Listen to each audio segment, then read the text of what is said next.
Aluhu. Aluhu. Ashadana Botelu. Abiyama Yiskaba Biyako. Atakwados Weshmeka Kwados Barushmeka Lulam Mahe. Wesham Bene Shra Shabbat La So Shabbat Le Dora Tabi Ola. Beni Bene Shra Otiola. Kisha Shadim Masa Shadai Wa Shamayim. Where Ta'adis Bayom Mashvi Shabbat Raina Fash. Baruch Shemeka, Baruch Yemeneka, Baruch Tolateka, Baruch Lushateka. El Shaddai Malek, El Shaddai Malak, El Shaddai Imlo Lolam Mahe. Baruch Shem Kabol Makuto Lolam Mahe.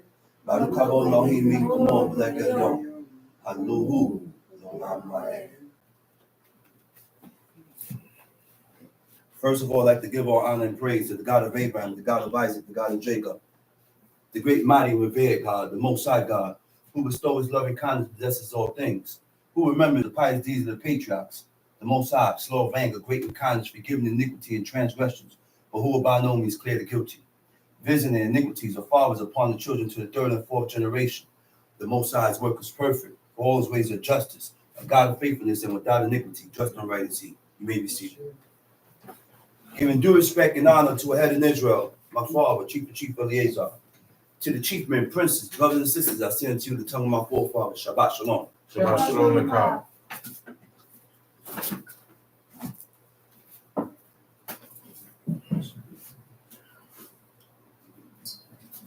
We have to be cautious. We got to be more cautious and more aware.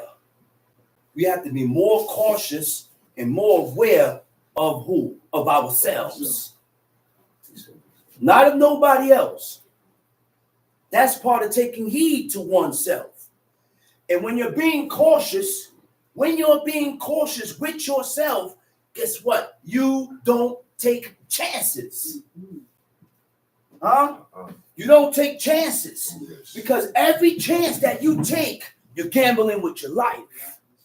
Every chance that you take, you're gambling with your life.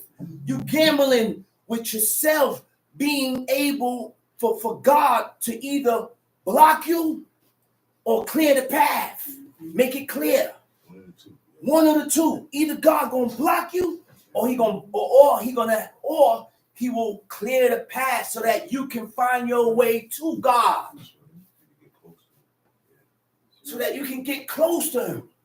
Because the ones that God has chosen, the ones that God has chosen to himself, those are the ones that God will cause them to draw near. So this is the reason why when you read certain scriptures, certain verses in the book, people can't understand it.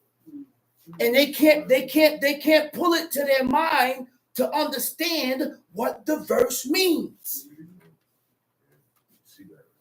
They can't understand it. And because they can't understand it, they start conjuring up their own ideas. They start conjuring up their own thoughts.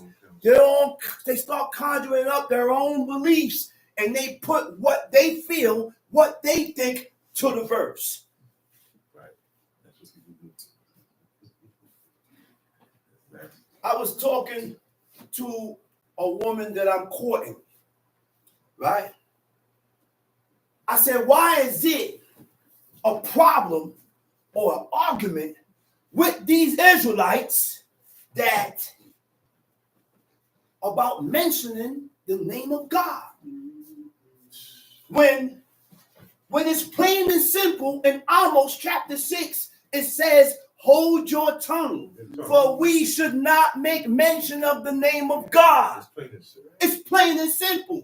So why do we have a problem reading and comprehending what you read? We have a problem with comprehension. Most of the people dropped out in public school. Some Israelites dropped out in kindergarten. Well, hell, maybe he didn't even finish public school. Some levels just ain't high enough for him. You know why? Because we do things to block ourselves with God. There are certain laws that when we look, all laws, you block yourself. Once we sin and violate the laws, commandments, and statutes of God, you're cut off. Because you are violating these laws knowing that it's wrong. Knowing that it's wrong, but you still violate it. So we're going to go into the forms of being cut off. Because there is two forms of being cut off. All right?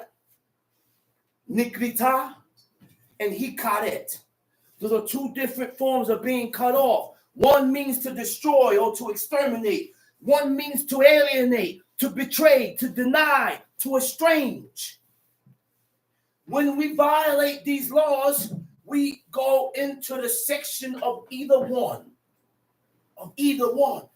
So we must be cautious. We must be cautious. We must be cautious because we're playing with our lives. And we got to talk to ourselves. We have to do more conversing with self. You know why? Because only you hold you back. Only you hold yourself back from God. So we start conversing with ourselves, and you remind yourselves of what? Of the good. Of the good of who? Of the good and the mercy and the pity and the compassion of God. And if you can't find it in your heart, that's why God said he's going to remove this stony heart from these people. We got a stone heart. We got to learn to feel for what God feels for. So we can begin to remove this stony heart. We're arrogant, full of pride. And because we're arrogant, you're not going to consider your brother. You're not going to consider your neighbor. You're not going to consider and come up with an excuse of why. Well, forget about why. Put yourself, we need to start putting ourselves in other people's feet, other people's shoes. And stop coming up with excuses and opinions and ands and buts. Let's go on to Numbers 15. Let's go on to Numbers 15, man. We got to learn the fear of God. We have to learn the fear of God. This is something that we have to learn. So therefore, I've been in this way of life. I was raised up in this way of life. And I still put more time in reading the first 5 than any other book. That's correct. First 5 is what kind of... I put more time in the first 5 than reading any other book. Because this is where you're going to learn to fear God. That's what he told the king. He said, you want to learn to fear God? He said, write you a copy of the law. Write you a copy of that first 5 from who? The high priest. He said, and thou shalt read therein all the days of thy life, so that thou may learn to fear God, so that you may learn to fear God. And when you fear God, you draw the line. When you fear God, there's boundaries that you don't cross. When you fear God, you're cautious. I said, when you fear God, you are cautious about your actions. You're not going to be reckless and just do things and just do this and do the other. You're going to be cautious about your actions. If I do this, will it get in the way of me serving God? If I do this, will I be violating these laws? If I do this, how my mother will feel? If I say this, how God and my mother will feel? We got to start considering, man, and stop allowing our emotions to get the best of us. Because that's what happens every time. Every time. So what's the other thing? He said, read therein so that thou may learn to fear God. And so that what? Your heart. So that your heart don't be lifted up above your brothers, above your people. When your heart is lifted up When your heart is lifted up, you don't consider the next man. You can't consider. You can't consider. Because your heart is lifted up. It's pride. And when you have pride, you only care about self. You only think about self. It's all about you. And that's not godly. Those are not godly traits. I have to be concerned with how you feel. I have to be concerned with how you feel. So if I'm concerned with how you feel, then I'll watch what I say. If I'm concerned with how you feel, then I'll watch the things that I do. Because I don't want to offend you, brother. And guess who else? I don't want to offend God. Because God meant good. Look. We say that's number one. You don't want to offend God. And for nobody else to get offended, God got to come first. Everything else comes into play after. But please God, number one. That's number one, man. And the only way to please God is to read these laws and fulfill them. Fulfill them. Then and only then you will learn the going and the coming of God. Then and only then you will learn the going and the coming of God. You'll learn his ways. You'll learn the things he like. You'll learn the things that he dislike. Huh? You'll learn that when I say this or do this, God will get angry. Let me refrain from saying that. Right. This is why God gave us this book. Because the people that we read about was used for examples. The people that we read about are examples of what to follow. And they also was examples of what not to follow. It's not for me to talk against these people.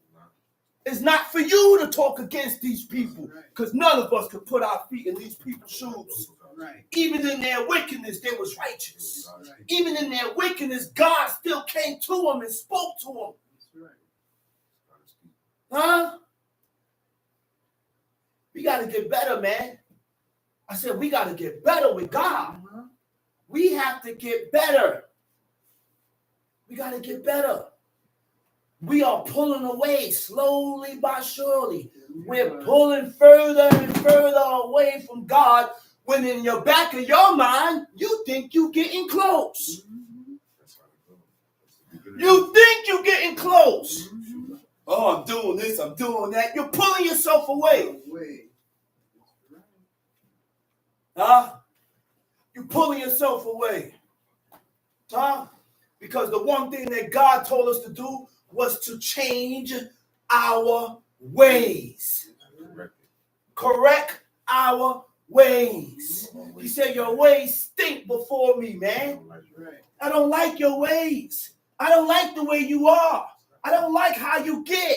That's your ways.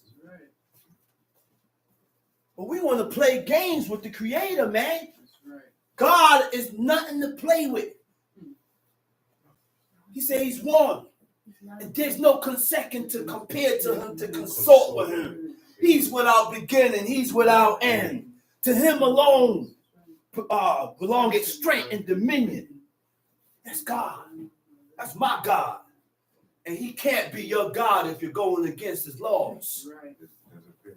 He can't be your God if you go against every word that's in this book. He can't be your God. He's not your God. He's not.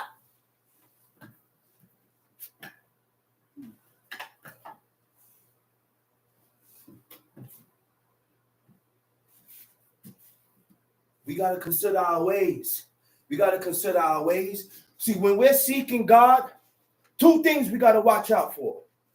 Our ways and our thoughts.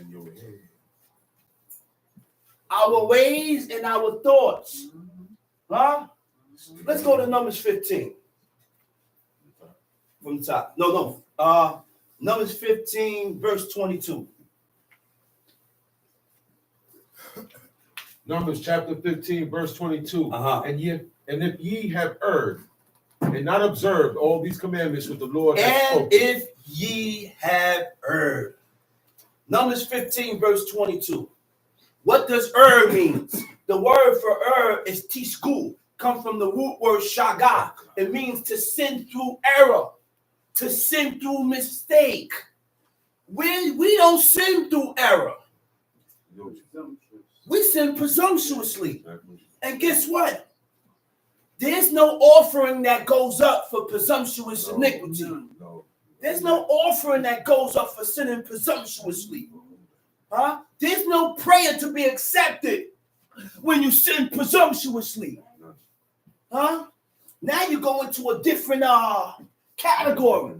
Whether God decides whether to cut you off or not. So when we do things against God, we cut ourselves off. Now we got to look at the bigger picture. What are you doing on the outside of the circle? What are you doing outside? What pushed you out there? But we look at everybody and blame and say, no, I'm not here no more because me and this person got into an argument. But God stirred that argument to push you out because you are doing something against God that caused God to cut you off. Huh? It's bigger than just that argument you had. It's bigger than that. Ask yourself, what am I doing here? What am I doing there? Why did I just do a quick transformation and I'm on the opposite side looking in? Talking about y'all crazy. Huh? To sin through error or mistake. Right? The next one is inadvertently. The next one means unwittingly. Right? Unwittingly means without knowledge. You didn't know. Right? Inadvertently means without knowledge or intent. Without intent. You didn't have intentions of doing that. That wasn't my intentions. But people look at you and say, you don't know my intentions. How are you going to know what was my intentions? You can only go by what I tell you. So now you know what's in this person's heart. And because of what you conjured up in your mind, that you thought and said, well, this is your intentions was to do A, B, C, or D. And it don't have to be true.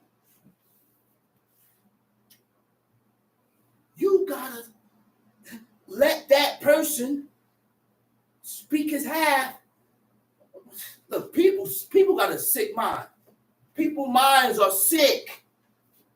Time sheet. And if ye have erred and not observed all these commandments which the Lord has spoken unto Moses, even all that the Lord had commanded you by the hand of Moses, from the day that the Lord commanded and if ye have Moses, erred and not observed all these commandments, we cannot pick and choose what law you want to do. We can't pick and choose what law you want to do. I do this. I take my time with this. God said it would only be accepted if I observe all of the commandments of God. Okay? So in order to accomplish all of the commandments of God, what do you need? A made-up mind. Before you start doing any law that you read here in the book, you got to make your mind up. Huh? You got to make your mind up. And the moves that you take in life, the moves and the direction that you take in life, whether it's a big move, all moves that's directed towards God is a big move and a big choice. Things that would draw God's attention towards you. Those are big things. Huh? That's a big move. It's a big move. And certain moves that you make, all because you want to serve God, those are the things that would draw God's attention towards you for righteousness, for good. For good. Tamshi. Even all that the Lord hath commanded you by the hand of Moses, from the day that the Lord commanded Moses, and henceforward among your generations. Then it shall be from the day that the Lord had commanded Moses, and henceforward among your generations. Go ahead.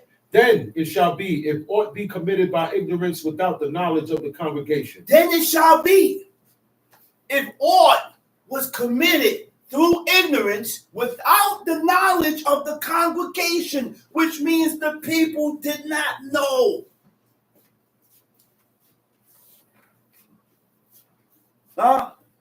Because God is a wise and understanding God.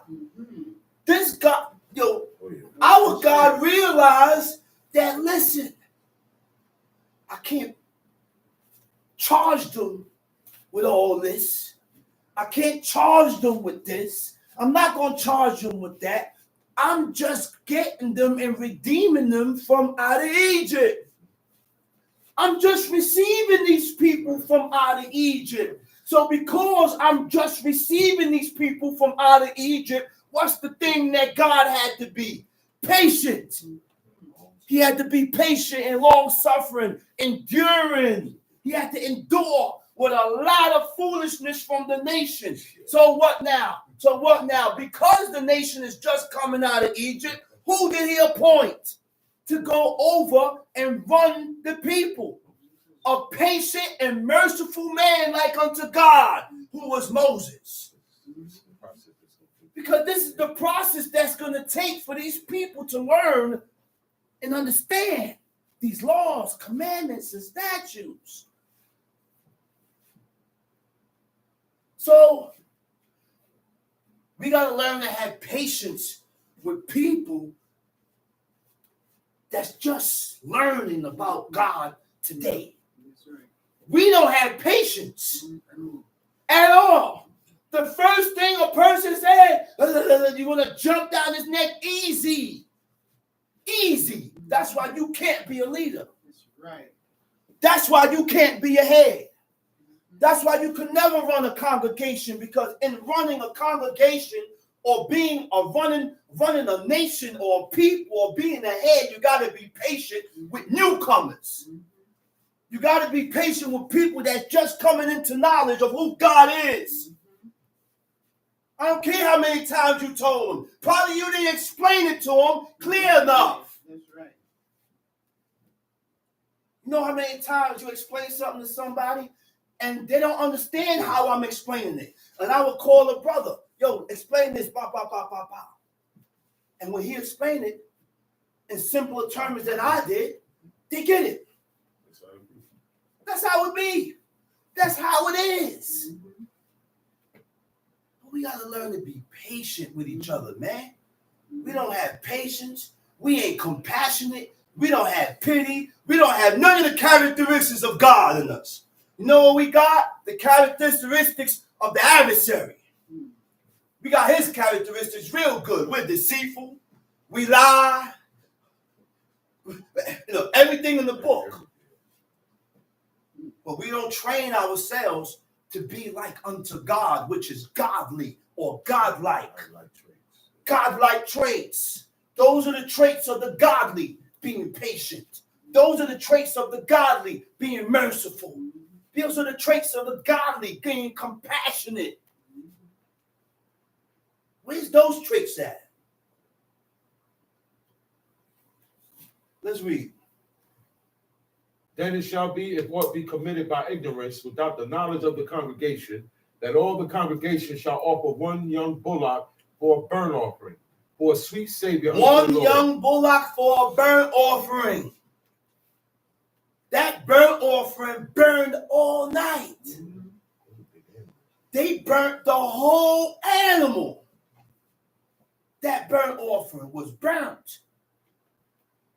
And the reason for these offerings was because there was no redemption of sin until blood be shed. One of the reasons why God accepted Abel's offering.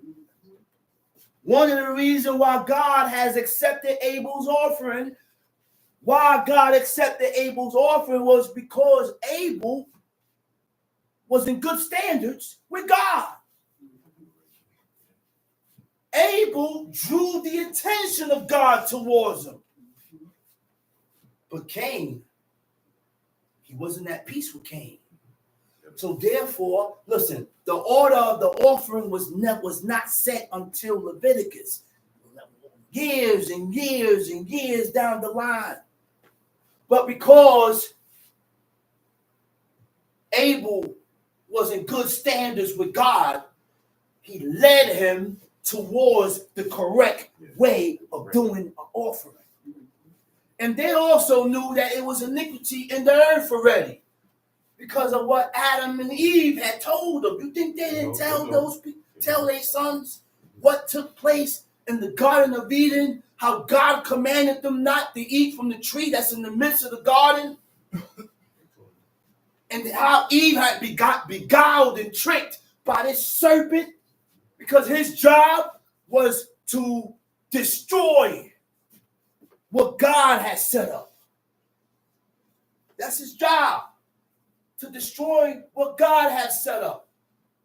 You know what that was, man? And he explained all. They think they didn't know. They knew that, man. They knew what took place, man. They knew what took place. So the first thing came to his mind, he said, man, iniquity is in the earth now. He said, let me send up an offering.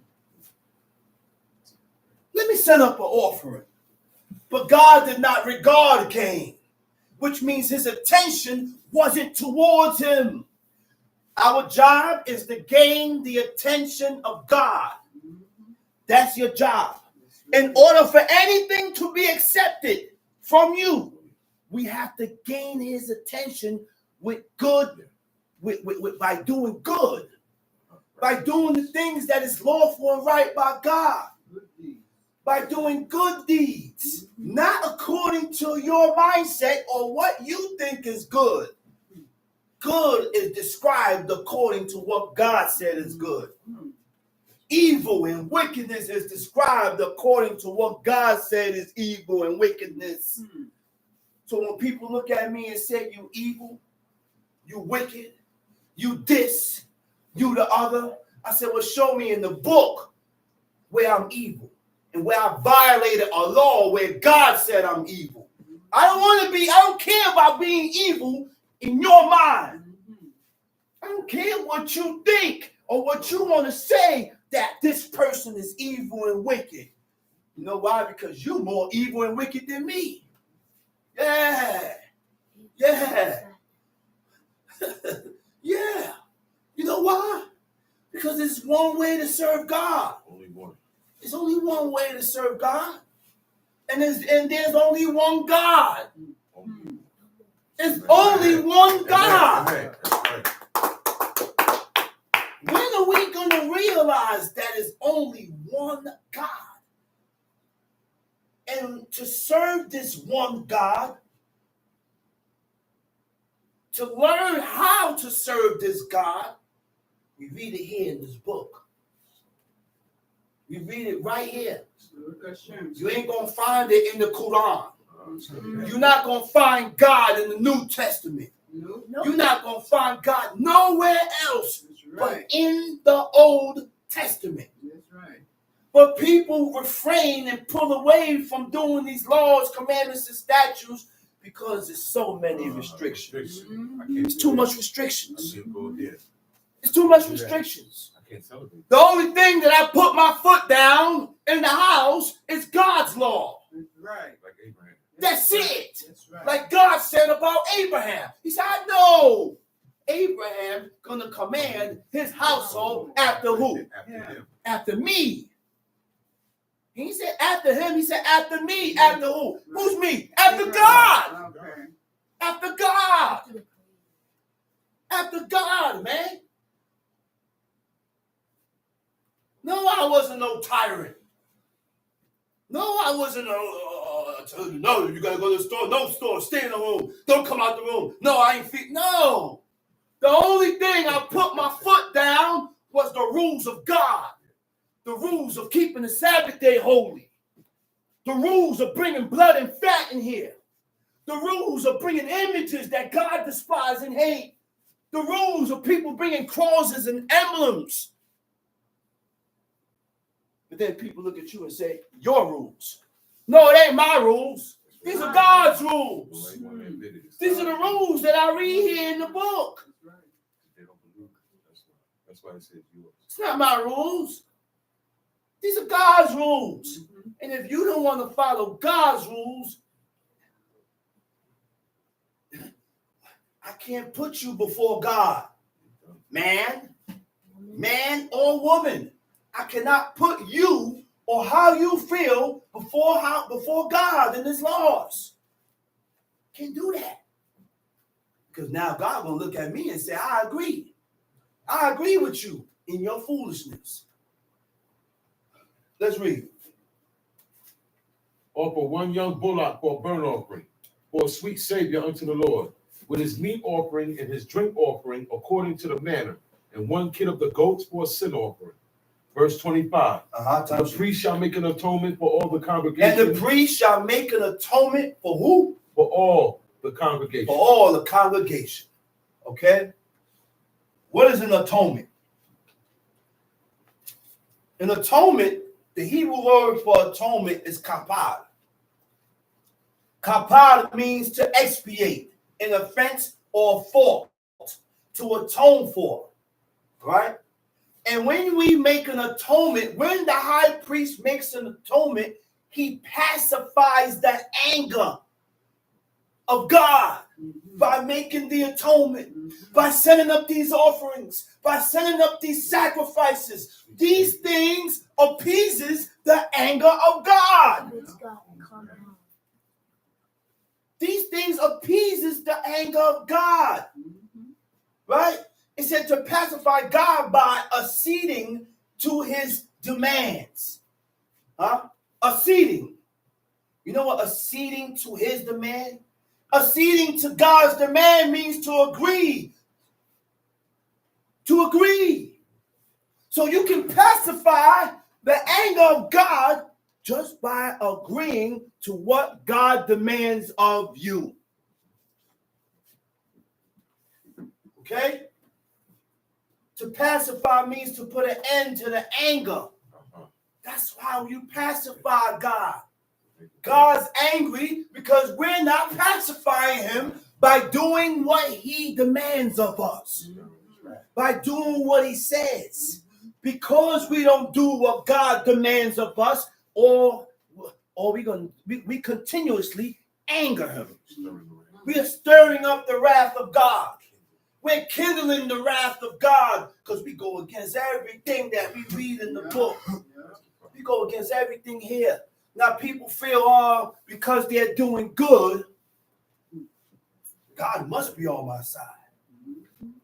Because I'm doing good, God the one that got me out of this. Man, you do nothing. What? That wasn't God. And I can show you the ways of God, man. God did not deliver the nation of Israel from Egypt to kill them in the wilderness. Right. So now I'm going to bring that to modern terms. God did not pull you out of that pagan lifestyle, cause you to meet this man, to reveal to you who God is for this man to actually kill you or rob you or turn on you. That's not how God deals. That's not how God moves. He turns you towards this person to pull you away from a lifestyle that's going to bring death to you. So he guided you towards this area or towards this person or towards her. Sometimes he pull you and guide you towards a female. And the female show you who God is. Sometimes he pull you and bring you to a man, and the man show you who God is. There you go. But however it goes, that's how it goes. Right. Now, to expiate an offense. To expiate an offense means what? Make amends or reparation for. You know what reparation is? Make an amends for a wrong that one has done. Making amends means to correct your wrong. Now, in order to make amends or to correct your wrong, you got to acknowledge your fault. I got to acknowledge that I was wrong. I got to acknowledge that what I did was wrong in order to correct it.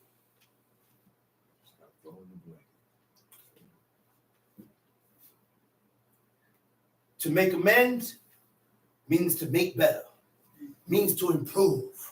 Teiti means to make better or to improve. So when you violate a law that God has demanded of us, then we have to improve with the law, with laws, by doing and making sacrifices with yourself to show God that I'm sorry for these, for violating your laws and your commandments, oh Lord.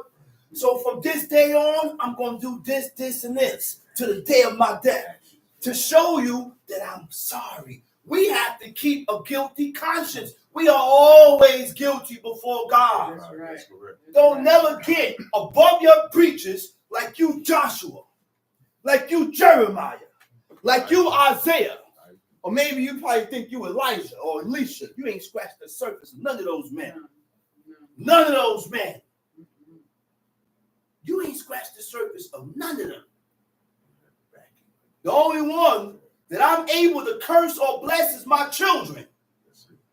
Don't. That's it. Oh yeah, the father got the power to curse and bless their own kids. That power don't go nowhere. Nowhere. Now, a burnt offering is what? The entire animal was burnt on the altar, right? It was a soothing aroma for sin that we commit through ignorance to pacify the wrath of God, right? To pacify the wrath of God. And that's what that aroma did. That sweet savior, that sweet smell, it pacified and it calmed God down. All right? Now, I want to stay where you at. I'm going to go into Hosea chapter 6, right? In Hosea chapter 6, verse 6. 6 verse 6. He said, for I desired mercy. For I desired mercy and not sacrifice. That's what God really wanted.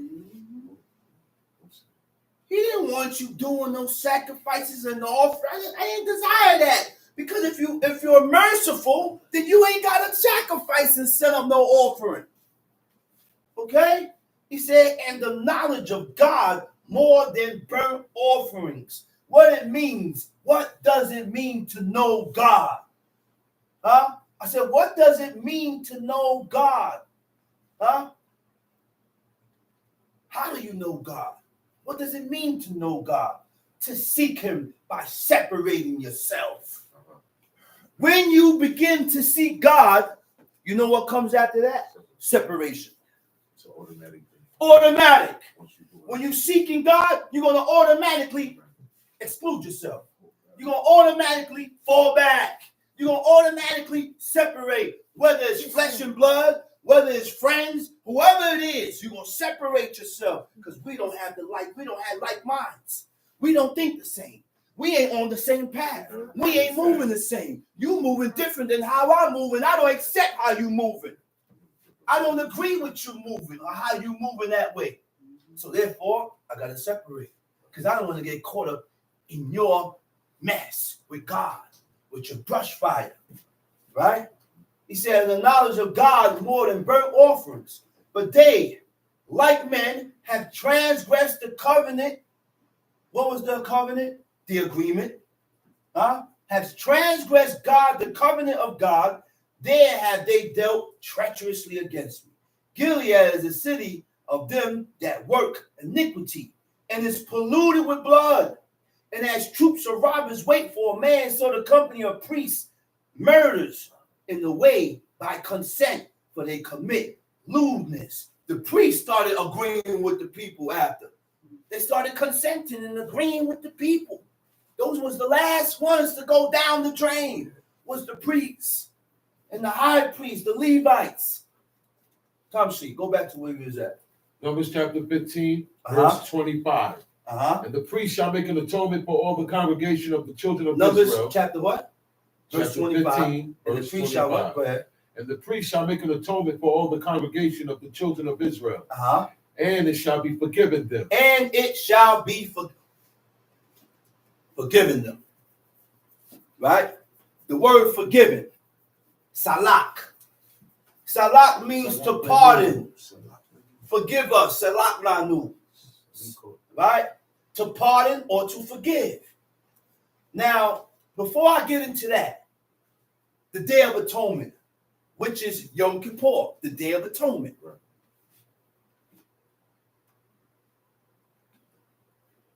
That day, we need a high priest. We need a high priest to relinquish and make atonement for our iniquities. You need the high priest for that. And if we don't have the high priest,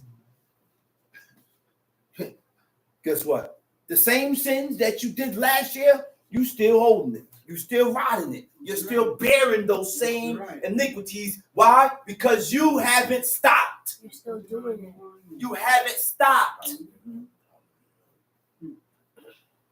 You haven't stopped. You see the position that the so-called nation of Israel is in. The position that we are in as a people is we're not in a good position with God. See, our forefathers had a way to inquire of God. They can seek out a seer, which is a prophet, and he can go inquire of God. They can seek out the priests and the high priests, and they can acquire the information that they need from this priest or the high priest. But we don't have no more priests and high priests. The connection is gone. We don't have that connection with God no more. Why? Because it started way back in the beginning of times. Way back. When God gave us a law and told us to follow his laws. And the reason why I'm telling you to follow these laws, because this is the only way you're going to remain in the land. It's the only way. This is the only way you're going to remain in the land and keep in contact with the eternal one. You got to keep his laws, commandments, and statutes. But when we went against and turned against God, we lost contact. We lost contact. The priest and the high priest starts to diminish. The prophets is gone. Contact is gone. No visions. The word, thus saith the Lord. I ain't hear those words in years, ages. Nobody's saying thus saith the Lord. And the people had been led by their own counsels. Just like today, the people that call themselves Israel are being led by their own counsels that they stir up in their own mind. They're not allowing themselves to be counseled by God. Pay attention. They're not allowing themselves to be counseled by God. Right. How do you allow yourself to be counseled by God? The counsel of God is right here. He said, don't eat blood and fat. Well, hell, don't eat blood and fat. That's it. The counsel of God is right here. He said, hold thy tongue, don't make mention of the name of the Lord. That's it right there. Don't worry about if Chief Zamunda, Chief Prince, King of the Chief Prince, King, Governor, he's all in one. I don't care how many titles and he got. He mentioned in the name of God, you're wrong. Don't worry about what other people do. That's right. That's the problem. And that is our problem. We worry too much about what this one's doing, that one doing, this one doing, what this one doing, how this one think, how this one feel, what this one say. Don't worry about that. God said, take heed to yourself. That's what we need to do. We need to take heed to ourselves, guide yourself, and make sure that we are following what we read in this book, word for word. That's it. I don't want to hear what Chief so-and-so is doing. I don't want to hear what the prince over here is doing. I don't want to hear what the governor over here is doing. I don't want to hear what the captain over there is doing. If we got kings, I don't care about what the king is doing. You worry about what you're doing. You read the book, you know the do's and the don'ts, what you need to be doing, what you need to stay away from. Stop telling me what people is doing. It doesn't count. They're going against the laws of God, and what God said, they're wrong. Point blank. So now, again, we need a high priest for the Day of Atonement to relinquish and get rid and make atonement for iniquities. So don't get it in your mind that when the Day of Atonement comes, when you fast, that all your sins is gone. No, it ain't. The same lies that I did yesterday is still riding me because I never stopped. That's right. Now, forgiven, selak. Selak means forgiven, to forgive, or to pardon. To pardon means propitious, right? Propitious means to get back in good favor with God. Propitious. It means to get back in good favor with God. Also, propitiation. To pardon, the action of forgiving for an error or offense. To forgiven. And when God forgives you, you stop feeling angry or resentful towards someone for an offense or a mistake.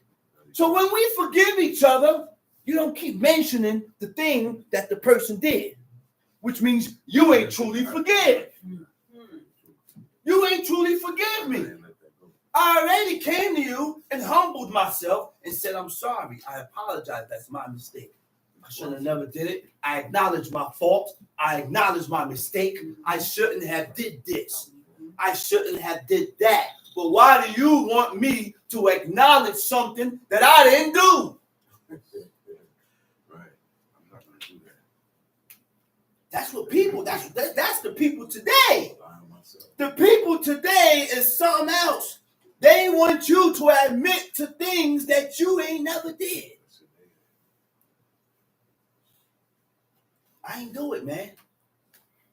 That wasn't my intention, man. Oh, that wasn't his intentions. Oh, that wasn't her intentions. They did not do it. I don't get it, man. Let's read. And the priest shall make an atonement for all the congregation of the children of Israel, and it shall be forgiven them, for it is ignorance. And the priest shall what? And the priest shall make an atonement for all the congregation of the children of Israel, and it shall be forgiven them. Now the priest got to do what? A what? Make an atonement. Make an atonement for all. For all the congregation, and it shall be forgiven them. God gonna forgive you. It's gonna be accepted.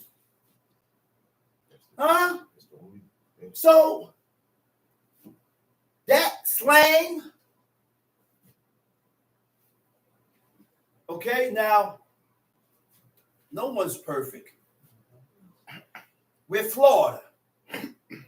Yeah, we are flawed people. F-L-A-W, flawed. You know what makes us flawed? When we sin against God. That's what makes us flawed. That's what makes us have this blemish. That's what makes us faulty. That's what makes us defective, because we sin against God. Okay? So the human race are flawed in some way, in other words, blemish. The human race. You know what the human race? All people. Humankind. Man, woman, children, we are flawed. And because we are flawed, it brings about distorted thoughts. It brings about forward thoughts. You conjure up and stir up things in your own mind because you're flawed and you're blemished. Because we sin against God. It ain't no specific law that we break. Once we break a law, any law, whatever law, you're flawed and you're blemished. So when we commit iniquity, it weakens your spirit. When we sin against God, it weakens your spirit. So when your spirit gets weak, you don't have the strength to push for God. You don't have the strength to resist the evil that comes to your mind. The things that comes to our mind that God don't agree with. But most people can't detect it. You're not able to detect it when that evil, he said, from whence cometh the evil spirit? See where it came from. Where did these thoughts come from? You know, that's what that means. Where did these thoughts come from? Why am I thinking this way? Where did this come from? Why am I thinking that way? This is not me. You catch yourself doing things that's not you. That's not what you usually do or move. But because we are flawed and blemished, God guide us and lead us in the direction according to the works of our own hands. God guides you. He said, which blocks you from God. Because we are flawed, it brings about a weak character, personality, a look of courage and willpower to serve God. Right? We don't have that no more. That's when people have difficulties understanding their values. I said, that's when people have difficulty understanding their values, understanding their beliefs, and understanding their desires, which leads to confusion about their purpose in life. That's when you find people all over the place. Muslim, next week he ain't Muslim, next week he's Christian. Yo, he ain't Christian today. Oh, he's in Zoroastrianism. Oh, he ain't in Zoroastrianism today. He's in Buddhism. He's in all over the place. Now, when he comes to learn about God, he got aspects of every different types of religion and ways. And then what sounds good to him or her, they do it. What don't sound good, they compare it with their past. They compare it with what they have learned in the past. See, when you come to serve God, I got to let go of everything that I learned before. Drop it. I said, drop it like a hot potato. Like a hot potato. You ain't going to hold no hot potato that's just coming out the oven. You're going to drop that. You're going to drop it. And you're going to fumble, and you're going to drop it after that. You got to drop everything from your past when you come to learn the fear of God. Because you cannot come and learn the fear of God with hang-ups from your past, because you're going to start comparing. So you don't think God have a wife? No. No, God don't have no wife, because he's not a man. He said God is not a man that he should lie. Neither is he the son of man that he should repent or change his mind. He said, I'm the God of the spirits of all flesh. He said, when I created the heaven and earth, he said, I did all this by myself. God did that by himself. When he said, let us make man in our image, he was talking to his angels, his angelic hosts. And they were spirits. There was no man with God in the beginning of times. There was no man in the beginning of Genesis. When he said what? Bara means to create. To create means to establish or to bring into existence. To bring anything into existence means what? It wasn't there. It never existed until God spoke it. Until God spoke it. So when we put atoms and neutrons to the creation of God, when we put the Big Bang to the creation of God, you are taken away from the power of God's spoken word. Ain't no Big Bang went down with nothing. When we're talking about the creation, the Big Bang theory came after the creation of God. Then they start talking about all this fool. Man, scientists came up with all that foolishness, man. About some Big Bang. And the Big Bang is compared to the creator. Listen. I think proof. No. It ain't happen like that, man. It just appeared. That's what God said.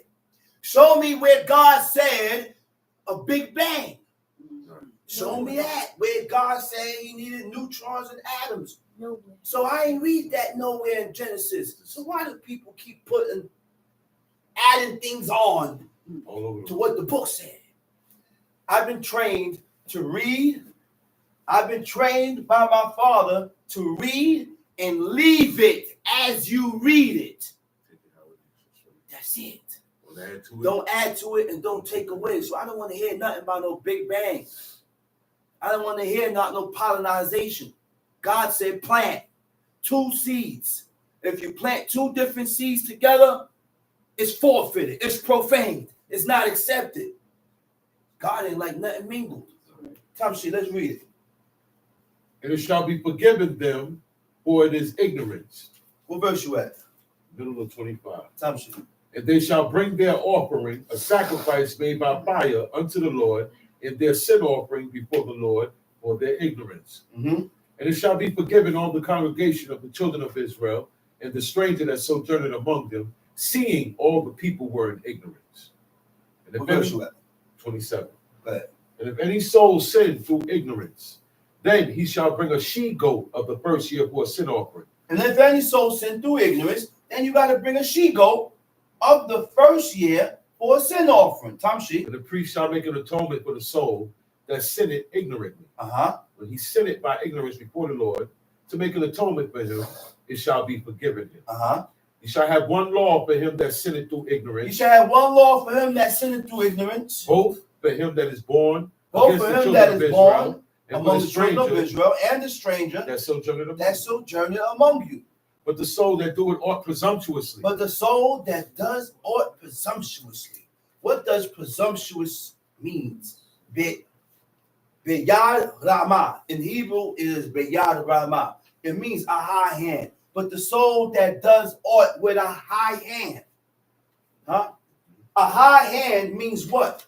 Having or showing no regard for God or the rights or concerns or feelings of others. This is how we are. Mm-hmm. That's us. And then we make excuses of why. Mm-hmm.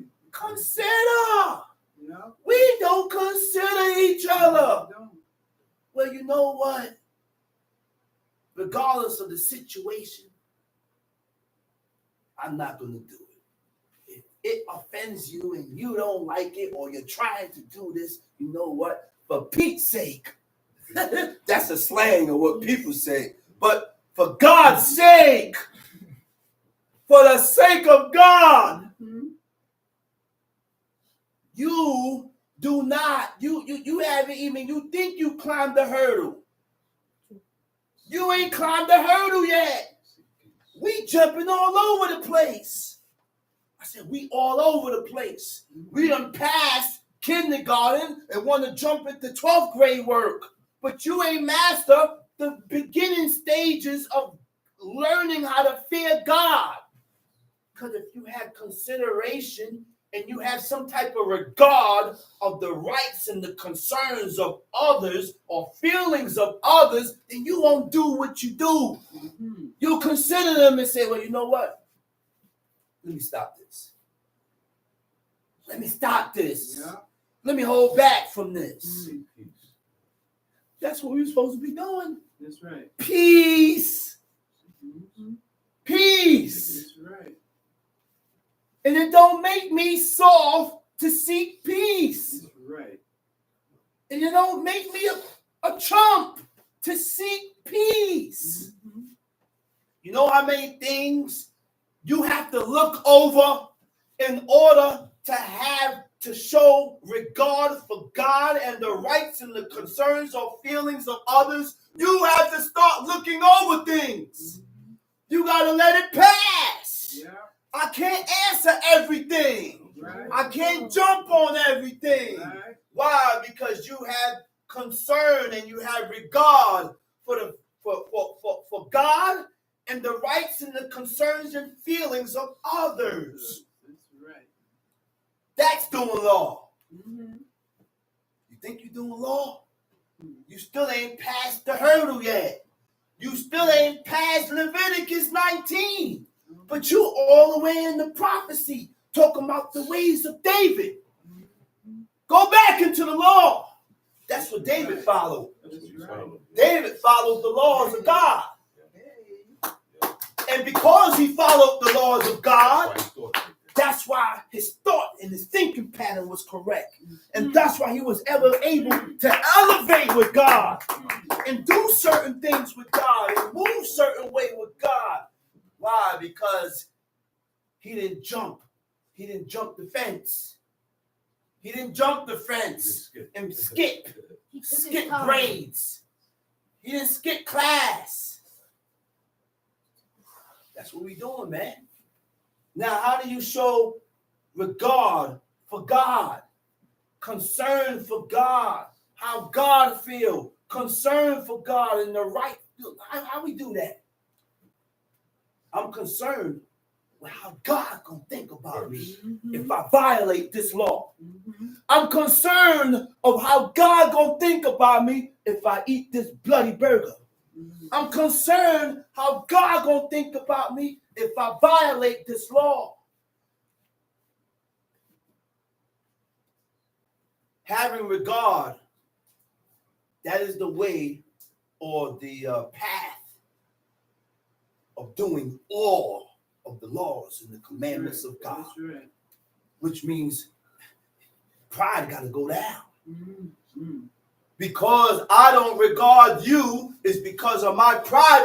That is what don't allow me to regard you and consider how you feel. That's right. So I say everything. I do anything. I do anything and I say anything to offend you. And once I'm angry at you, guess what? The niggas start talking about children and kids. Oh boy. Mm-mm-mm. Don't violate me and talk about my kids and my wife. Okay. My wife and my kids ain't got nothing to do with it. Okay. Nothing. Nothing. So why we do things like that? And the crazy thing is, like God said, the blood, you know where's that? Amongst each other. Sad. God don't like it. He says it's a good thing for brothers to dwell together in unity. He says compared to the precious ointment that ran down the beard, even Aaron's beard. And that's an oil, and that ointment, you better not use it. He said, because if you use it, I'm going to kill you. That's what God compared that to. The other definition for presumptuous is what? Arbitrary and overbearing. Arbitrary is what? When you act without thought. You know what? When you act without thought, or for impulse, or for reaction, you do things and you move without thinking. Wait a minute, you didn't even sit down to think about it before you made a move. Right. You just made the move. Right? And what is you when you act without thought of what is fair or right, done without evidence. So you move without proof. You do things without proof. You made this move without proof that what you did was maybe could have been wrong. It maybe could have been wrong. But damn that. Most of the time. You don't care about that. Overbearing. When you assert your will over other people in an arrogant or unpleasant way. The only will that you are supposed to assert is the will of God. That's it. That's the only thing I put my foot down with. That's the only thing you put your foot down with is the will and the commandments of God. That's it. once it doesn't have nothing to do with God's laws and his commandments and statutes, and it's according to how you feel, I don't have to listen to it. And you shouldn't be angry at me because I don't want to hearken to how you feel or how you feel. Tom sheet. Verse 30. But the soul that doeth aught presumptuously, whether he be born in the land or stranger, the same reproacheth the Lord. And that soul shall be cut off. He said, the same has reproached God. The word for reproach is gadeth. Gadeth means to revile, to blaspheme, to mildly criticize. Right? Mildly criticize. Right? Reproach means what? To express disapproval to. That's when you refuse to accept what God says. So when we express how we feel about a law, commandment, or statute that God said to accept, that God agrees with, and we don't agree with it, we have reproached God. We're going to reproach God. We reproach God, right? Now, the next one is blaspheme. To speak irreverently about God without due respect or veneration. Without respect. You speak about God without respect, without veneration, right? To revile means to criticize in an abusive, insulting manner, to abuse, attack with evil words. Tom sheet. That soul shall be cut off from among his people. And that soul shall be cut off from among his people. The word for cut off is iniquity. Iniquity means to alienate. Iniquity means to betray, to estrange, to deny. So alienate. When we are alienated from God, to cause someone to feel to isolate oneself. You don't think people doing that today? People doing that right now. You done ran and nobody's chasing you. The sound of a shaking leaf has caused you to run for your life. I know somebody was following me, and I think it was you. I ain't seen you, but I'm saying it's you. And how I knew it was you is because my feelings, and I got my intentions, and my feelings started stirring up. And the first person I thought about was you. So it had to be you. Where were you that night? I was sleeping. I don't know.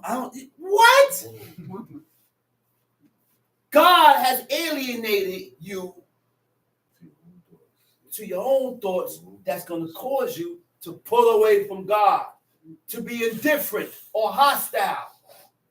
Indifferent means having no interest or sympathy. Having no interest or sympathy. Sympathy is a feeling of pity or compassion for. We don't have pity for nothing. We don't feel sorry for nothing. We don't have compassion for nothing. These are all godly traits. That's right. Huh? Right. These are all godly traits. Right.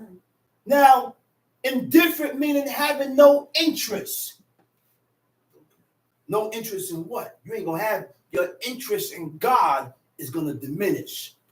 Because in order for God to deal with you, he had to spark some type of curiosity in you. That's what he did with Moses in Genesis 3. When he looked and seen the burning bush, he said, wow. He said, let me go see this great sight. Mm-hmm. Why the bush is burning, but it ain't being consumed. You know what that is? Great sight. That was a great sight. That's right. For a tree or a bush to be on fire, and the tree is not burning, but God did that. God did that to spark his curiosity. Presence of that spot. It was a certain section. So when Moses went to check this great sight out, God spoke to him because he sparked his curiosity, and because of his curiosity being sparked, he was interested. God spoke to him. He said, take your shoes off, because where you're standing at, It's holy ground. It's holy ground. That's right. So I say that to say this. If we are not curious about God and we don't have no interest about God, then God's not going to open your eyes to nothing more. That's it. That's To it nothing. right He's going to leave you leave you the same way you are. there. Mhm. You got to be interested in order for God to open your eyes. That's right. Tom Sheik. Because he had despised the word of the No, Lord. hold on, my bad. All right, the next one is estrange. Estrange means to remove from customary environment. Oh, wow. To estrange means to remove from customary environment, You're not doing this. which means you ain't doing this no more. There's something that you did in your life that caused God to push you out. Saturdays is different. Now, on Friday nights, you working. You work nights. You work 7 days Yeah, a you week. take double You even shift. work. You take double shifts. You don't. You violating the Sabbath. Mhm. Eating every and anything. Huh? Throw away everything. Murdering. Taking a life that's not justifiable by God. You doing that. Huh? You doing everything in the book. Because God done pushed you out. So now you got to ask yourself and you got to go upstairs. What am I doing in my life that caused God to remove me? Okay. Don't put the blame on nothing else. Mhm. But now you got to go upstairs and ask yourself, what am I doing in my life or how I'm thinking that caused God to remove me? To remove me. And then on top of that, you got to think differently now too. Sometimes you have a family and you're the only one that's came to serve God. I got to ask myself, what did God see in me Mhm. to bring me towards these laws, commandments, and statutes? Close. Yeah. Huh? Yeah. Now, when God bring you towards these laws, commandments, and statutes, don't play with it. Mhm. Because as fast as God brought you towards him, he gonna kick you right back out. That's right. He'll push you out because we're playing with the laws of God. We're not dealing with JC. Mhm. We're not dealing with none of these deities Real. that we can play around and play games. Right. Once God see you're not doing nothing with what he showed you, he gonna pick you up and pluck you right out. Mhm. Look, you could be sitting down right here and cut off. He limits your elevation. He limits your elevation. Progress. You're not going to progress. You're not going to excel in doing these laws, commandments, and statutes. He's going to keep you one way. You're not going to improve. Okay? To stir up mutual enmity. Wait a minute. To be estranged, this is part of the definition of estranged. So when God estranges you, when you are estranged from God, he stirs up mutual enmity. To stir up mutual enmity. What is mutual enmity? The bitter attitudes or bitter feelings against a person or against God. Woo! Bitter feelings or bitter attitude against a person or God. Maybe God done stirred up these bitter feelings against a person to pull you away from God because this is the person that showed you who God is. So by God stirring up these bitter feelings that's in you, that's the only way he's going to pull you away from doing this. Indifferent. Having no particular interest or sympathy. What is interest? To excite the curiosity. Remember I told you that? To excite the curiosity. To betray means what? To be unfaithful to God. to be unfaithful to God. And when we sin against God and we violate the laws and the commandments and the statutes and we break God's covenant, we have been unfaithful. We are unfaithful. All right? Failure to repent and acknowledge your sin is betrayal to God. So in order to repent, I got to acknowledge that I've done wrong before I repent. I have to acknowledge that I violated in order to repent. That's what King David did. And sometimes you have to put it in a way to where it shows you who you are.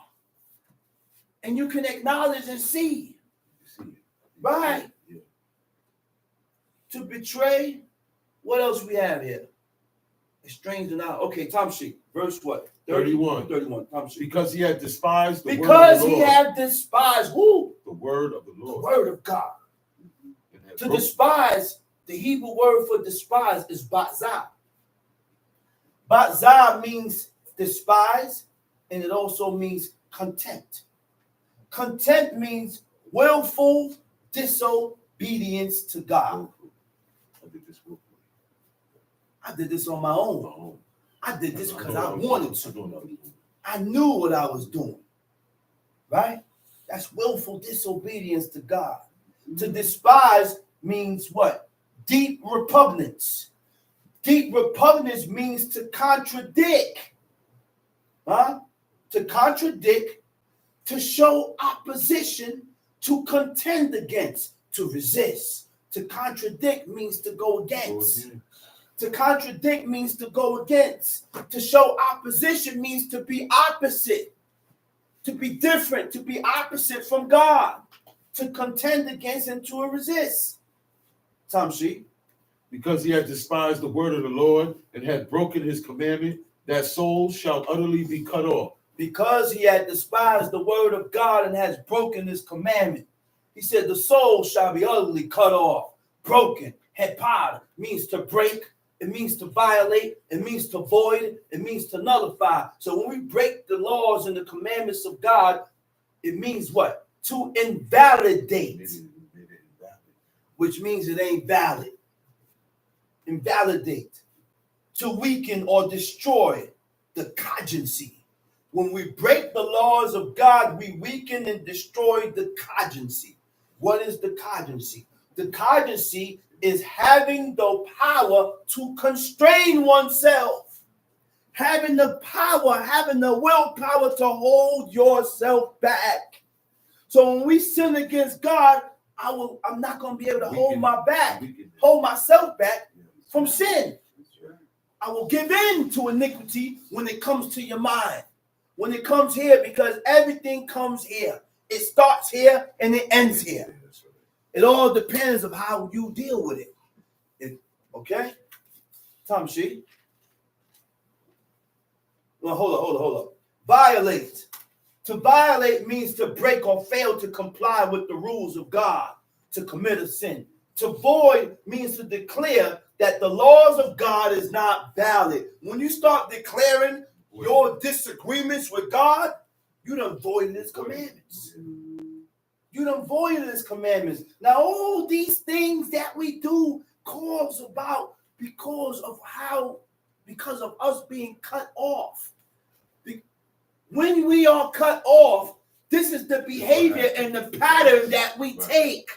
So now we are able to discern if you cut off or not.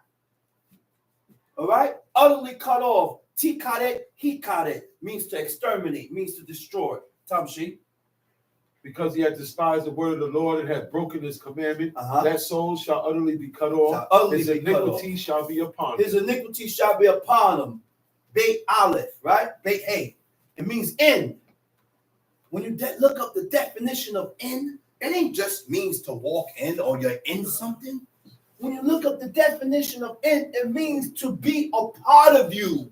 And when something is a part of you, it's your genetic makeup. This is how you are. This is your nature.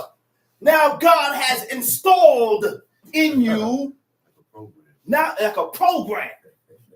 Because I done violated these laws, commandments, and statutes, God has put these iniquities has become your genetic makeup.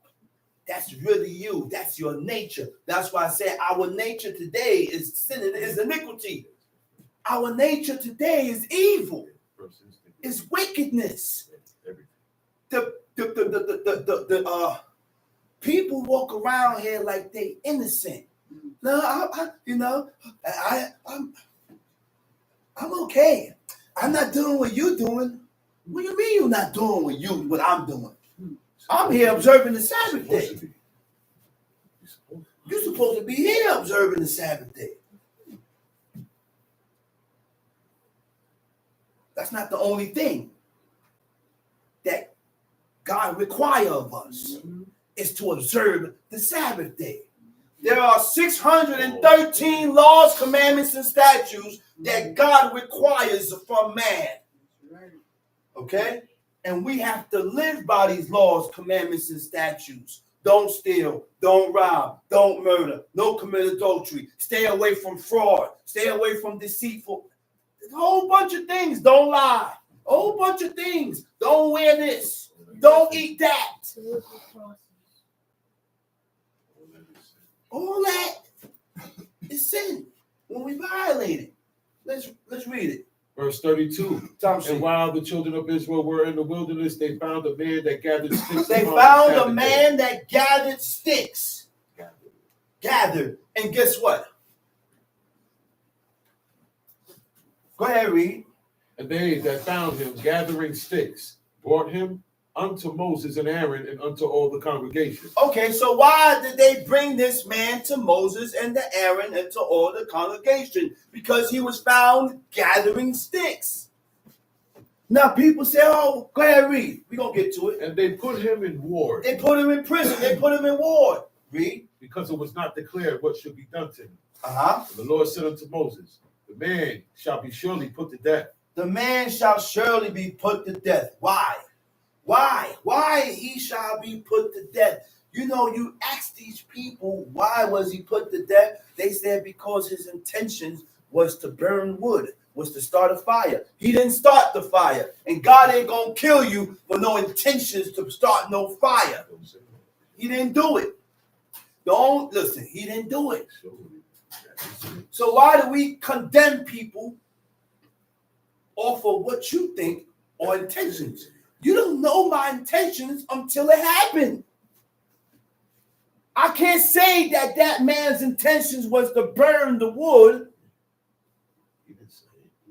if he didn't burn it. He could have been just gathering it to burn it the next day. He was set up in a range. He could have been just setting up and bringing it up and getting it ready. We don't know because the book didn't say it. Now we learn the ways of God by reading the book. By reading the book.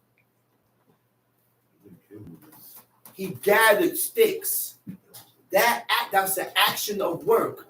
You don't gather. That's why I don't sweep no Shabbat.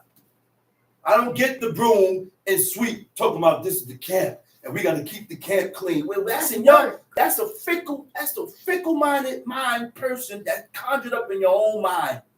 Where you get that from? And where did God say to keep the camp where you congregate at clean?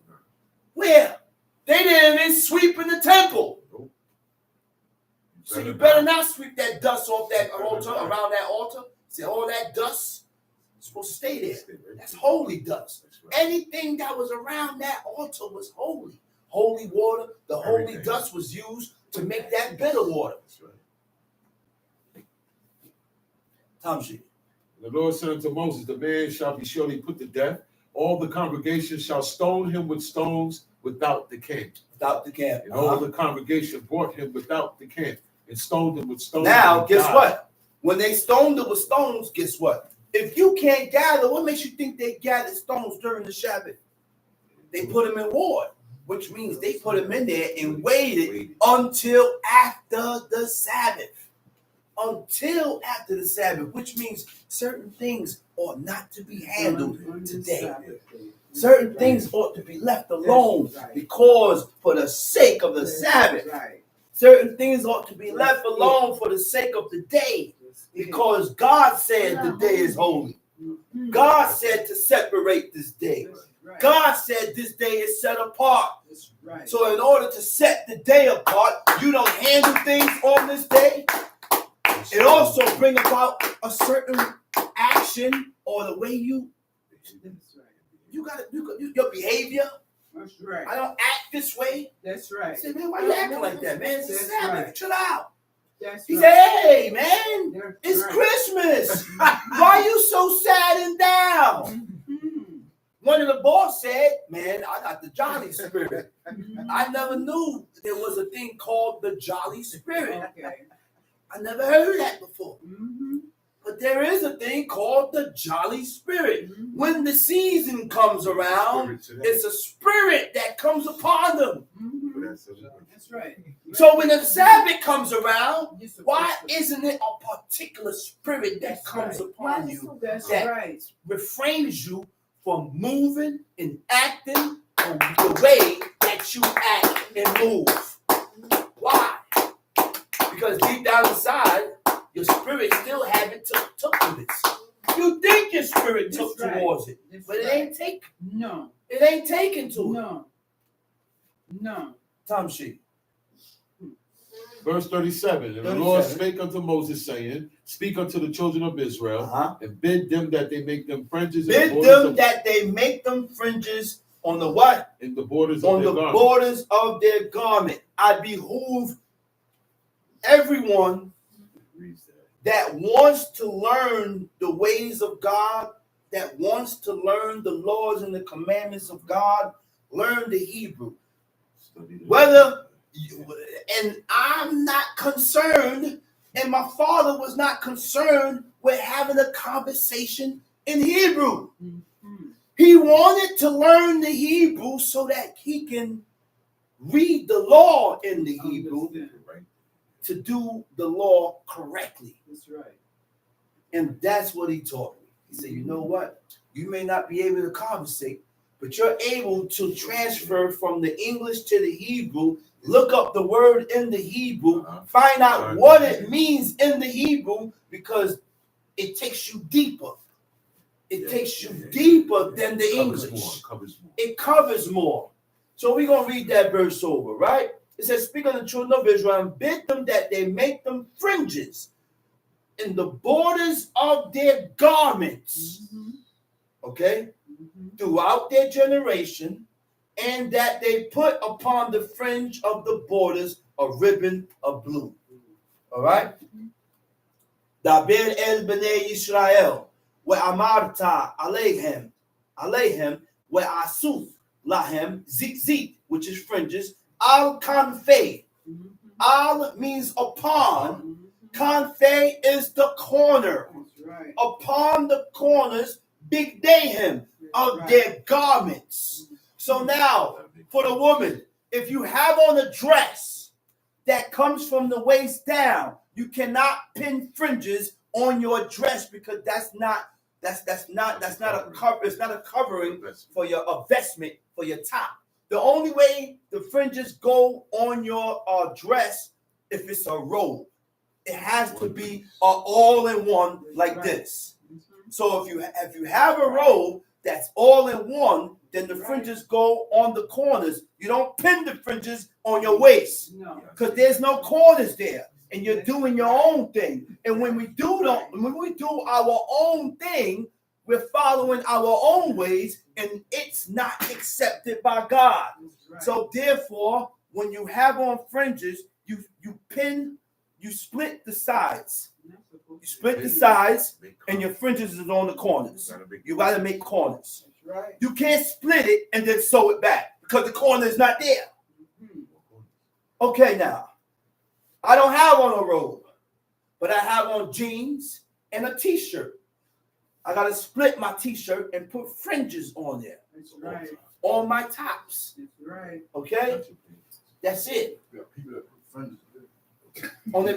People put fringes on the hem of their pants, on the bottom of their pants. You're out of your mind.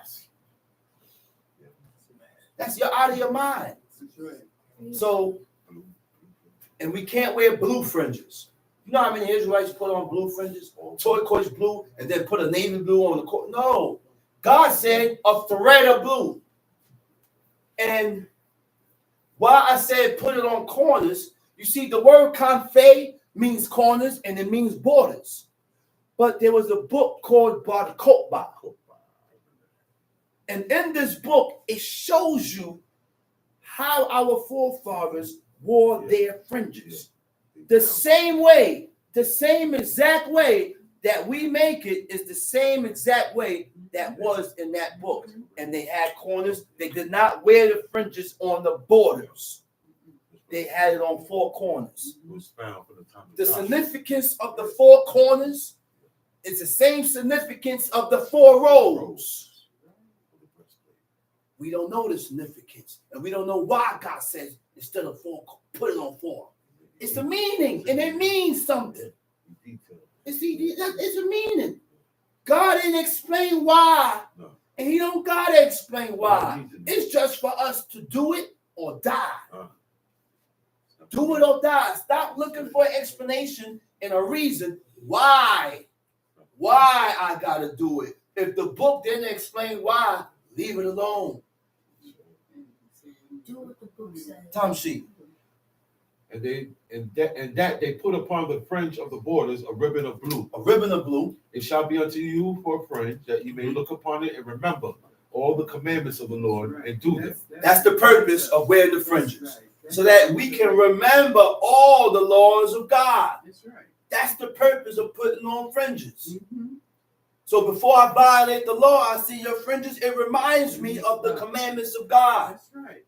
Tom sheet. And that ye seek not after your own heart and your own eyes, after which ye used to go a whoring. And that you seek not after your own eyes, which means I don't get led astray according to my own mind, because you lead you away. You lead yourself astray. Let's cut that. Let's go to Jeremiah chapter 17.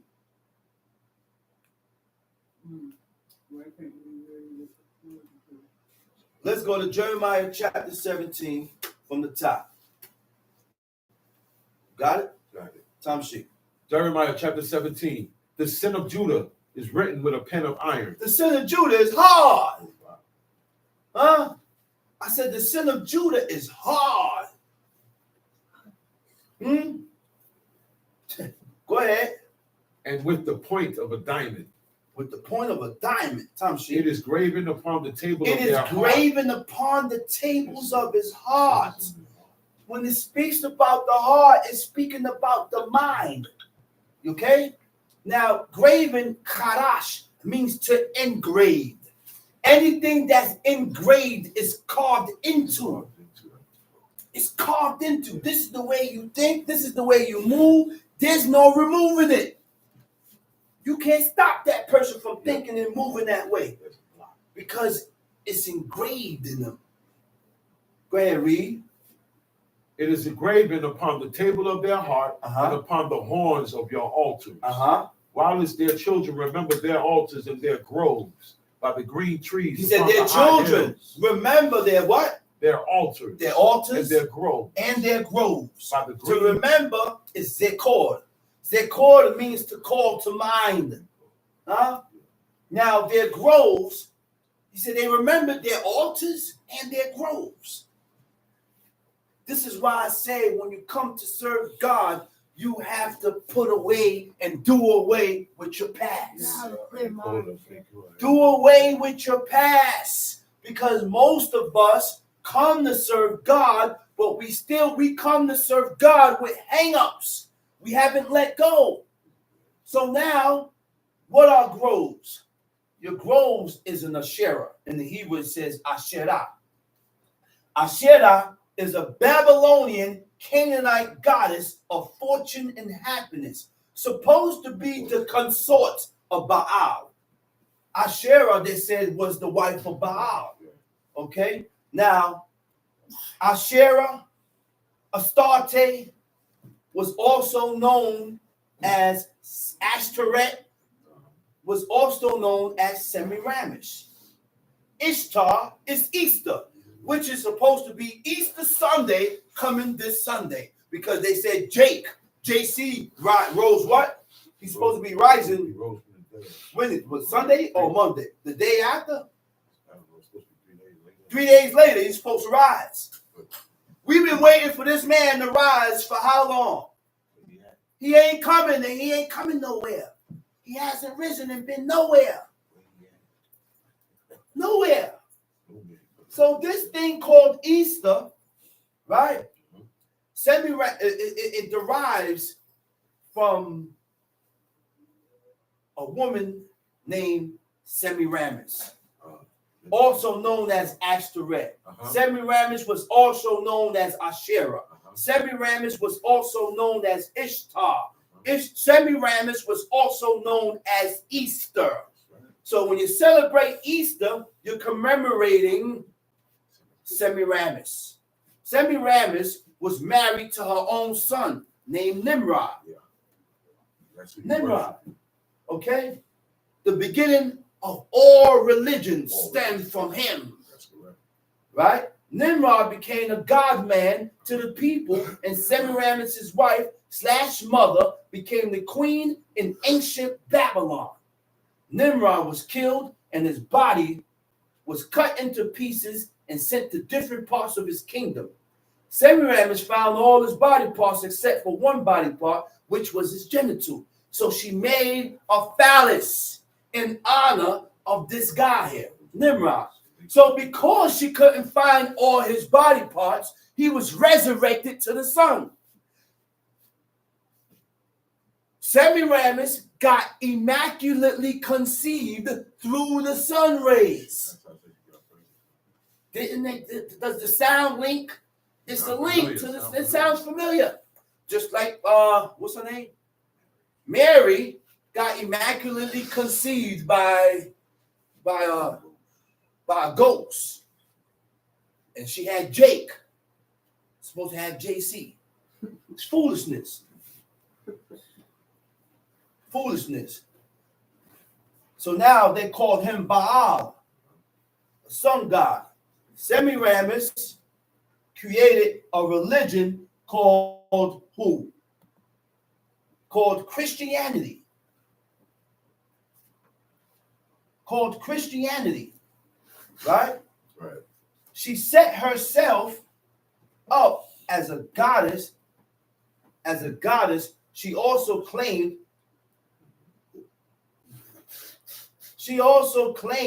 that she was immaculately conceived. Right. Immaculately conceived. Immaculate conception. Right. That's what they call that. She taught that the moon was a goddess that went through as what? A 28-day cycle. A 28-day cycle, and ovulated when full. She was also known as Ishtar, aka Easter. So now check this out with the eggs now. She claimed that she came down from the moon as a giant egg that fell in the Euphrates River. Semiramis became known as Ishtar, aka Easter, and the egg became known as the symbol of Ishtar. Now these eggs usually was colored with blood. That's right. Usually it was covered with a baby's blood. All these eggs was covered with blood. Now today we cover and we paint the blood with paint. Right? So when Nimrod sexed his mother and had a son named Tammuz, the sun god, godchild, when Tammuz was killed, Ishtar started the people to weep for him for 40 days, which is Lent. After Easter, 40 days after is Lent. Okay? Catholics claim it is a season of fasting which prepares for the resurrection of Christ. Okay? Right. Time sheet. While as their children remember their altars and their What verse groves. you at? Verse 2. Go ahead. By the green trees upon the high hills, Oh, my mountain, in the field I will give thy substance, and all thy treasures to the spoil. He said, oh, my mountain. He said, in the field I will give thy substance and all thy treasures to the spoil. He's going to give Israel up for what? To be robbed. He's going to give Israel up to the enemy. He's going to give Israel up to our enemies, man. This is why we went through what we went through. This is why. Because we refuse to hearken to God. And then because we don't hearken to God and we go through everything that we went through, we want to blame people and other people instead of blaming yourself. You put yourself in that predicament. Tom Sheep. That's correct. And thy high places for sin throughout all thy borders. Verse 4. And thou, even thyself, shall discontinue. And thou, even thyself, shall discontinue. The word for discontinue is shamata. It means to release. It means to cause to fall. Discontinue means to break the continuity of. What is the continuity of? Right? The continuity means what? The fact that you continue to exist with no changes. Huh? You keeping it going. You keep going. And you keep going. And you keep going. But you refuse to change for God. That's what God is doing to us, man. Look what God has done to us. Discontinue means to break the continuity of, man. The fact that you continue to exist, you continue to live, you continue to go on in your life without making changes for God. You don't want to fall and put yourself in that predicament, man.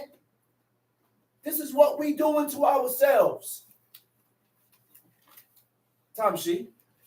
And thou, even thyself, shall discontinue from thine heritage that I gave thee. Discontinue from our heritage. Our heritage was a possession from God.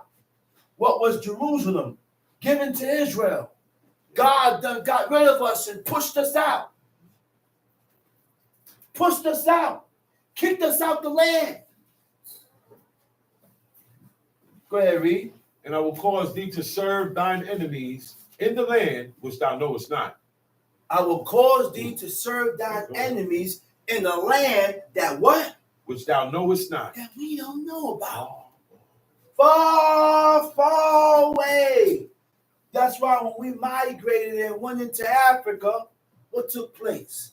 God allowed a nation to invade this place, and we were handpicked. When we got on those stinking slave ships, a mixture of people was on those ships. It wasn't only Israel. It was people from different nations, different people all over the place. When they got to the shores of America, they had to burn that shit. They had to burn it. Go ahead, read. For ye have kindled a fire in mine anger, which shall burn forever.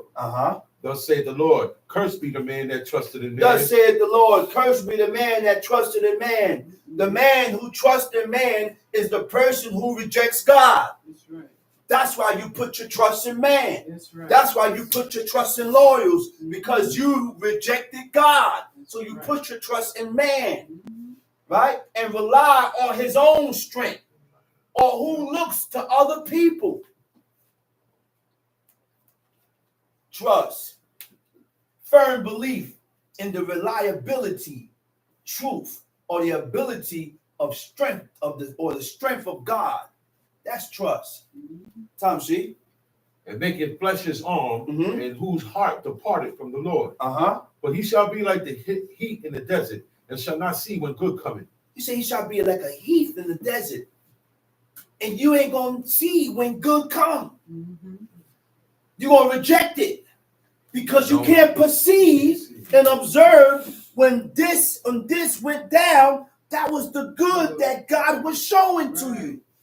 So you reject it, thinking that it was evil, thinking that it was wrong, thinking that God saved you. No, God ain't saved you. That was the good that God was trying to show you. But you rejected it. Tom Sheep. For he shall be like the heat in the desert, and shall not see when good cometh, Mhm. but shall inhabit the parched places in the wilderness, in a salt land, and not inhabited. Uh-huh. Blessed is the man that trusted in the Lord, and whose hope the Lord is. What verse that? Amen. Verse 8. Mm-hmm. For he shall be as a tree planted by the waters, and that spreadeth out her roots by the river, Uh-huh. and shall not see when he cometh. But her leaf shall be green, and shall not be careful in the year of drought, neither shall cease from yielding fruit. Uh-huh.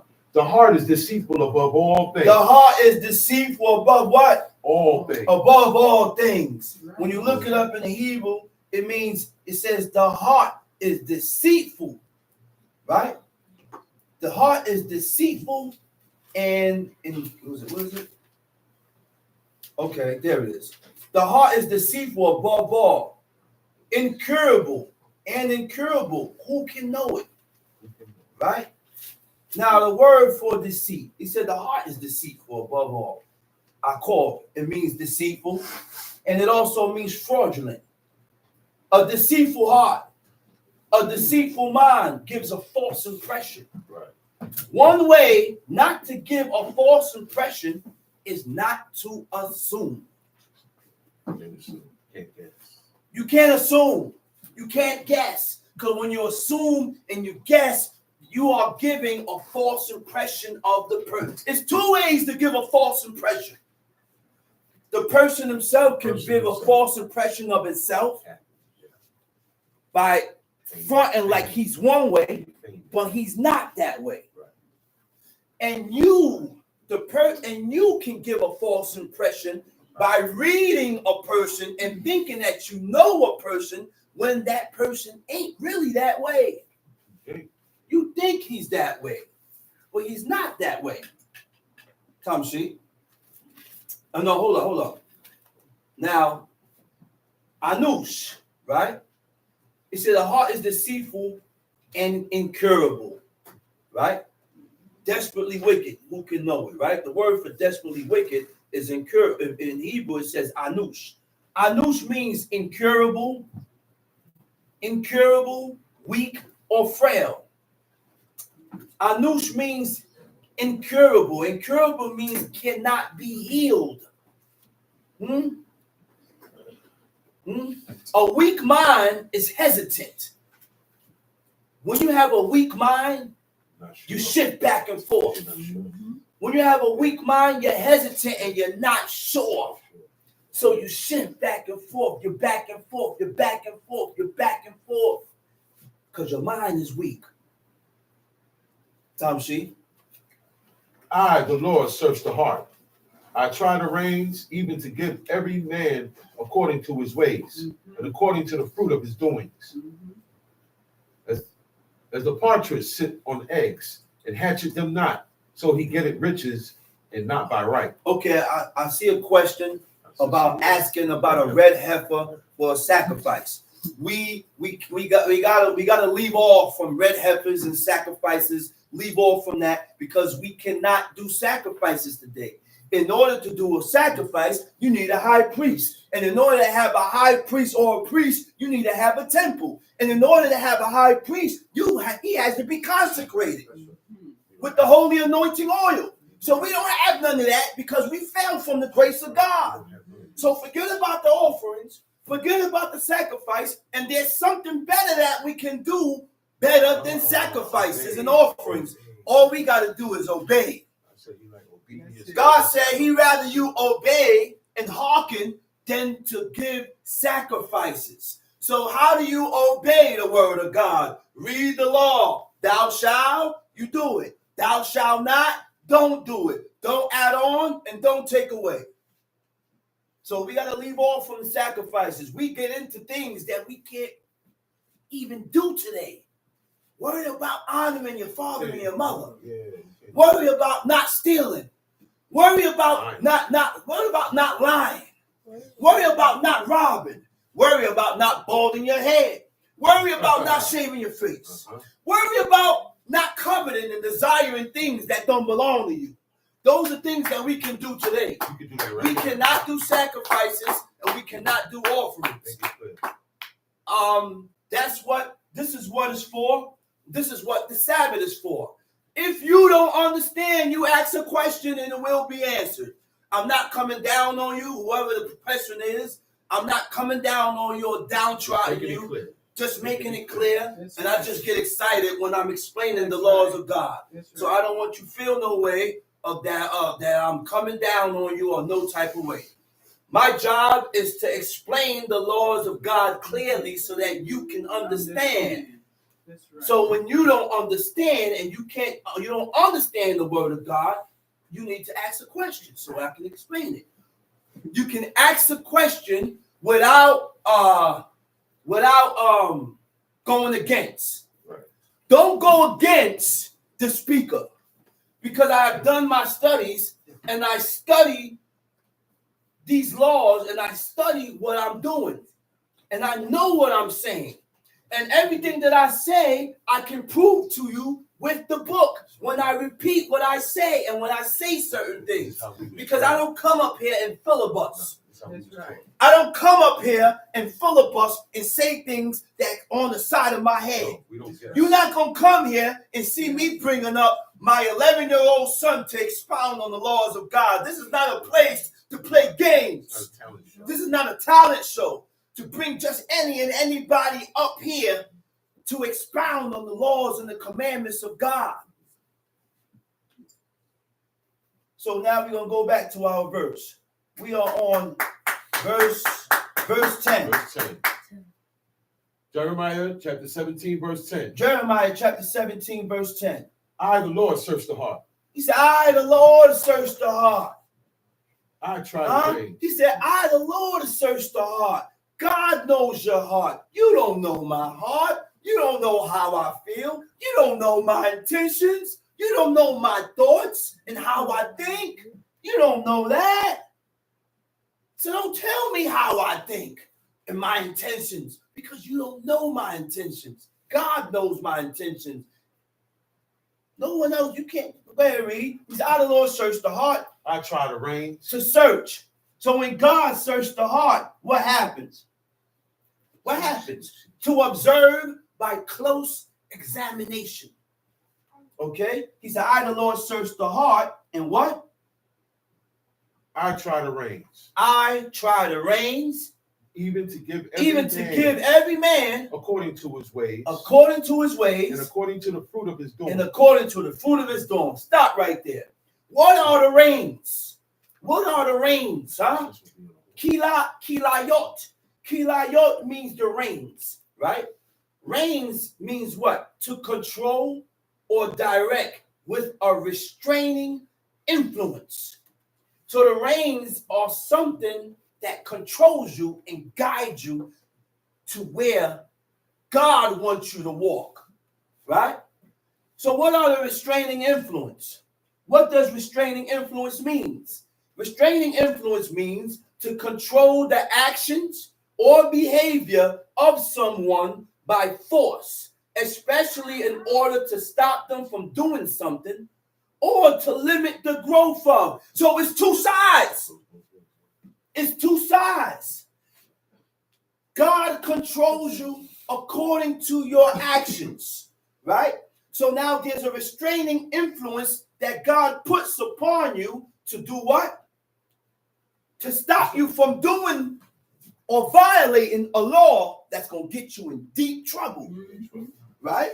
Or he put a restraining influence to limit your growth in serving God.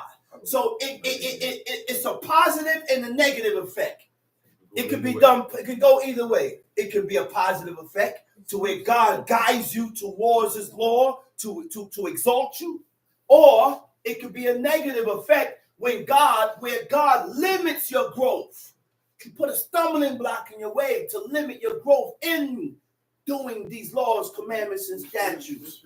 Okay? All that is done because of the fruit of our doings. The fruit of our doings is the effect or consequences of your actions. And that's why God deals with us accordingly. That's why God deals with us like this. because of our actions and how things that we do in our life that God hate and despise. Tom Sheep. Even to give every man according to his ways and according to the fruit of his doings. As the partridge sitteth on eggs and hatcheth them not. He said, as the partridge sits on the egg and hatch them not. The partridge is a different bird, is another bird. The partridge goes sit on the eggs of other birds, and because of the partridge sitting on other birds' eggs, it's not going to hatch. Why? Because every bird that hatches an egg, the egg that it comes from, the mother that it comes from, has a certain temperature. This bird don't have the same temperature as the mother. The mother only can hatch those eggs. So the partridge come, peck at the mother, rushes her off, and he sits on the egg. That egg ain't gonna hatch. Notice that when God said, if a bird nest chance in the way, God never said take the eggs. Why? Because the eggs gotta hatch. The mother gotta sit on the eggs to hatch it. So he said, take the young, which means the eggs has been hatched already. They never chase the bird off the eggs and crack the eggs and eat the eggs. It's an embryo. It's an embryo. It's a fetus. It's a fetus. Tom Sheep. As the partridge sitteth on eggs and hatcheth them not, so he that getteth riches. What verse you at? 11. Go ahead. So he that getteth riches and not by right. So he that getteth riches and not by right shall leave them in the midst of the days. Shall leave them in the midst of the days. So however you got this money and it wasn't right, it wasn't according to the laws of God,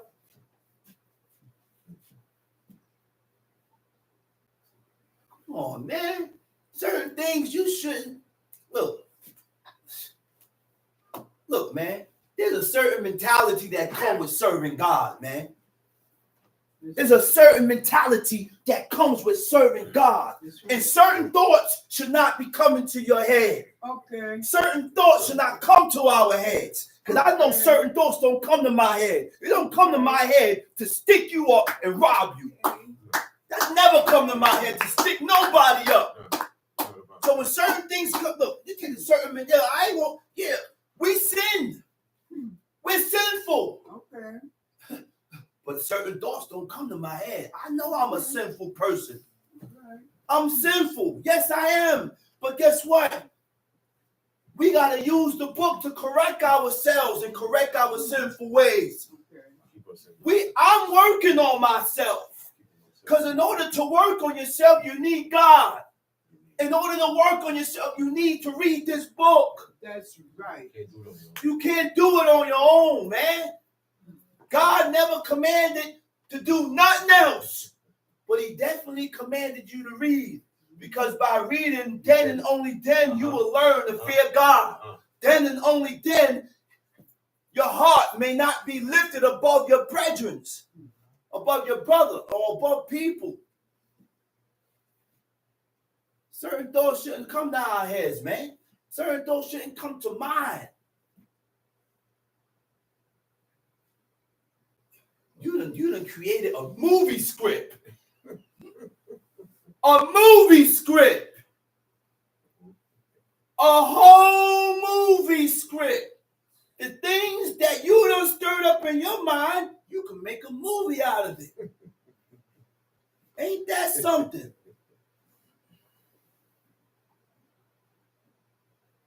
Come on, man. Certain things will forever bother you, man. I said certain things you just never gonna forget. You're gonna always remember it. You ain't gonna never forget it. You know why you ain't gonna never forget it? Because it's baffling that.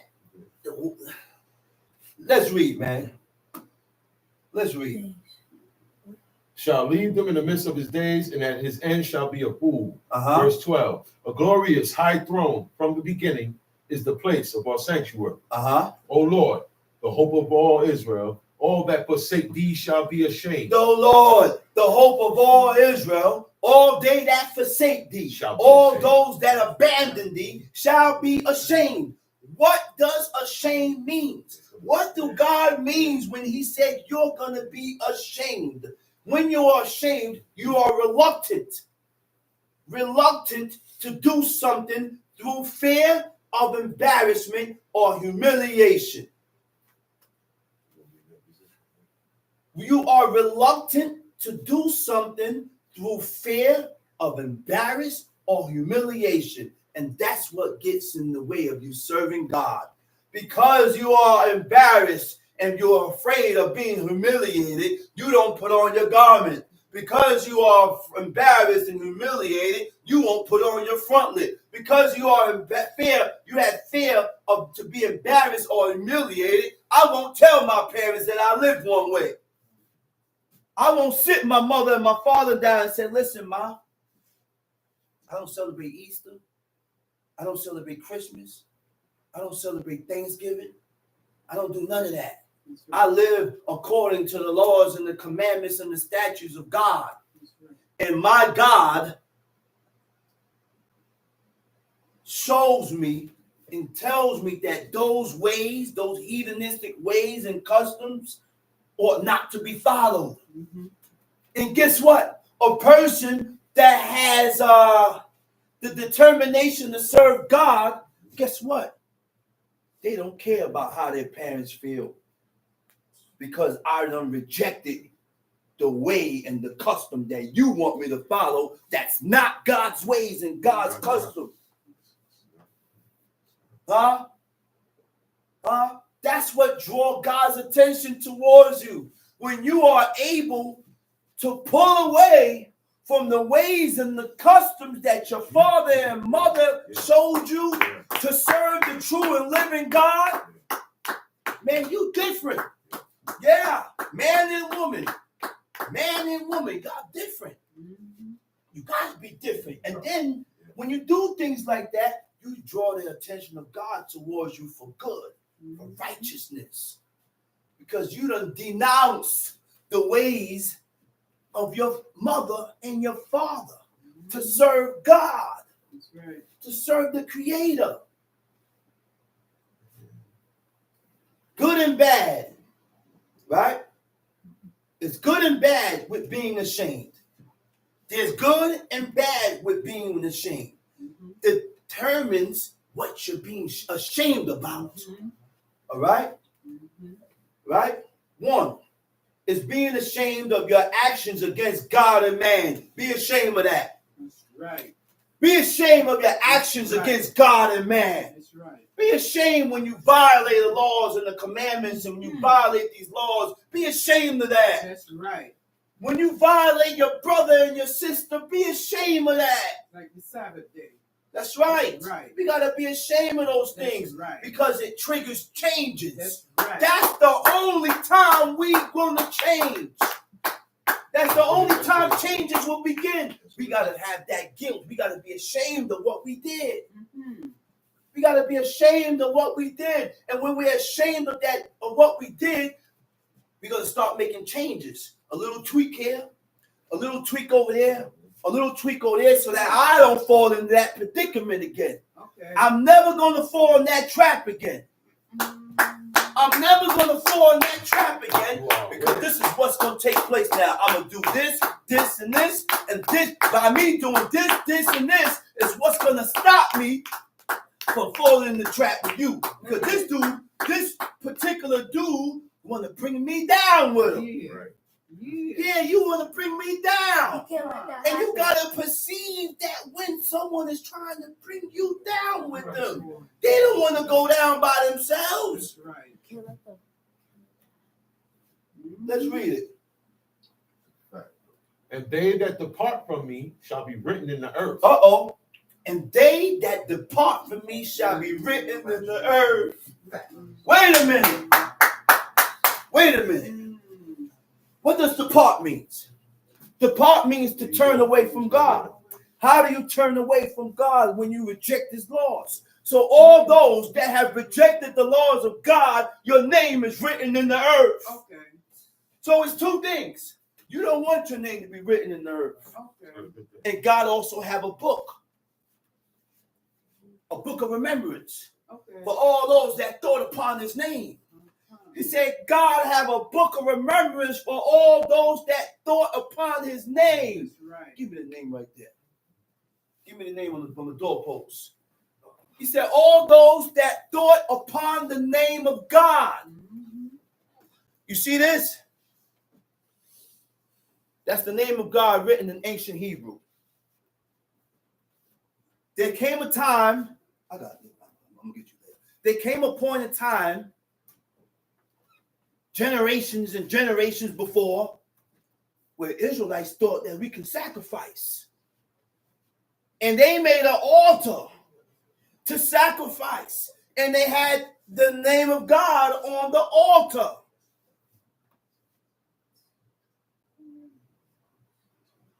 The CANT broke up. Everybody's grabbing cable boxes. Everybody's grabbing everything else except of what was really important. The Bibles was all over the floor. The name of God was on the floor. My father came in, he said, what's wrong with y'all? Where's y'all mindset? Why are y'all grabbing tables and chairs and cable boxes? Everybody moving in such a rush. My father went in and picked up all the Bibles off the floor, put it in the bag. He looked, picked up the altar, the so-called altar, cut out the name of God, and he left. All those people that did not think or haven't had the thought to pick up or have some type of good about the name of God, They ain't doing law right now. they ain't doing no more law. Every last one of them who ain't dead is in the church again. It is very important to protect the name of God. Listen and learn. This is why I don't mention it. That's why we don't write. It's in plain English. Amos 6 said, hold thy tongue, for we should not make mention of the name of God. People You name need a themselves. translation? But we cannot. We come up with excuses and reasons. I could say it in prayer, but you didn't read in the book where God said you could say it in prayer. You didn't read it in the book where God said you can say it in the song. You know why? Because to profane, when you profane the name of God, you had made it common. Common use. Common use means you use it too often. I pray 7 times. I say the name of God 7 times. You're still using it too often. It is holy and it ought to be respected and revered. So what I do with this name, at my doorpost, I hang the name of God up on the doorpost. It's hung up. It's hung up on high. If you have the name of God, hang it up on high. I wouldn't advise you to wear it, Chief. Or name yourself. Chief Mother. Or name yourself. I won't advise you to wear it. No, you can put it there. It's not this. You took it down. It's all right. It's not like this. So let's read it. Where we at? Verse 13. Verse 13. O Lord, the hope of Israel, all that forsake thee shall be ashamed, and they that depart from me shall be written in the earth. He said, they that depart from me shall be written in the earth. Oh, you didn't know God got a book? I said, you didn't know God got a book? But this book have the names of the people that thought on the name of God. Huh? I need my name to be remembered. I want God to remember my name and put my name in the book, in that book of life, so that my name could be remembered. Huh? So in order for your name to be remembered, I got to start doing things. Huh? I got to start putting forth works. I got to start putting forth works and actions. Let's read it. Verse 14. Heal me, O Lord, and I shall be healed. Save me, and I shall be saved. He said, heal me, O Lord, and I shall be healed. When I did the studies of this definition called heal, it means to patch up the breach. Lord have mercy. So open it.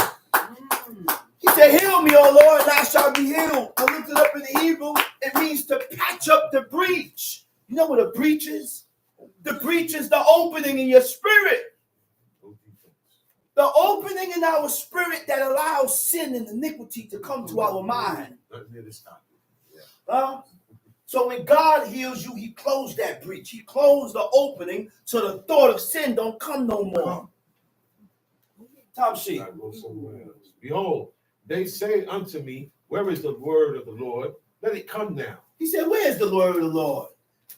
Let it come now. Tom Sheep. As for me, I have not hastened from being a pastor to follow thee. He said, as for me, he said, I never stopped being a leader.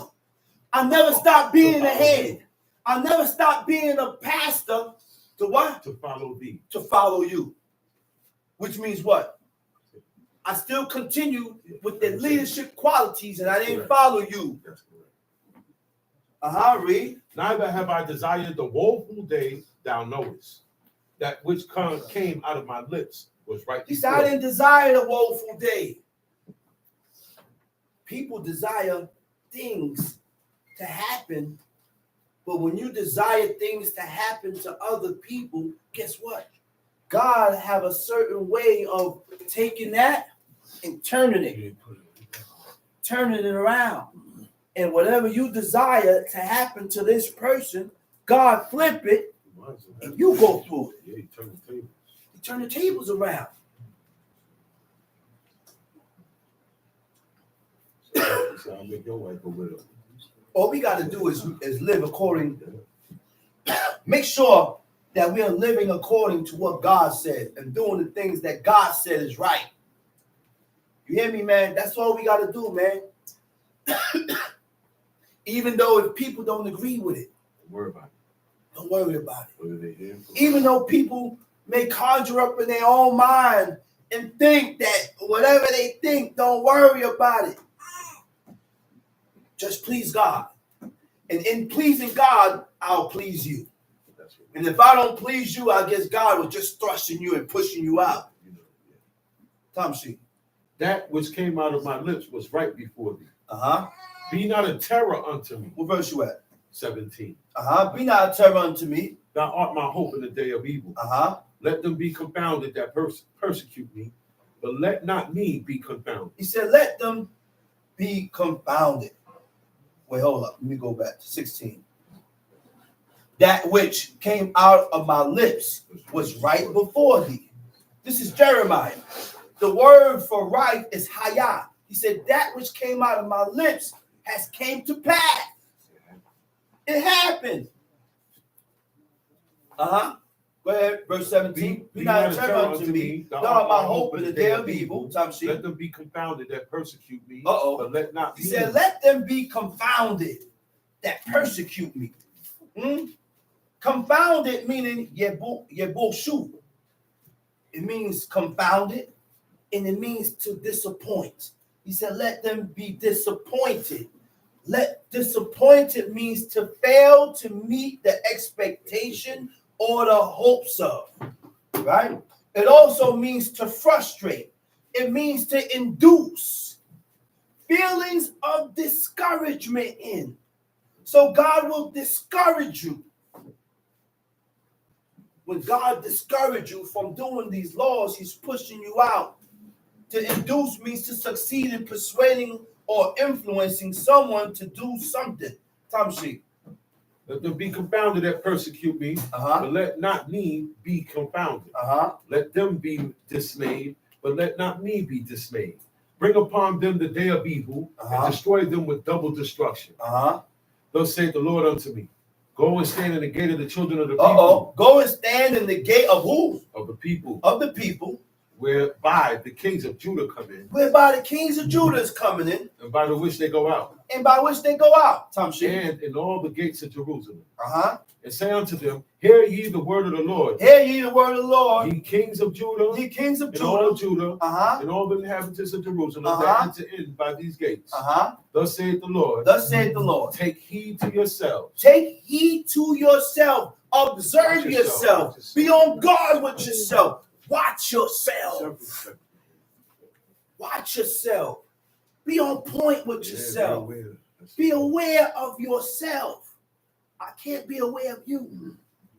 You got to be aware of your own self, because it begins and starts and ends with you. All right, go ahead. And bear no burden Bear no burden on the Sabbath day, on the Sabbath day. nor bring it in by the gate of Jerusalem. A burden is anything that is carried.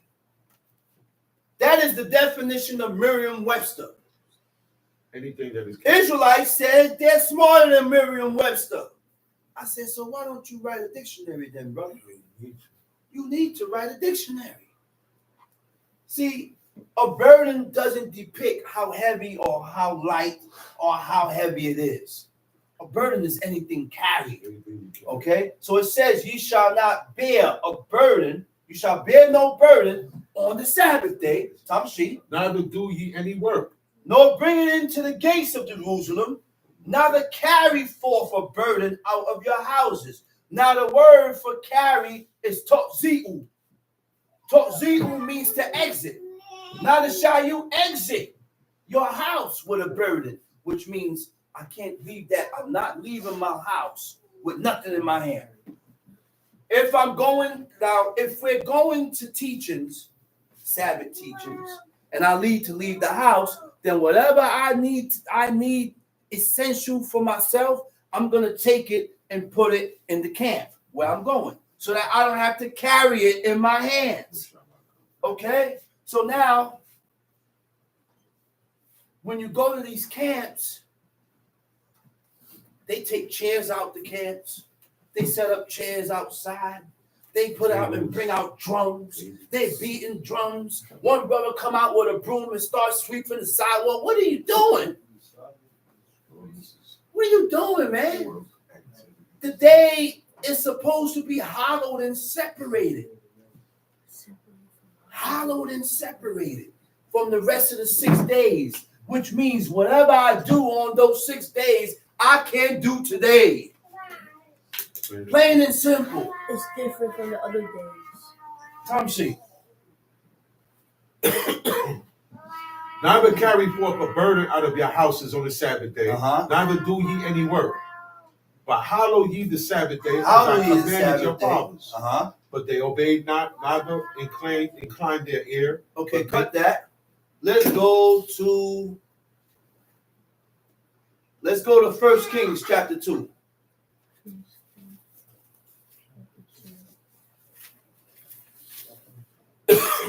From the top, yes. 1 Kings chapter 2. Now the days of David drew nigh, that he should die. And he charged Solomon his son, saying, He said, now the days of David drew nigh. The thing with these righteous and holy people, they knew when they was going. They knew when they was going. Yeah, they was in tune. They was in tune. That's when you start taking your son and you start instructing them. You start instructing them and giving them instructions. Last orders. Tamshi. I go the way of all the He earth. said, I go the way of all the earth. The way of all the earth is to die. You're going to die. Whether you, listen, we all going to die one day. One day we going to die. But the objective before you die is to die keeping the laws, commandments, and statutes of God. That's the ultimate goal. Tamshi. I go the way of all the I go the earth. way of all men. Be thou strong, therefore, and show thyself a man. Wait a minute. He said, be strong. He said, and show yourself to be a man. Because it takes a man to do these laws. That's right. It takes a man to fulfill these laws, commandments, and statutes. That's the first title that God gave to man. Before you was a chief, before you was a prince, before there was a king, before there was governors, he said, you're a man. Read. And keep the charge of the Lord thy God. Keep the charge of the Lord thy God. To walk in his ways. To walk in his ways. To keep his statutes. To keep his statutes. And his commandments. And his commandments. And his judgments. And his judgments. And his testimonies. And his testimonies. As it is written in the law of Moses. As it is written in the law of Moses. You know how many years? You know how many years and years and years and years that they still had this book called the Laws of Moses? The only book that God has preserved. From in the beginning of times. God preserved this book. That's why all these words came directly out of the mouth of God. Right.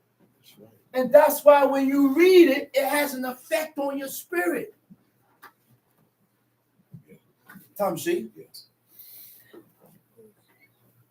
All that do it, all that thou doest, that thou mayest prosper in all that thou doest, whithersoever thou turnest thyself, that the Lord may continue his word, which he spake concerning me, saying, if thy children take heed to their ways, take heed to walk their before ways, me in truth, to walk before me in truth, with all their heart, with all their soul, Mhm. there shall not fail thee, said he, a man on the throne of Israel. But in order for that to be accomplished, you got to follow the laws and the commandments of God. That's the key. That's the key for this to happen. You got to give to get. Most people just want to get and not give. I don't want to give up nothing. I just want you to continue giving me. That's the mindset of a heathen. That's the mindset of the wicked. You got to give to get. You got to get to give.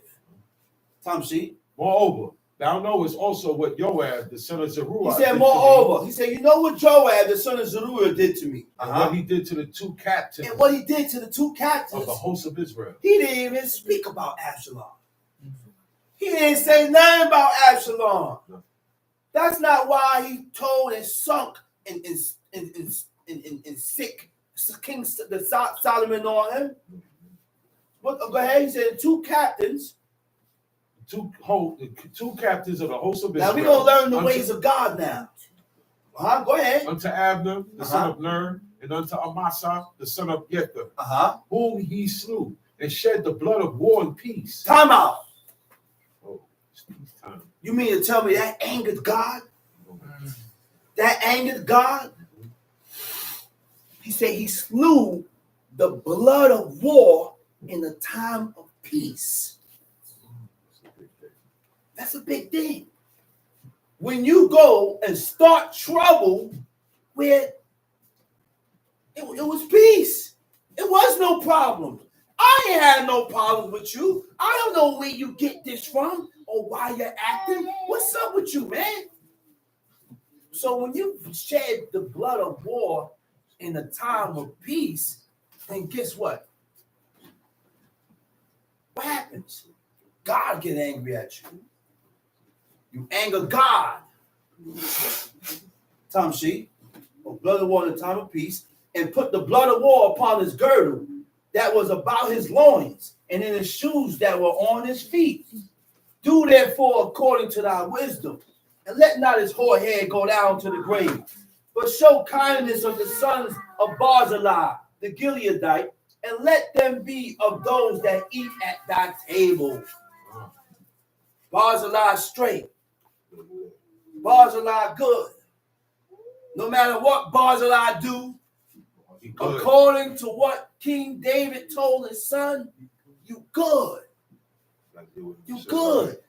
You can't get emotional with certain situations. I always got to remember my father's command. It stands regardless of what, Tom Sheep. For so they came to me when I fled because of Absalom, thy brother. And behold, Thou hast with thee Shimei, the son of Gera, Oh, a check Benjamite, this guy out. Go ahead. of Bahurim, which cursed me with a grievous curse. In the day when I went to Mahanaim, but he came down to meet me at Jordan, and I swear to him by the Lord, saying, I will not put thee to He death. said, man, this guy cursed me. He came to meet me at the Jordan. He said, but I swore to him. He said, I swore to him that I was going to put him to death. Right? He said, now I'm in verse 9. First Kings chapter 2, verse 9. Tamshi. Now therefore hold him not guiltless. He said, don't hold him guiltless. But thou art a wise man. But thou art a wise man. And knowest what thou oughtest to do unto him. Solomon was so wise that he knew that he couldn't kill Shimei according to what he did to his father. Because his father already gave strict command that, hey, you ain't going to die for it. He said, you know what? He said maybe God told him to curse David because one of his armor bearers, Abishag, wanted to move on him. But King David was the type of man that when things happened to him, he accepted it. And he went beyond that and said, God allowed him to do it. That's why this is the mentality that we don't have. We have to learn to look beyond certain situations and say, and go above. Go upstairs. Why is God allowing this? Why is God allowing me to think and move this way? Why did God put this in my mind? Why was I led this way? Why was I pushed this way? You got to go upstairs, man. Don't blame nobody. Everything happened because God did it. And when God pushed you out, guess what? It wasn't it wasn't good for you. You know why? Because he done pushed you and pulled you away from doing these laws, from fulfilling the laws, commandments, and statutes of God. Tamshi. And knowest what thou oughtest to do unto him, but his whorehead bring thou down to the grave with blood.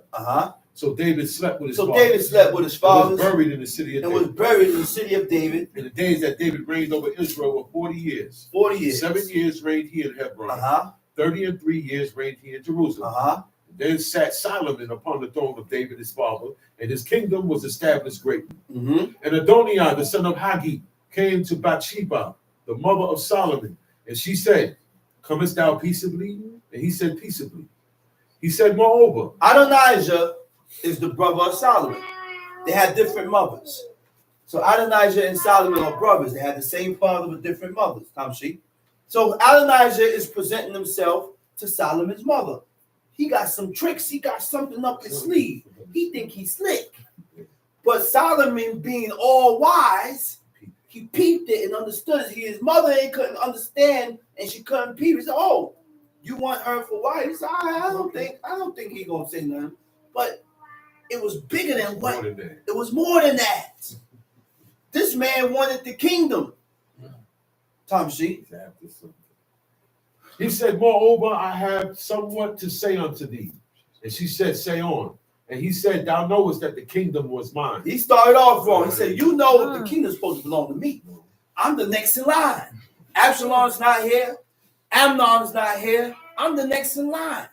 He said, you know the kingdom belongs to me. Read. That all Israel set their faces on me, that I should reign. Howbeit the kingdom is turned about and has become my brother's. For it was his from the Lord.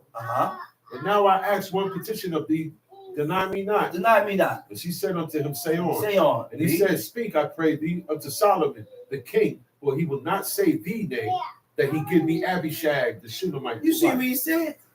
You see, you hear this? Listen to the ways of God and listen and learn how to honor your mother and your father. He told his mother, he said, go and ask this of my brother Solomon, because I know he not going to tell you no. It wasn't our custom in the ways, in our ways, to turn to our father and mother and say no. Whatever they ask for, it's done. Oh, this is what you need. This is what you want. This is your wish. It's done, Mom. It's done, Pops. You got that. They didn't say, I can't do this, Abba. I can't do this, man. I can't because no, everything else stops. I can't do this, Ema. Everything else stops. Get it done. This is what you want done. You know why? Because when you reject and turn them down, do you know what stirs up in their mind, inside them? You don't know what stirs up in them, and then God mark it as dishonor. Look at you. God mark it as dishonor, man. Look at you away, man. It's you stir certain feelings in them, sometimes that not even spoken of. No, they keep it. And sometimes they just keep it there. And then months later, they said, man, you know what, man? When he or she said this, or did this, or said that, I didn't like that, man. I felt away. And when they get that feeling, it grieves them. God mark you down. Jehoshaphat has dishonored his mother. Your name has been erased out of the book of life. There's 2 books. The book of life, and you don't want your name written in the earth. At that point in time, your name is written in the earth. You can remove it from there by good deeds and good actions. You can turn it around while you're alive. Tom sheet.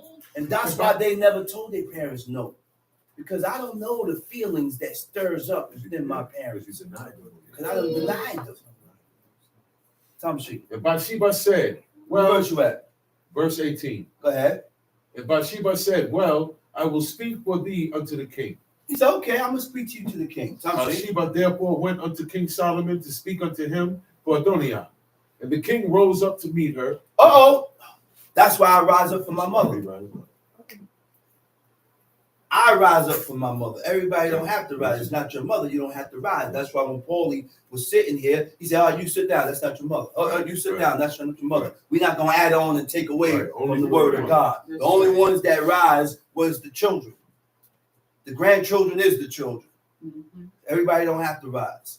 The children rise. Why? Because King Solomon, the book don't say, thou shalt rise for your parents. But when you read in other books, you follow the ways and the customs of our forefathers because they showed you how to honor. They showed you the things to do to get close to God. So when his mother when Bathsheba presented herself in front of King Solomon, he rose up. That's acknowledgement. Acknowledgement of your presence. Acknowledgement. You don't continue playing the video games when your mother walk in the room. He said, hey, man, he said, all right, man, hold on 1 minute, man. That's this honor, man. Get up and put that game down. Get up. That's dishonor, man. It means something in the heavens and it means something with God. Why you think Solomon rose? What time she? And sat down on his throne and caused a seat to be set for the king's mother. And she sat on his That's his throne. I said, that's his throne. That seat that he gave was his seat. But he's the king. And his mother is standing. So I'm able to take a seat, any seat. I don't care if it's a man chair. And God is in charge of him. He said, listen, Mom, sit right here. Sit her down on my right hand. Just sit here, Mom. So you ain't going to stand, man. Oh, well, Mama, stand. Ain't no chair around. Let me get up. Mom, sit down. You sit down. You gotta be aware. These dudes sit down, they let their parents stand. He was crazy. Go ahead, read. And she sat on his right hand. She sat on his right hand. Then she said, I desire one small petition. Look what he said. He said, I desire one small petition. What verse you at? Verse 20. Go ahead. I pray thee. Say me not. He said, don't tell me no. You know what it means for no? He said, shub. Shub means to turn back. Don't turn me back. Don't return me without giving me what I requested. Tom she. And the king said unto her, ask on, my He said, ask whatever you want, Ma.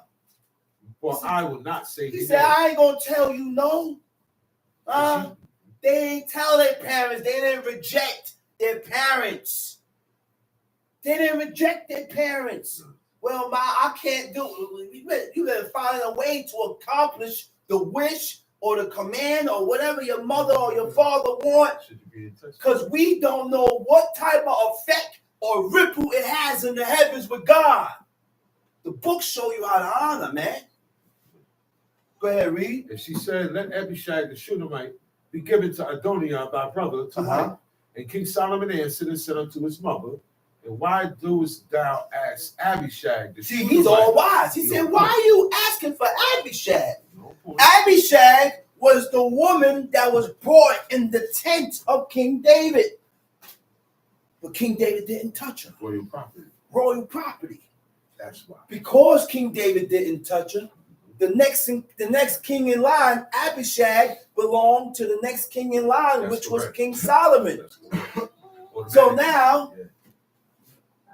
he went and asked for Abishag. Yeah, you know better. And he know what he was doing. He tried to run game underneath the woman. He said, why you ask for Abishag, the Shunammite? Tamshi. Ask for him the kingdom also. He said, you want him to be, you asking him for the kingdom also. For he is mine elder He's brother. my older brother. Even for him. Even for And him. for Abiathar the priest. And for Abiathar And the for priest. Joab. And for Joab, The the son son of of Zeruiah. Zeruiah. Then King Solomon sware by the Lord, saying, God do so to me and more also, if Adonijah have not spoken this word against his own life. You see? Which means there are certain things that I can't accept. That right there, he couldn't accept. Couldn't accept that. Everything else, I would never tell you no. But this, I can't accept that. Because it's against the kingship. It's against the kingdom.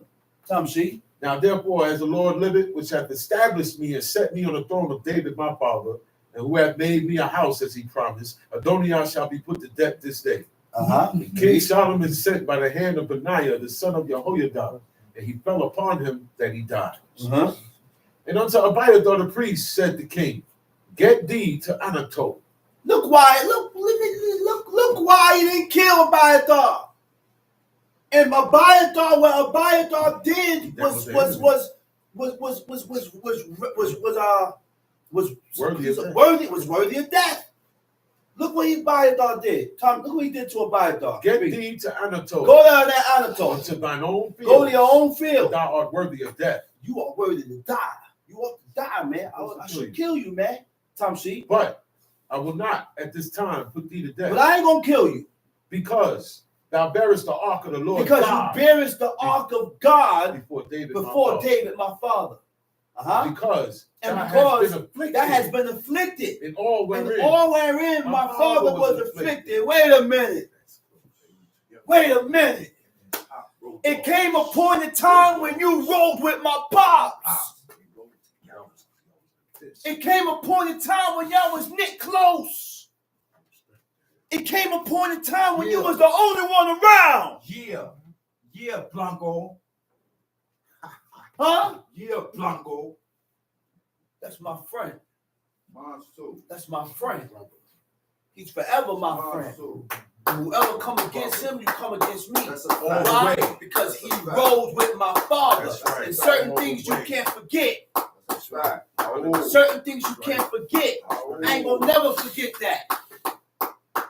I'm not a despicable, evil seed that disregard the ways of God. The ways of God is showing you here. Regardless of what he do, you gotta be able to look past it. You look past that. Why? For the sake of your father. The things that he did for your father, and he stuck close to your father. You see what King Solomon did? I said, you see what King Solomon did? He said, you ought to die, man, and I ought to kill you. But you're deserving of death. But the only reason why I'm not going to kill you and I'll let you live, because you brought an ark in the presence of my father, and you was afflicted with what my father was afflicted with. That stands with God. So when you go against that, you ain't godly. That's not godly traits. Those are evil, wicked, abominable traits, man. And you need to go that way. That's right. Go that way with it. Go away from me. Go long, go. Tom sheet. So Solomon thrust out Abiathar from being priest unto the Lord, that he might fulfill the word of the Lord which he spake concerning the house of Eli in Shiloh. Then tidings came to Joab, but Joab had turned after Adonijah, though he turned not after Absalom. Yeah. He didn't turn after Absalom. Adonijah rise up. He go and turn after. What are you doing? What you doing, man? You're not supposed to be over there. You're supposed to be on the side of the king. he goes and turns after Adonijah. Tamshi. And Joab fled unto the tabernacle of the Lord and caught hold of the horns of the altar. And it was told King Solomon that Joab was fled into the tabernacle of the Lord, and behold, he is by the altar. Then Solomon sent. In the law, he said, in Exodus 21, it states, you should not kill. I think I don't want to. I got you. I don't want to repeat or say the wrong thing. I think it's in Exodus 21. Exodus 21. I'm in 1 Kings chapter 2, verse 29. All right. In Exodus 21, it states,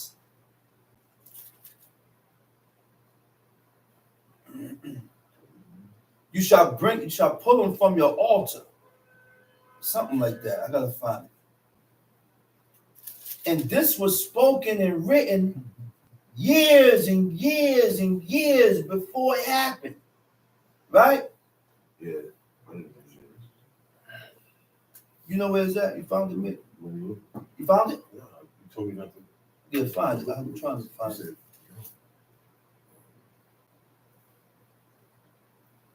I got you.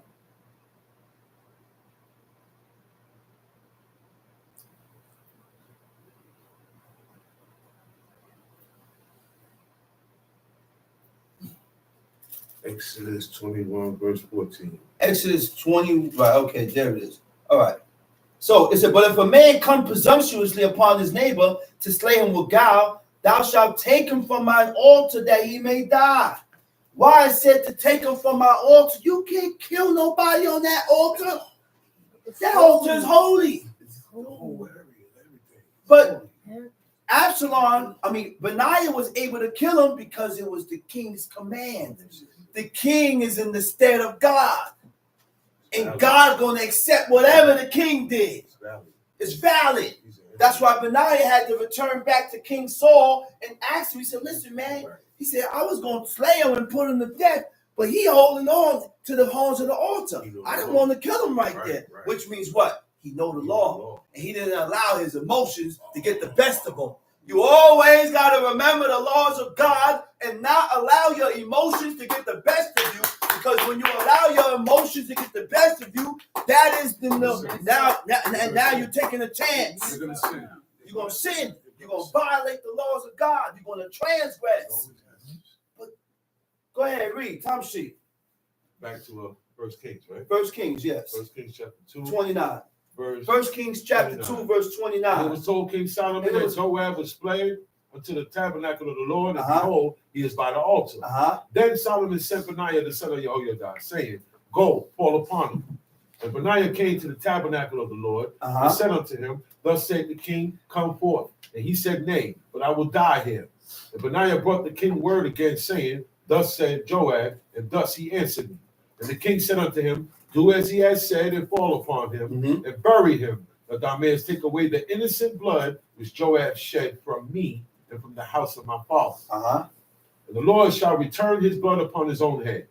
Who fell upon two men more righteous and better than he. More righteous and better than he is. And slew him with the sword. My father David, not knowing thereof, to wit, Abner the son of Ner, captain of the host of Israel, and Amasa the son of Yether, captain of the host of Judah. Their blood shall therefore return upon the head of Joab, and upon the head of his seed forever.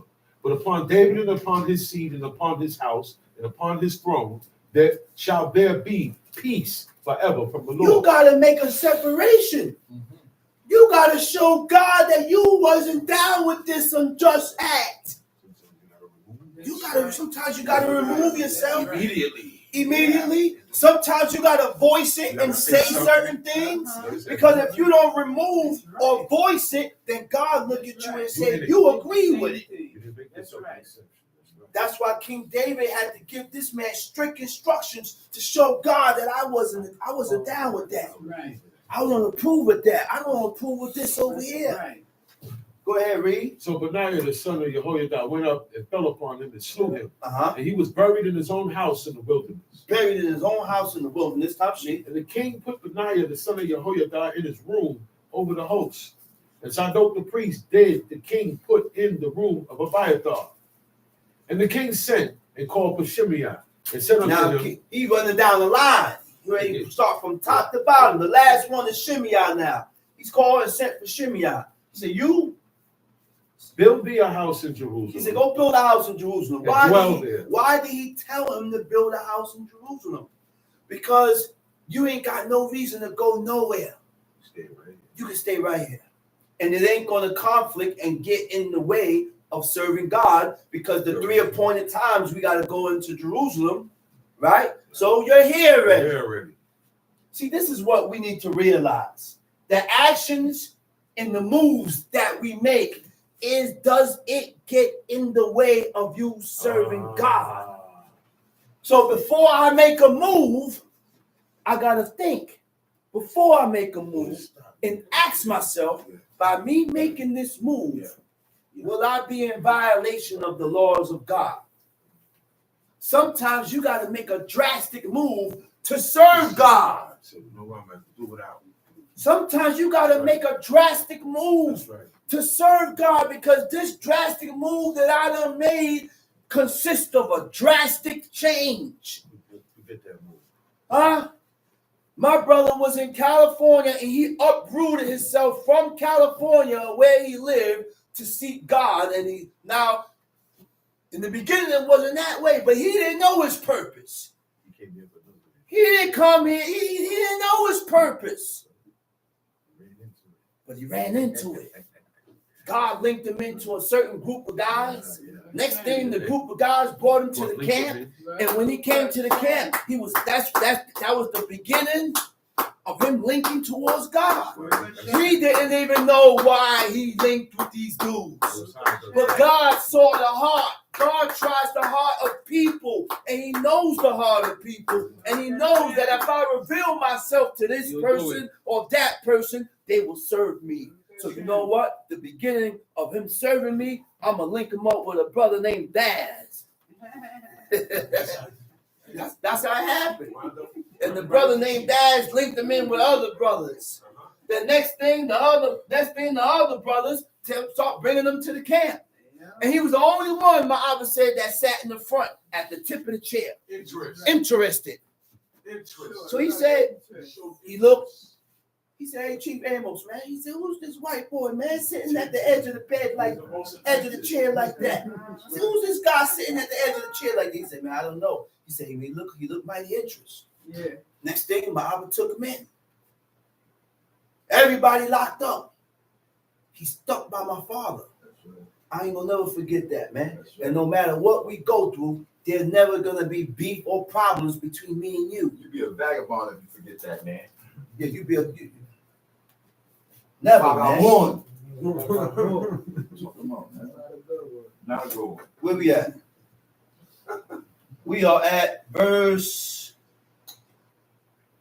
37.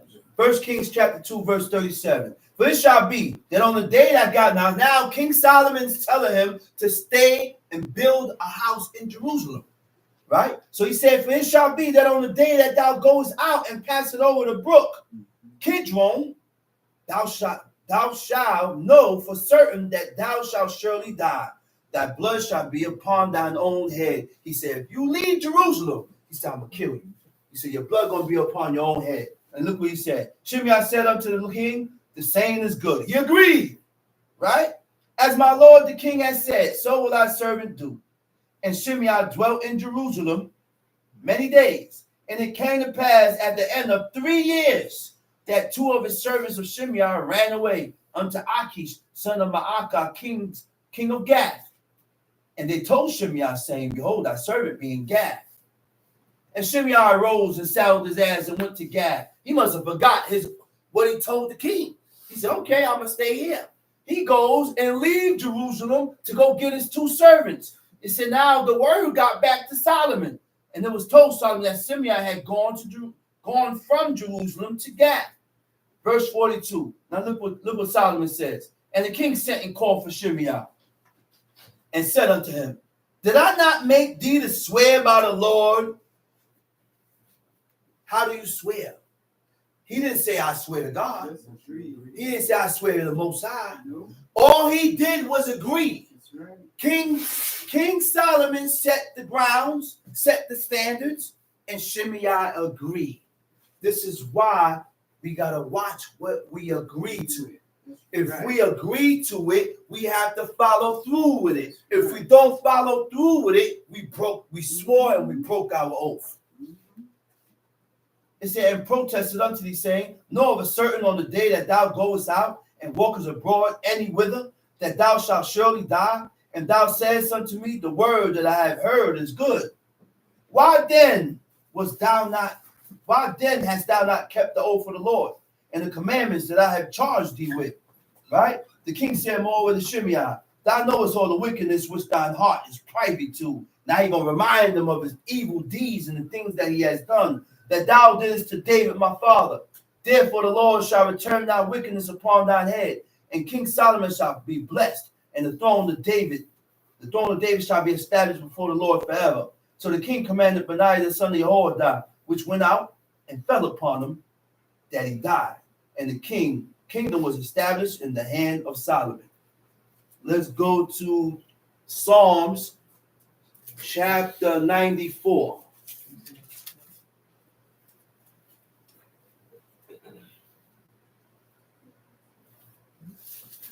Got it? Psalms chapter 94. O Lord God, to whom vengeance belongeth. O God, to whom vengeance belongeth. Show thyself. Vengeance against your own brother, God hate and despise. God refrained King David from taking vengeance on Nabal. He was going to take vengeance of himself. And Nabal was wrong. He said, because I did you good and you returned me evil. He saddled up 400 of his men, told 200 to stay with the stuff, and he was moving to wipe out everything. But God sent Abigail to refrain him and stop him. Vengeance belongs to God. We cannot take vengeance against each other. Vengeance against the heathen is okay. Against the people that don't serve God, okay, that's good. But vengeance against each other, we call on the same God. We on the same side. Oh, we on the same side. You doing this? Okay, but what you doing? Tom sheet. Lift up thyself, Uh-huh. thou judge of the earth. Lift up thyself, thou judge of the earth. Render a reward to the proud. Render a reward to the proud. To lift up means to exalt yourself. God is the only one that exalts himself, to elevate by praise. Okay. We cannot exalt and pick ourselves up. None of our forefathers picked themselves up. They always was of a humble state of mind, a low state of mind, a humble state of mind. That's the ways of God. That's right. All right, Tom C. Lift Render up a thyself, reward. thou judge of Render the a earth. reward to the proud. What is a proud heart? A person that is proud looks at you as a failure. Yeah. They look at you as a failure by ignoring your strength and magnifying your weakness to establish themselves. Yeah. So they could be superior. So they could be better. So they could look better. All praises go to that. That's what's the ways of pride? When I magnify what you did, but I don't say what I did. That's also pride. Oh, you kept that out. Because by you keeping this out, that's going to condemn you. So you keep that out. You're not truthful in what you did. You only magnify what that person did so that you can look and seem right in the eyes of the beholder. Right? It's a deadly mixture of discontent. What is discontent? Not satisfied. Discontent and greed, which leaves you unsatisfied and angry at every inconvenience and affliction. Every chance. Tom C. Lord, how long shall the wicked triumph? How long shall the wicked triumph? How long shall the wicked rejoice? Tamshi. How long shall they utter and speak hard things? How long shall they utter and speak hard things? Huh? The word for hard is atak. Atak means arrogance. Huh? Then when you're arrogant, you're not going to consider. When your arrogance is when a person is unpleasantly proud and behaving as if you are more important than or no more than others. So when you feel that you are more important than this person, then you will allow things to go down even though it's offending that person. Right. Because you think you are above reproach. You are above being told that you're wrong. So you continue to do things and then say, man, I could do it. But it's affecting someone. It's affecting someone. So because it's affecting someone, put all that aside and say, well, you know what? Okay, no problem. Somebody got to take the soft shoulder. And God said, but no, King Solomon said, a soft answer turned it away right. Not today. Nope. Man, you go to a person real softly, man, I didn't even hear you. That's true. Real quiet. Next thing, That is so the true. other person that you done whispered to, he gets in an uproar. What's wrong with you, man? I didn't yell. I didn't scream. I said it nice and softly. We got to watch our ways and watch the things that we do, man, and notice and realize that we have a lot of work to do with self. A lot. We got a lot of work to do with self, man. Tom C. How long shall they utter and speak hard things? How long And shall they all- utter and speak arrogant? And all the workers of iniquity boast themselves. And all the workers of iniquity boast themselves. They speak and they utter. Tom C. They break in pieces thy people, O Lord, Uh-huh. and afflict thine heritage. Uh-huh. They slay the widow and the stranger. They break in pieces. Now who? They break in pieces thy people, O Lord, and afflict thine heritage. Okay. The word for afflict is daka. It means to oppress. Right? Now, oppression means what?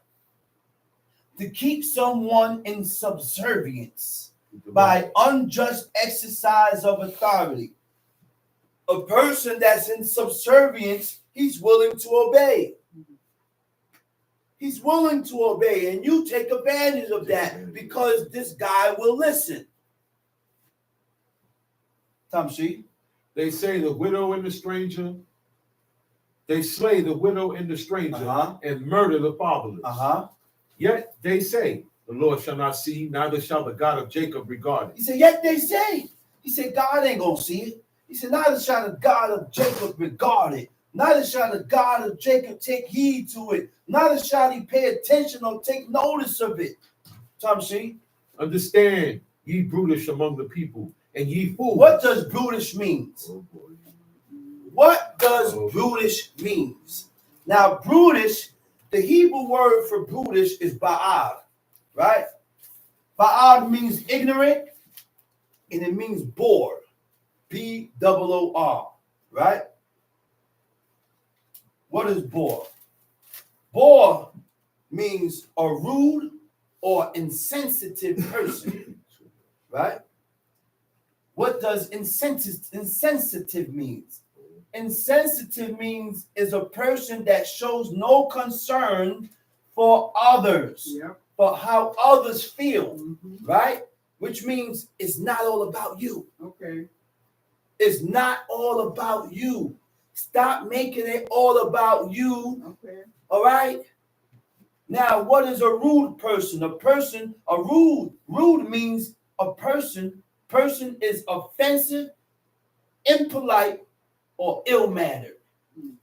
You say offensive things. You say offensive things to people.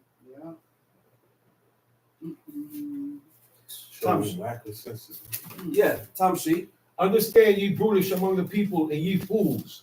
When will ye be wise? He that planted the ear, shall not he hear? He that planted the ear, you don't think God hear everything that's going on? He that formed the eyes. He shall that he formed not the see? eyes, you don't think God can see? He that chastiseth the heathen, shall not he correct? Uh-huh. He that teacheth man knowledge, shall not he know? Shall not he know? The Lord knoweth the thoughts of man. What verse you at? 11. Go ahead. The Lord knoweth the thoughts of Wait, man. hold up. He that chastiseth the heathens, Uh-huh. he that chastiseth the goyim, the nations, shall not he correct your chiach? He said, huh? But we gotta be able to know when is it the correction of God. We gotta be able to discern what is the correction of God. Because most of the time we don't know. You don't even know. We don't know. Tom C, verse 11. He that teacheth man knowledge, shall not he know? Uh-huh. The Lord knoweth the thoughts of man, that they are vanity. Vanity. Blessed is the man whom thou chastenest, O Lord, and teachest him out of thy law. Blessed is the Lord whom thou chastenest. So when we violate the laws of God, a chastisement comes with that. That's right. Because God wants to make you better. Mhm. God wants you to be better. So he chastises you and put you through certain things so you can acknowledge your faults and the Okay. things that you did against God and correct it Okay. and be That's a better with motivator. God. That's a motivator. Huh? Tom C. That thou mayest give him rest from the days of adversity until the pit be digged for the wicked. Uh-huh. Go ahead. For the Lord will not cast off his people, neither will he forsake his inheritance, but judgment shall return unto righteousness, and all the upright in heart shall follow it. Uh-oh. He said, all the upright in heart shall follow. What is an upright heart? What is an upright heart? An upright heart is an upright mind, right? Is a humble person recognizing their own limitations. When you are humble, a humble person or a person that's seeking humbleness, there's a limit. It's a limitation that you draw.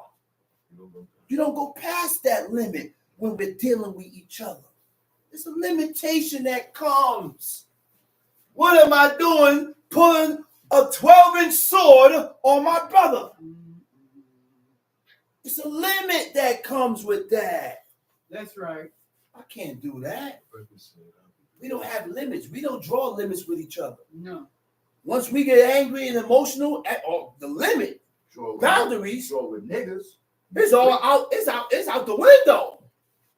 All that is out the window when you get angry. That's not good. That's right. It's not good That's right. because it's either hatred or love. Either or. It's either or, man. Mm-hmm. And the things that we do denotes hatred, and there are things that we do denotes love. That's right. Come on, man. You would never forget. He said, upright mind is a humble person recognizing their own limitations. You want to recognize your limitations and mistakes. Right.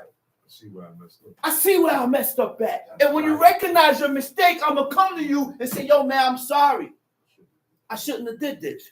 I shouldn't have did that. I shouldn't have moved this way. I shouldn't have did this. And when you say I'm sorry, you don't repeat it.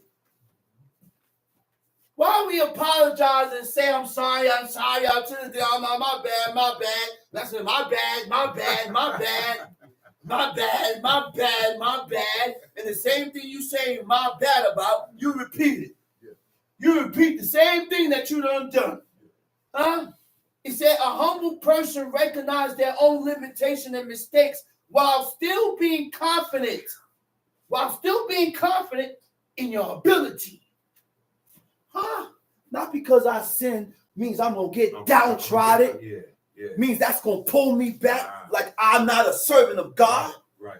Huh? Get over that. Like I could get over that and I could correct that and I'm going to still push for righteousness. I'm going to still push for fulfilling the laws and the commandments of God. Even though I'm at fault, I'm going to do better. I'm going to correct myself and do better. You can't be perfect. Confident in your abilities, concern for others. Those are godly attributes and godly character. What you talking about, man? Those are godly attributes and godly character. Only the godly got those type of attributes. Huh? That way you will be able to determine whether this is a godly man or not a god, or he's not a godly man. according to his ways, That's right. according to his character, and according to his attributes that you learn from reading the book. This is why we need the book. The book shows us our ways and the ways that we need to take on to ourselves. The book shows us our character, the characters of the righteous men and the attributes of the righteous men that we need to take to ourselves, so that God can, so that we can attract the attention of God towards us. What you talking about, man? Let's read it. Who will rise up for me against What the verse you at? evildoers? Verse 16. Let's read it. Who will rise up for me against the evildoers? Or who will stand up for me against the workers Who of gonna iniquity? rise up for me against the evildoers? He said, oh, who will stand up for me against the workers of iniquity? I'm going to say workers of injustice. One brother said, if you don't speak up for injustice, you down with it. Down with it. You got to speak up for it. That's right. And when he said that, he made a damn good point. You got to speak up for it, That's right. regardless of who you hurting, regardless of how you feel. If injustice is being done, you got to speak up. You can't stay silent, That's right. because God look at you and say you agree. And the person that's being done, he gonna look at you and say you agree with it. Yeah. Let's read it. Unless the Lord had been my help, my soul had almost dwelt in silence. When I said, my foot slipped, thy mercy, O Lord, held me up. He said, when I said my foot slipped, he said, your mercy, O Lord, held me up. The word for slip it is mem tet he mata. It means to waver. It means to vacillate. To waver and vacillate. Waver means to be undecided between two opinions or courses of action. You're undecided. You don't know if you want to be here or there. You don't know if you want to be over here or over there. To vacillate means to waver in the mind, to waver at will or feelings, to hesitate in choice of opinions and fluctuate, to shift back and forth. That's called the sieve. That's when God put you in the sieve. Your mind ain't made up. Tom Sheik. In verse 19, in the multitude of my thoughts within me, the multitude of my thoughts. In the Hebrew, it says shad arfim. It means troublesome thoughts. Troublesome thoughts are thoughts that the person formulate in your mind with no concrete proof. It's going to cause trouble. It's going to cause friction. It's going to cause a debate. It's going to cause an argument. It's going to cause a separation. Because those are troublesome thoughts that's in your mind, and you ain't got no proof about it being in your mind. You going according to your intuition. You going according to your feelings and how you feel. You going towards according to what you think in your own mind, but you ain't got no proof. Right? So now, and you try to eradicate these thoughts, which makes it intrusive. You try to eradicate these thoughts, which makes it intrusive. It's hard to control, and it comes often.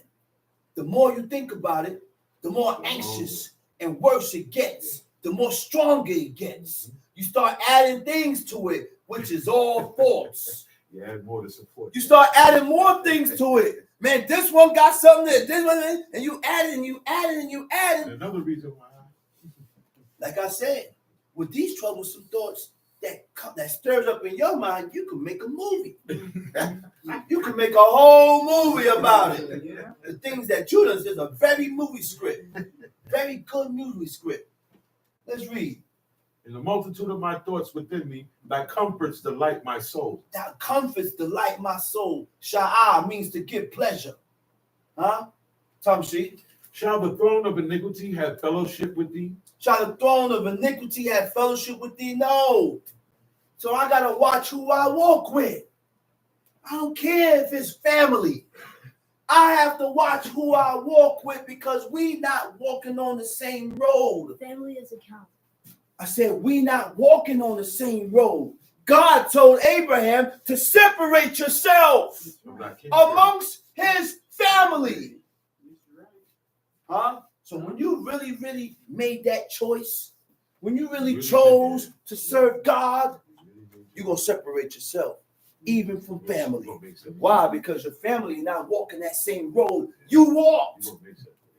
You got to make that separation. That's a big move. And guess what? That move that you done made, God sees it. That's right. It's a statement, man. That's a statement. That's a huge statement, man. God sees that statement, man. Because you're not around none of your family. You are. Look, and then when people do things like that, when people do things like that, and they uproot themselves from their surroundings, you better watch how you treat that person. Lord have mercy. You better watch how you treat that person. You know why? Because they done uprooted themselves from what they was accustomed to from their family. And they done uprooted themselves and they put themselves around a people that they don't know to serve God. That draws God's attention towards you, whether you're man or woman. Huh?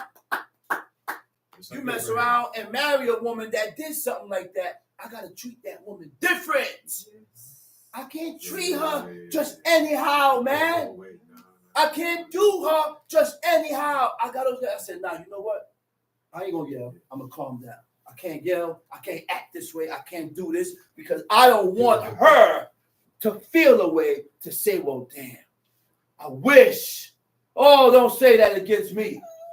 Don't let her say that. Oh, I wish I was by my family so I can. No, because God gonna hear it.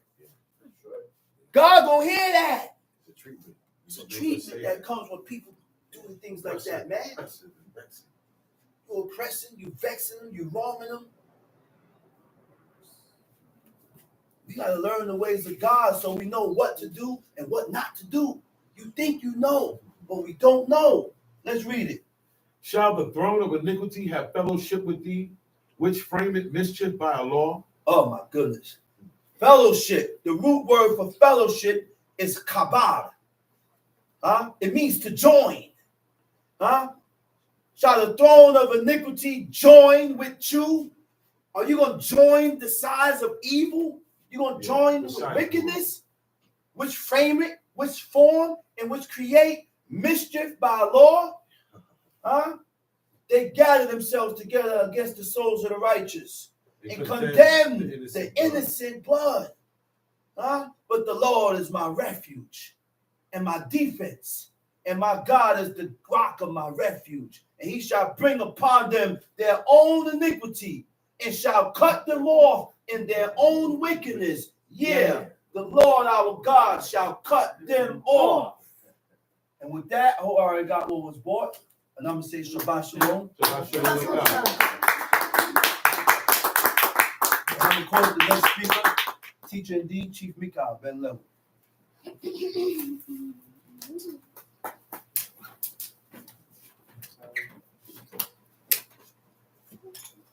Giving all praises to the God of Abraham, the God of Isaac, and the God of Jacob. Giving all due respect, Prince men, chief men, brothers and sisters, mothers of Israel, visitors. I bid you out of the tongue of all forefathers. Shabbat Shalom. Shabbat Shalom to God. At this time, I would ask that everyone rise.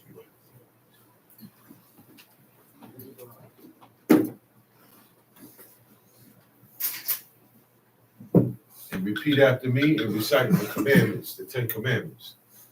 And God spake all these words, saying, And God spake all these words, saying, I am the Lord thy God, I am the Lord thy God, which I brought thee out of the land of Egypt, which I brought thee out of the land of Egypt, out of the house of bondage. out of the house of bondage. Thou shalt have no other gods before me. Thou shalt have no other gods before me. Thou shalt not make unto thee any graven image, Thou shalt not make unto thee any graven image, or any likeness of anything or any likeness of anything that is in heaven above, that is in heaven above, or that is in the earth beneath, that is in the earth beneath, or that is in the water under the earth. that is in the world under the earth. Thou shalt not bow down thyself to them, Thou shalt not bow down thyself to them, nor serve them. nor serve them. For I, the Lord thy God, am a jealous God, For I am the Lord thy God, am a jealous God, visiting the iniquity of the fathers visiting the iniquity of the fathers upon the children, upon the children, unto the third and fourth generation of them that hate me, unto the third and fourth generation of them that hate me, and showing mercy unto thousands of them that love me, Show mercy unto thousands of them that love me. and keep my commandments. and keep my commandments. Thou shalt not take the name of the Lord thy God in vain. Thou Do shalt not not take the name of the Lord thy God in vain. For the Lord will not hold him guiltless that taketh his name in vain. For the Lord will not hold him guiltless that Take taketh his name in vain. Remember the Sabbath day, Remember the Sabbath to day, keep it holy. to keep it holy. 6 days shalt thou labor, 6 days shall thou labor, and do all thy work. and do all thy work. But the seventh day is the Sabbath of the Lord thy God. But the seventh day is the Sabbath of the Lord thy God. In it in it. thou shalt not do any work. Thou Thou shalt not do any work. work. Thou, Thou, nor thy son, nor thy son, son, nor thy daughter, nor thy daughter, thy manservant, thy manservant, nor thy maidservant, nor thy maidservant, nor thy cattle, nor thy cattle, nor thy stranger that is within thy gates. nor thy stranger within thy gates. For in 6 days the Lord made heaven and earth, The 6 days the Lord made heaven and earth, the sea and all that in them the is, sea and all that in it is, and rested the seventh day. and rested the seventh day. Wherefore the Lord blessed the Sabbath day Wherefore the Lord blessed the Sabbath day and hallowed it. and hallowed it. Honor thy father and thy mother, Honor thy father and thy mother, that thy days may be long upon the land which the Lord thy God giveth thee. that thy days may be long upon the land which the Lord thy God giveth thee. Thou shalt not murder. Thou shalt not murder. Thou shalt not commit adultery. Thou shalt not commit adultery. Thou shalt not steal. Thou shalt not steal. Thou shalt not bear false witness against thy neighbor. Thou shalt not bear false witness against thy neighbors. Thou shalt not covet thy neighbor's house. Thou shalt not covet thy neighbor's house. Thou shalt not covet thy neighbor's wife, Thou shalt not covet thy neighbor's wife. nor his manservant, Nor his manservant, nor his nor maidservant, his maidservant, nor his ox, nor his ox, nor his ass, nor his nor ass, anything that is thy neighbor's. nor anything that is thy neighbor's. And all the people saw the thunderings and the lightnings and the noise of the trumpet and the mountain smoking. And when the people saw it, they removed and stood afar off. And they said unto Moses, Speak thou with us, and we will hear, but let not God speak with us, lest we die. And Moses said unto the people, Fear not, for God has come to prove you, and that his fear may be before your faces, that ye sin not. And the people stood afar off, and Moses drew near unto the thick darkness where God was. And the Lord said unto Moses, Thus thou shalt say unto the children of Israel, Ye have seen that I have talked with you from heaven. You shall not make with me gods of silver, neither shall you make unto you gods of gold. An altar of earth thou shalt make unto me, and shalt sacrifice thereon thy burnt offerings and thy peace offerings, thy sheep and thine oxen, in all places where I record my name. I will come unto thee, and I will bless thee. And if thou wilt make me an altar of stone, thou shalt not build it of hewn stone. For if thou lift up thy tool upon it, thou hast polluted it. Neither shalt thou go up by steps unto mine altar, that thy nakedness be not discovered thereon. Hey, Noah, I hear you, man. I hear you. I wait until you finish saying, and then I start. Because you the loudest voice.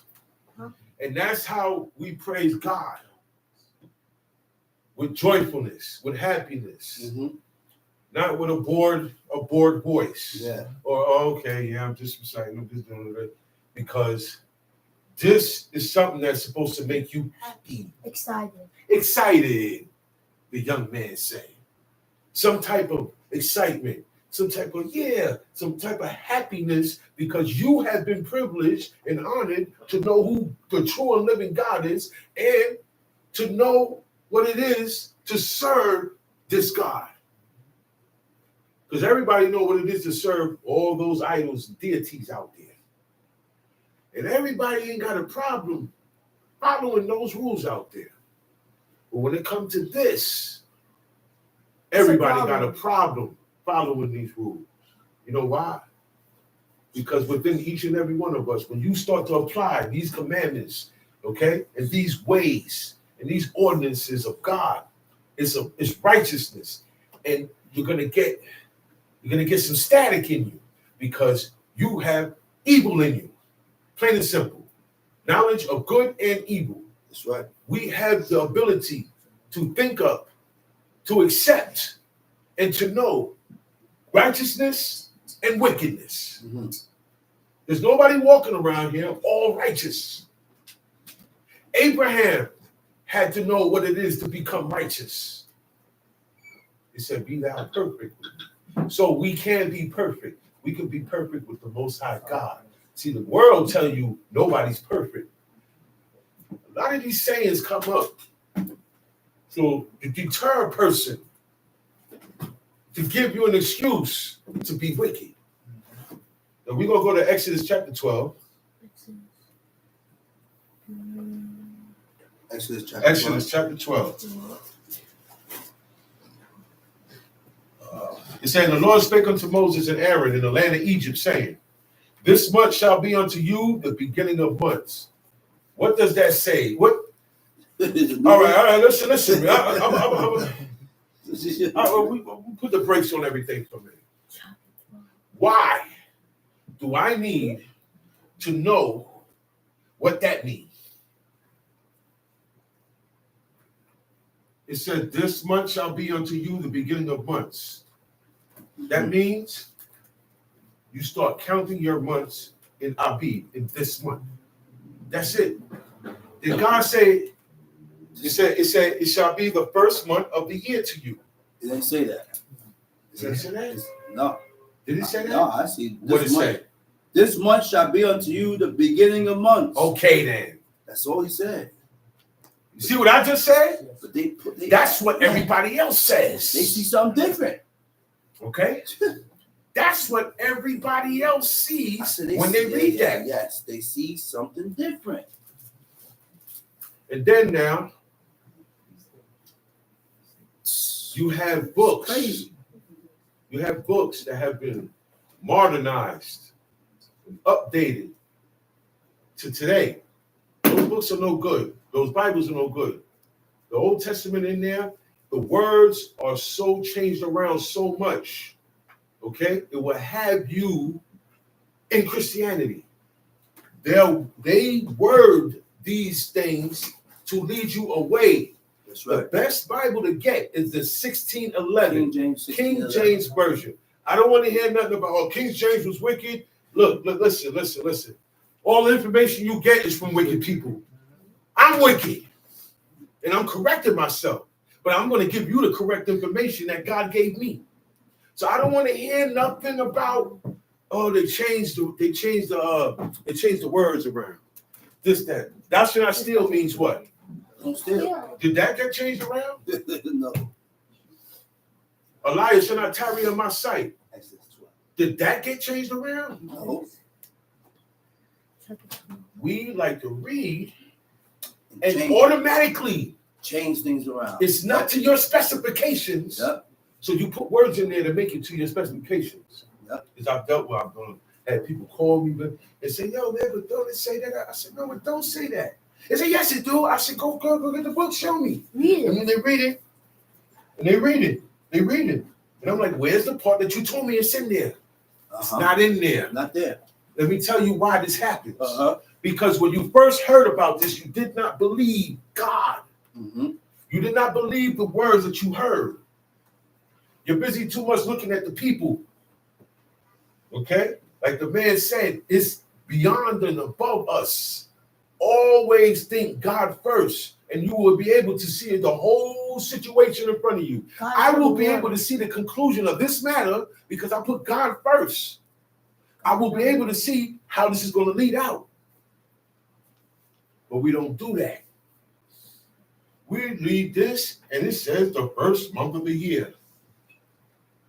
That's what I said I saw, but it don't say that. It says it shall be unto you the beginning of what? Months. That's it. The year, the word year wasn't even mentioned. Mm-hmm. So you don't have no misconstrued conceptions about a New Year's. Mm-hmm. Because we don't have a New Year's celebration. No. All of our days is in Leviticus 23 Right. and Deuteronomy 14. Right. God tell us what days to commemorate and celebrate and what days to be a memorial for us. Okay? That's right.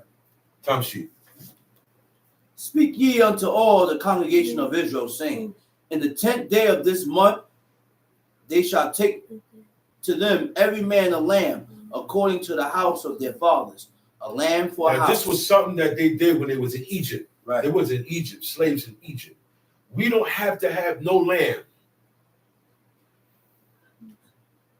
Mm-hmm. There's no sacrificial lamb. There's no sacrifices done. When they was in Babylon for 70 years, they didn't do a sacrificial lamb. That's right. Certain things was only done for that time. Am I right or wrong? That's right. It was only for that time. After that, it's Feast of Unleavened Bread. Passover was that time. That's right. What's coming up is not Passover.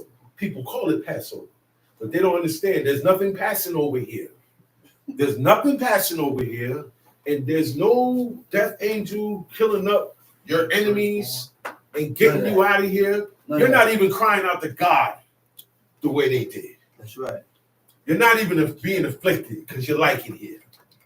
You enjoy it being American. Israelites enjoy being American. Of course, setting up the future. The man enjoys being American. The woman enjoys being American. The children, man, the children are gone. The children are gone. Because the parents allow it. All these things that we say we doing, it's not in the law. This is the law, the Torah. So it's at the beginning of months. So you start counting, the first month is Abib. That's what God said. Nothing more, nothing less.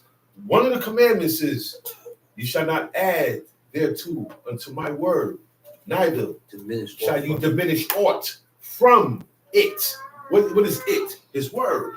Don't add ice into it. Don't put butter on it. Don't water it down. And that's what all those books are doing. They're watering down. Thou shalt not steal. Thou shalt keep the Sabbath day. All these straight thou shalt and thou shalt nots are being turned around with words. Stick to the 1611 King James Version. Okay? That's right. That is the closest. It is the oldest writing of the laws, and it is the closest to that era. Closest to the Hebrew. That's It's right. closest to that era, and it's the closest to the Hebrew. Those modern Bibles today, Lead you astray. they're going to lead you astray. They got people calling the Most High stuff. They didn't call them powers. Y'all don't know what that means. In early 60s, a group of alcoholics got together and started talking about, their problem, alcoholism. This is where you get AA Anonymous from, Right. Alcohol Anonymous. Within this group, this one guy was a Muslim, this guy was a Christian, this guy was this, that guy. Everybody had served a different God. They all had one common thing, was the alcohol addiction. So what they did was they made what they call the 12-step program. And in one of those 12 steps, these are rules to keep you not being addicted to alcohol. One of these rules is something about a higher power. That word higher power means any God. Your God goes under higher power. Your God goes under higher power. What you believe in, your God goes under higher power. That is a term that's used for all gods. That's your higher power. Okay? And that word powers come from higher powers. Y'all need to really stick your head in these books. Just now, a little while ago, a brother who asked about April 8th and red heifers and sacrifices. So I said, what's going on April 8th? When I look, April 8th is an eclipse. An eclipse, the eclipse of the sun or eclipse of the moon. See, higher power in the dictionary, in the dictionary, it means a god, A deity. a god, Amen. a god, not the Most High, a god or divine being. Okay, it says a deity, a deity. Deity. Okay, you know what a deity is, right? An idol. Idols. Don't call God Okay. power or higher power. Or another powerful but unknowable force. It could be the devil. That's right. Conceptualized variously as the supreme being. That's why we We don't refer to the Most High as the supreme being. That's a Masonic term. Masonic And we term, used to do devilish that. term. We used to do that back in the days of Ben. We used to say to the Supreme Intelligence Bureau, but we didn't know no better. The Supreme Intelligence is not the Most High. That's the Supreme Architect. That's the God, which is the powers of the Masonics. Because anybody could be a Masonic. Israelites are Masonics. There are Israelites that are Masonics. We know that. Majority of Israel We know is that. Masonics. Okay? We know that. And the Masonic, and what to call it again? The thing you get from the church. Clergyman license. All these things you gotta leave alone, man. Because it's dealing with the church and higher powers, Scientology, all that stuff we gotta leave alone. Listen, conceptualized variously as a supreme being, nature, like Mother Nature. You know who Mother Nature is, right? Yeah. Ashera. That's Ashera, the Queen of Heaven. Okay? It says the universe, invisible energy. All of this is what you call powers and higher powers. Stick to what you was taught. Stop going off. Stop trying to be new. Stop trying to bring new things. You can't bring nothing new to this Old Testament. Nothing new comes here.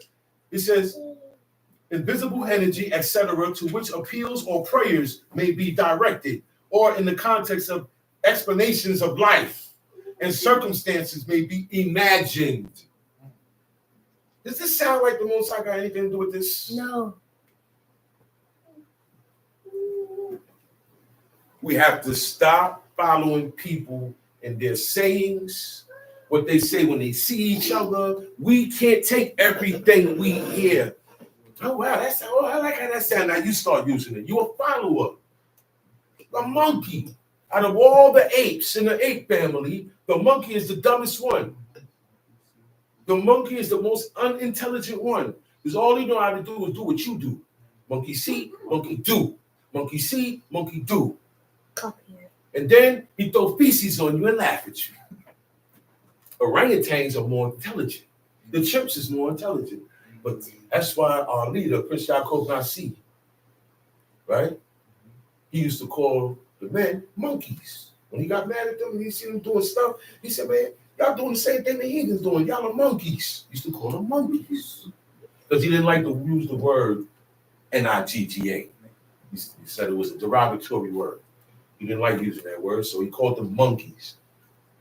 So recall that for so many years. Despise that. So despise that word. And he grew up in the era. These brothers grew up in the era where, you know, it's used loosely. A lot of things is loosely. And be called that for Yeah, years. You ain't gonna use it. Yeah. You ain't gonna hear that word, man. He never liked using that There word. came a point in time they despised that Yeah. word, nigga. And Ben Isaac, we couldn't use that word. Aki. Aki, by the wrong name. My brother, I have to reckon up. Or you have a title, I call you by your title. And titles, right, are not all what is cracked up to be, y'all. Because there's duties that come with those titles. Okay? There's a behavior. There's counsel that comes with that. Okay? There's a way you have to move. You have to be an example. You can't get into everything everybody else getting into. You can't get into everything else the rest of the Israelites getting into, because you stand above the people. I was told this by a brother's father one day. A brother of mine, his father said that. He said, oh, you guys got to move different because you stand above the people. And in standing above the people and keeping to this helps us when we up here. This is all a program, time sheet. And if the household be too little for the land, let him and his neighbor next unto his house take it according to the number of the souls. Every man according to his eating shall make your count for the land. Your land shall be without blemish. A male the first year. You shall take it out from the sheep or from the goat. You can either go sheep or goat. Your lamb, either one. Right? Time sheet. And you shall keep it up until the 14th day of the same month. So that means before the 14th day, before this day comes, you got to have this lamb or goat or sheep ready for the day. You prepare for that day. This is what we do. We always prepare for the Shabbat. We prepare for the Feast of Unleavened Bread. We prepare for Yom Kippur. We prepare for the days, just like everybody else prepare for their days. Yep. And you don't see people preparing for their day on the day, right? Right or wrong? That's right. Right. When Xmas time comes, nobody's at work. Mm. Is anybody at work? No. Is anybody outside? Nope. Or they hanging out? Nope. Where they at? At home. At home. Because at that time, the rule is you're supposed to be with family. Why we follow that and know it's so good? And it's not a problem when it's dealing with a dead God, a dead idol. I can't say dead because it was never alive. True. It's an inanimate object Mm-hmm. that was put here for your purpose. Everything on this planet belongs to us.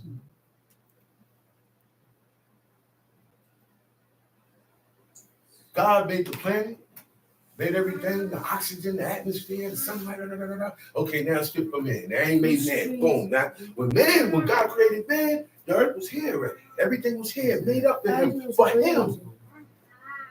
Now I turn around and I bow down to a stock of wood. I take a tree, cut it down because my son died. My daughter died.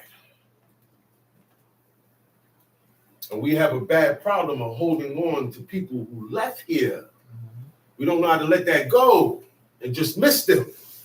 So there has been some people called Egyptians and Babylonians who never had cemeteries. You know why? Because the dead is buried in the biggest room in the house, which is called the living room. The live-in room. That's why it's called the living room or the living To keep room pictures. or the den of the dead. That's how it started. A lot of what people do is in worship of the dead. Egypt was a nation. Okay, beside all those crazy deities, they worship everything. Beside that, they also worship their dead. And when this guy, this Pharaoh, when he died, he ain't leaving nothing back. He take everything with him in his tomb, which is the pyramids. And the pyramids, 3 equilateral sides, 3 points, 3 angles, goes along with the idea of the Trinity, which is the triad, which is 3 deities in one, which was started in Nimrod's day by Nimrod. He was part of the first triad or Trinity as we know it today. All the wickedness that we read about back then in this book has been modernized today, y'all. Don't be fooled. Okay? You got people walking around here doing they're diabolic. You know what diabolic means? They're most evil, but very smart. You got to watch them. Be subtle, like the adversary. Ancient wickedness. Watch it. This is what God was warning these people that have disappeared off the planet. One man asked my father, he said, yeah, Chief. He said, yo, I hear a lot about the Israelites. Well, he said, what happened to those people? Where they at? Where they kids at? Where they at? They got white. They was the last nation of the ancient world. They were the last nation to be created. Okay? And God said, look, man, everybody else is more mightier than you, but I got you. I'm with you. All you got to do what your father did and follow my laws, my commandments, my statutes, my judgments, my ordinances. See them ordinances you learned in Egypt? No good, no more. I'm not going to fault you for what you learned there. Forget about it. Okay, but you got to throw it away, because if you don't throw it away, you're going to come over here with it in your pocket. And when you feel the way or the time comes, you're going to take it out your pocket. You know what you're going to take out your pocket? Your birthday. You know what you're going to take out your pocket? Oh, man, my mother died. The funeral's on Shabbat. We don't go to funerals on Shabbat. We don't go nowhere on Shabbat. Do y'all understand that? This is all new stuff that I'm seeing. I didn't grow up seeing Israelites move like this. I didn't grow up seeing Israelites shaving and balding their heads. Yeah, I didn't see that. Everybody was wolfed out. In one part of the book, man, it said lion like men. Right. How you look like a lion? What makes you a man look like a lion? Beard. And hair on your head. The more the merrier. That's how you look like a lion. And as you get older, as the lion get older, you see he's, oh wait, that's the older lion. Why? Because his mane, he got a longer beard, it's shagged out. You could tell he's been there. It's grayed up. Yeah. But if you shave it all off, you're deceiving now. Who are you? An Egyptian, because that's what they did. They shaved everything off. First, they had lice. Lice affects people with straight hair. Those people have straight hair. So they cut everything off and they paint everything back on. They even had a gold thing that looked like a beard. Yeah. If you look good, you will see it. God don't like images, pictures, right? Their form of communication is pictures, emojis. Y'all thought I was going to stop with that, right?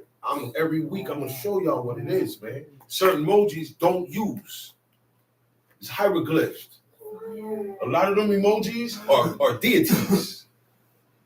But it's nothing. No, this is yeah, okay, cool. What you feel as nothing, that's cool. See, because the more law you do, the more time you put in, God will reveal and show you things that everybody ain't going to see.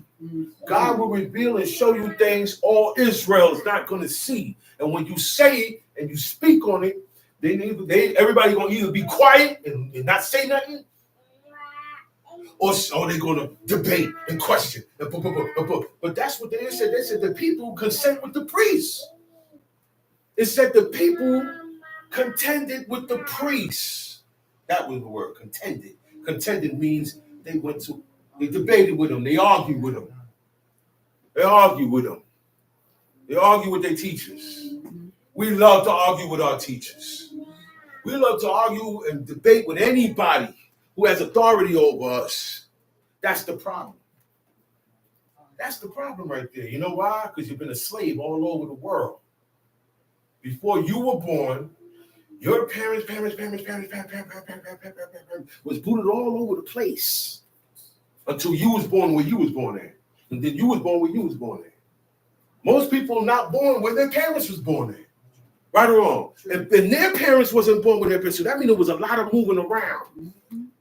For thousands of years till we got here. Time sheet. And the whole assembly of the congregation of Israel shall kill it in the evening.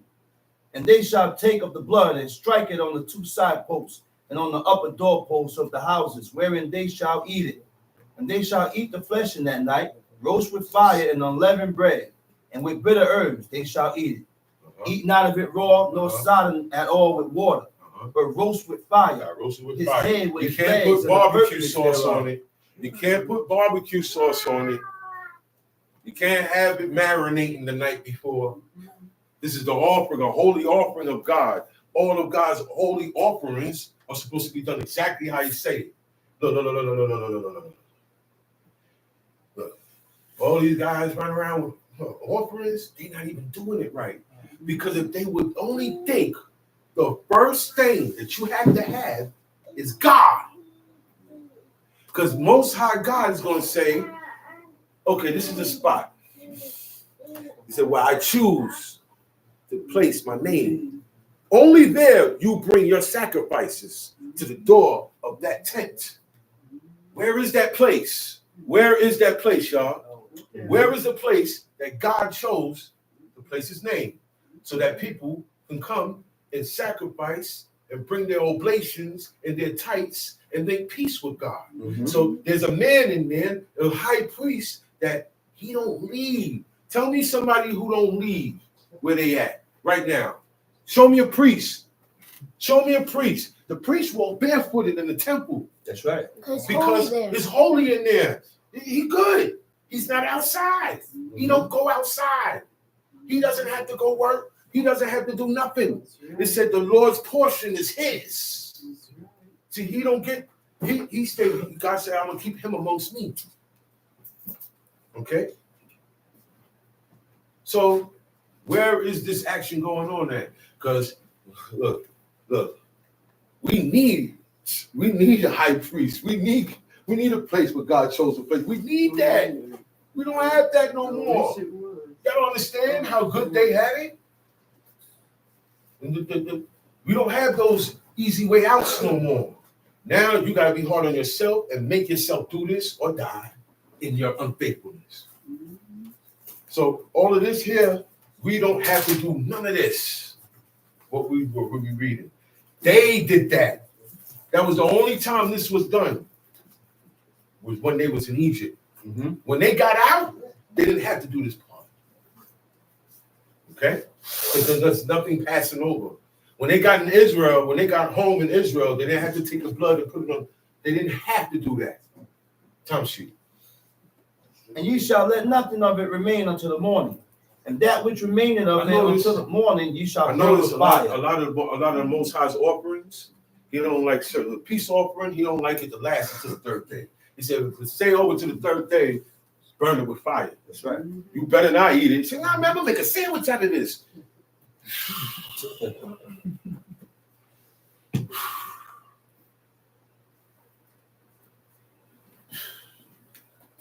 Remember one time, there was a time when brothers was doing sacrifices.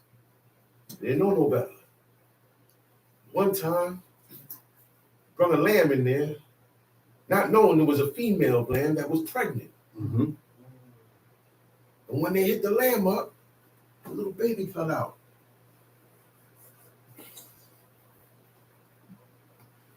All these things I've seen, man.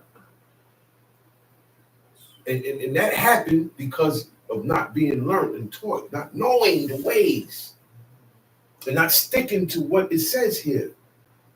It said that he shall take it to the place where God chose to place his name there. So you tell me where that place is at and where the high priest is at. And if that place exists, then it's going to have the ark. The ark is still hidden. It's going to have the altar of incense. And the altar of incense is still hidden. And all that stuff that's in the Vatican City got to come out.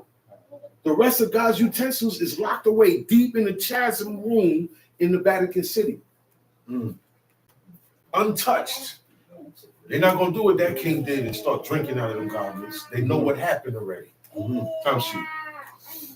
And thus shall ye eat it, with your loins girded, your shoes on your feet, and your staff in your hand. And ye shall eat it in haste. Hurry up and it is the Lord's Passover. Listen. You're not gonna get sick. You ain't gonna get a stomach ache. No. Some people tell you, yo, slow down. You're eating too fast. This case, eat it fast. Be ready, like you get ready to go out the door. So you put your coat on, you put everything on, and you got your food in there, and your staff in your hand, and hurry up and eat and go. Yeah, because that's how we were thrust out. We was thrust out. We was kicked out. Hurry up and get out of here before we be all dead men. We was pushed out in the middle of the night. Midnight, okay? In the desert, okay? In the dark, everybody got torches in their hand, moving out fast. I got 2 eyes, I got 4 goats, 2 bullocks, and 6 children. We moving out fast. I got stuff all on me, all up. We moving out. The whole nation is moving out. And you got some other people that was there that weren't Israelites. They said, look, man, we moving out with them too. Those people became the mixed multitude. The mixed multitude was a mixture of heathen. There's always a mixture of heathen that likes to hang around Israel. Oh, yeah. You got to watch them. Oh, yeah. You got to watch them. This guy been coming around. He been coming around us for 15 years. His name is still John. Yeah, he ain't changed his name yet. He still got the mentality of John. That's why. He still thinks like John. And everybody said this guy can come. He sits in the meetings. He listens to people. Yeah. I mean, people listen to him. But then I said, God, this guy ain't doing nothing. Ain't doing nothing. Look. Some Shabbats, he not here. He not at Shema. He not at DCB. Yeah. If he's on the West Coast, he ain't. If he's where he at, he don't do this no more. But then when the Feast of Unleavened Bread pop up, you see this guy pull up. He's here. John pull His up. name is John now. Yeah. He don't come to all the Sabbaths. He only come to Unity Shabbats. That's John. Yeah, I'm not biting my tongue. We got to really get a grip of what's going on here. We got this whole thing twisted. Mm-hmm. We got this twisted, man. Tell shit. For I will pass through the land of Egypt this night, and will smite all the firstborn in the land of Egypt, both man and beast, and against all the gods of Egypt. Against I will who? execute Whoa. judgment. This is a personal thing. It's a personal Yeah, thing. it's So not personal. only I'm not just getting you guys out. This is bigger than you guys. I'm going to show the whole world who I am. Because everybody talks about this up until this day. I mean, movies out of it and everything. Mm-hmm. Okay? Mm-hmm. Everybody knows who Moses is Mhm. because of the way, the position that God put him in. Mm-hmm. You know what it is to lead a revolution. You know what a revolution is, right? Mm-hmm. When you leading a whole change up and you got millions of people behind you and they depending on you, that wasn't no joke. That's why you didn't want to see certain responsibilities. I can understand. I don't want to be responsible for these people. I don't want to be responsible. First of all, they don't listen. Why should I be responsible for people who don't listen? Because that's going to get me in trouble. Right. How you expecting me to run this and they don't listen? There's only one or two things to do with people who don't listen. Mm-hmm. Take him out. Either he go and never come back, you got banishment, or you got to take care of him. This stage, you can't take care of nobody. You go to jail. True. You go to jail, man. You can't take care of nobody. Banishment. So the best thing to do is, yo, bro, you got to go somewhere else. That's the best thing to do today. But there has to be order, man. It has to be some order, and there will be order. Yeah. Or else God don't exist, and he exists. That's right. There will be order. Yeah. He said, both man and beast, and against all the gods of Egypt, I will execute judgment. Meaning, every god that they call on, whatever attribute that God's supposed to have, all right, this is the god of reptiles and frogs. Well, I'm going to make frogs one of the plagues. They got Beelzebub, which is the Lord of the flies. Yeah. Which is also the Lord of all flying, creeping things. What we call today insects. Right? That's right. In Egypt, the scarab beetle is highly praised. See, this is why God told these people coming out of Egypt, leave their ordinances alone. Mm-hmm. The beetle, y'all know what a beetle is. It's a cousin to the ladybug. Okay? It's a ladybug family. They worship the scarab beetle. Mm-hmm. Okay? They even made movies of it. They even made movies. People going to Egypt and do a bunch of scarab beetles go up in the guy's mouth, and then he turns into an Egyptian deity. That's why God said leave all that alone. They worship the snake. Yeah. On most of their thrones, there's a snake sitting right in the middle, Right. where you would put the your frontlet. That's where the snake is at. See, some people put crosses on their head. Some people put this right. But God says you put this here. So I can't put thou shalt keep the Shabbat.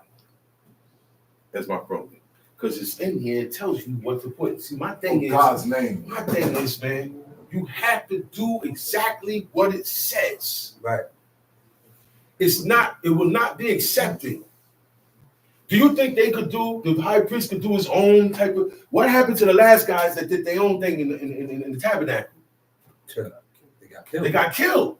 The last time somebody tried their own thing, They got killed. that was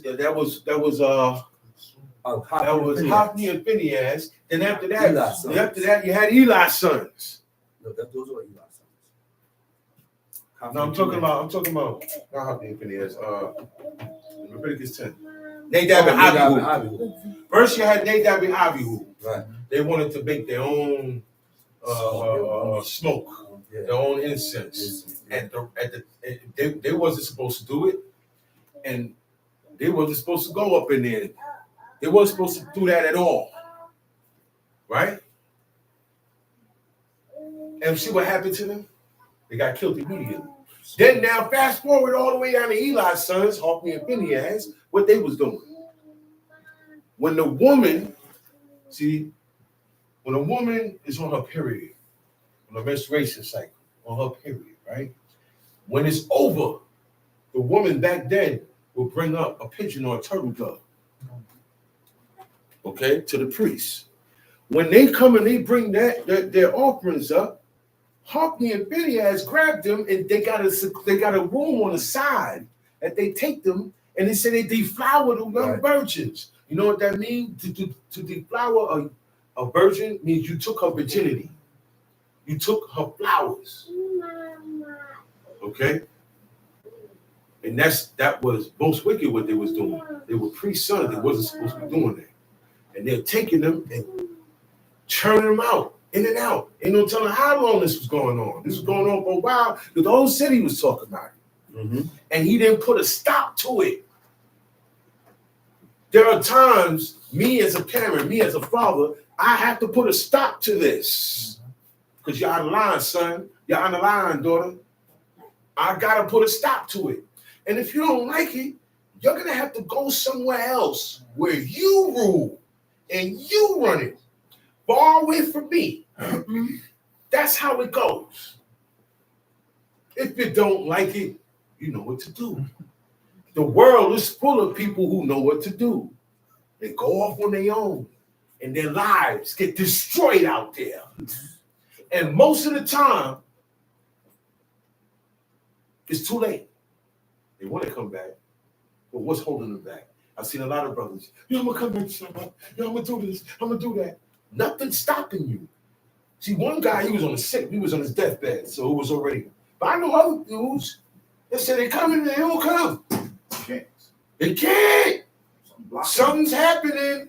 Because you was here before. You know where to go. There's many places to go. Many places to go. We not like Christians. Oh no, we ain't. You ain't a member of this congregation. What are you doing over there, Brother Jonathan? No. You make your convocation wherever it's at. There's a holy convocation going on there, Shabbat. You go there. Oh, we got bad options. We could pick one. You better pick one and go. Stop staying home thinking you're smart. I said a lot of people be on that chat, man, and they want to correct us. Yeah. They want to correct us. This is not the way. This is not how it went down. The people that wanted to correct Moses died. Y'all have the wrong mentality, man. Y'all have the wrong mentality. I did not go against nothing my teachers taught me. Facts. Even if I didn't understand it, I rolled with it and I understand it now. Facts. Okay? Facts. Another thing, when in doubt, do without. If you don't know certain things, okay, you have to leave it alone. This thing may have an unclean product in it. This may have this may have that. Leave it alone. Talk about it. If you're a student, please be a student. That's all I'm asking. Have some respect about this. Talk about it, man. Have some respect and honor. We are all in the same boat. You're my brother, I'm your brother. Okay? You're my sister, I'm your brother. We all serve the same God. Let's stop making this hard for ourselves. Township. And the blood shall be to you for a token upon the houses where ye are.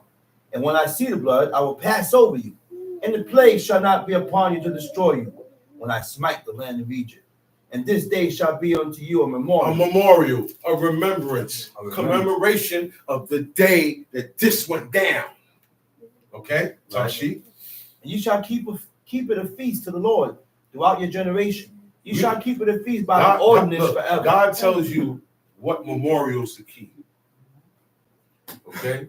We don't say told memorial to each other. Okay? Because that's what Israelites say to each other on their birthday. Told memorial, the memorial of your birthday. But God's never said for you to make a memorial of the day you was born. You don't even make a memorial of the day you left here. No tombstone, no plaque. All these things are mazebas. They're also deities. And it's worship of the dead. A little bit of sound, a moment of silence. For who? For the dead, right? That's what the moment of silence is for, right? What does that moment of silence do for you? What does that moment of silence do for us? What does that moment of silence do for the person that's not even here? They don't even know you're doing it for them. They don't forget about this here. This don't matter no more when you leave here. Trust me. Time sheet. 7 days shall ye eat unleavened bread. Even the first day ye shall put away leaven out of your house. Now we get into this is the rules here now. It says 7 days shall ye eat unleavened bread. Okay? Every day, all day, you eat that bread because that's what they had to eat. That's all they had. Okay? Time sheet. Even the first day. For whosoever eateth leavened bread from the first day until the 7th day, that soul shall be cut off You're going to be cut off. from Israel. You're not going to die. You're not going to catch a heart attack and die. But you're going to get weaker in this because you were cut off from the main line of this. Okay? It cuts you off to the point where they still come around, but that's about it. Or you don't come around at all. You don't do this at all. That's a cut-off state. All you got to do is not get all the leaven out of your houses. Now, what we buy from the store didn't exist back then. Okay? We all agree to that. That's right. They didn't have supermarkets. They didn't have cakes, cookies, and all that stuff that contains yeast or leaven, Baking soda. or baking soda. Right. They are called leavening agents. Yes. Okay? Right. They did not have leavening agents back then. You can't go nowhere and get a pack of yeast. Right. You can't go nowhere and get baking soda. Right. Okay? You had to leaven the bread yourself. And we're going to learn how this bread was leavened. Time sheet. And in the first day there shall be an holy convocation, and in the 7th day there shall be a holy convocation to you. No manner of work shall be done in them, save that which every man must eat, that only may be done of. In the first day, there shall be a holy convocation because it's for 7 days. The 7th day. 7 days. Okay? The first day and the last day. He said, even the first day he shall put away leaven out of your houses, for whosoever eateth leavened bread from the first day until the 7th day, that soul shall be cut off from Israel. And ye shall observe the feast of unleavened bread. For in this self-same day have I brought your armies out of the land of Egypt. Therefore shall ye observe this day in your generation So God said, by the ordinance forever. Ye shall observe the Passover. Right. He said, ye shall observe the feast of unleavened bread. Yeah. Because that's what it is. Now, after that first time, it's the Chag Matzot. That's why we don't call it Passover. It's the feast of unleavened bread. Passover was for a moment, for a very short time. It wasn't an all day, all night thing. It's a very short time at night. Time sheet. In the first month, on the 14th day of the month at even, ye shall eat unleavened bread, until the 21st day of the month at even. 7 days shall there be no leaven found in your houses. For whosoever eateth that which is leavened, even that soul shall be cut off from the congregation of Israel, whether it be of a stranger or born in the land. You shall eat nothing leavened. Okay, go down to verse 29. Verse 29. And it came to pass that at midnight. This is when it goes down now. This is when it happened. At midnight, this is when God went and smote all the firstborn. At midnight. Time sheet. And it came to pass that at midnight the Lord smote all the firstborn in the land of Egypt, from the firstborn of Pharaoh that sat on his throne unto the firstborn of the captives that was in the dungeon, and all the firstborn of cattle. And Pharaoh rose up in the night, he and all his servants, and all the Egyptians, and there was a great cry in Egypt, but there was not a house where there was not one dead. It was always a firstborn in every house. Mm-hmm. Somebody, you had a death in every house. Some sheep. And he called for Moses and Aaron by night, and said, Rise up, get you forth from among my people, both ye and the children of Israel, and go, serve the Lord, as ye have said. First, he didn't want to let them go. Read. Also take your flocks and your herd. One time he said, y'all could go, but let me keep the flocks and the herds and the cattle. Yes. Okay? Mm-hmm. Now the pressure is on. Get everything, go. Take all your belongings, go.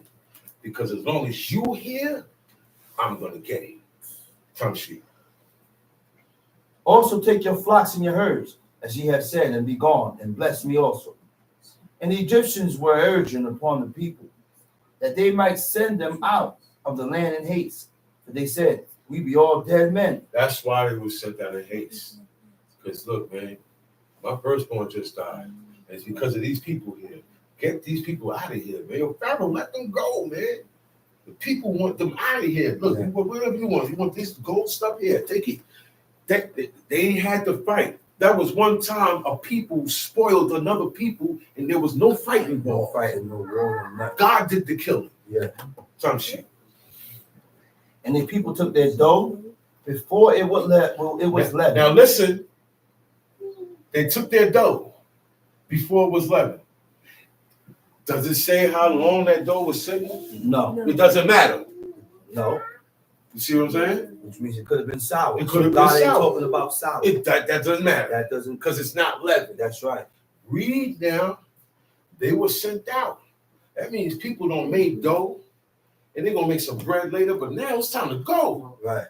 So they got dough in their hands, and they're leaving out with the dough and all their stuff before it was leavened. So this dough I have here, no matter how long it's been sitting, it wasn't leavened.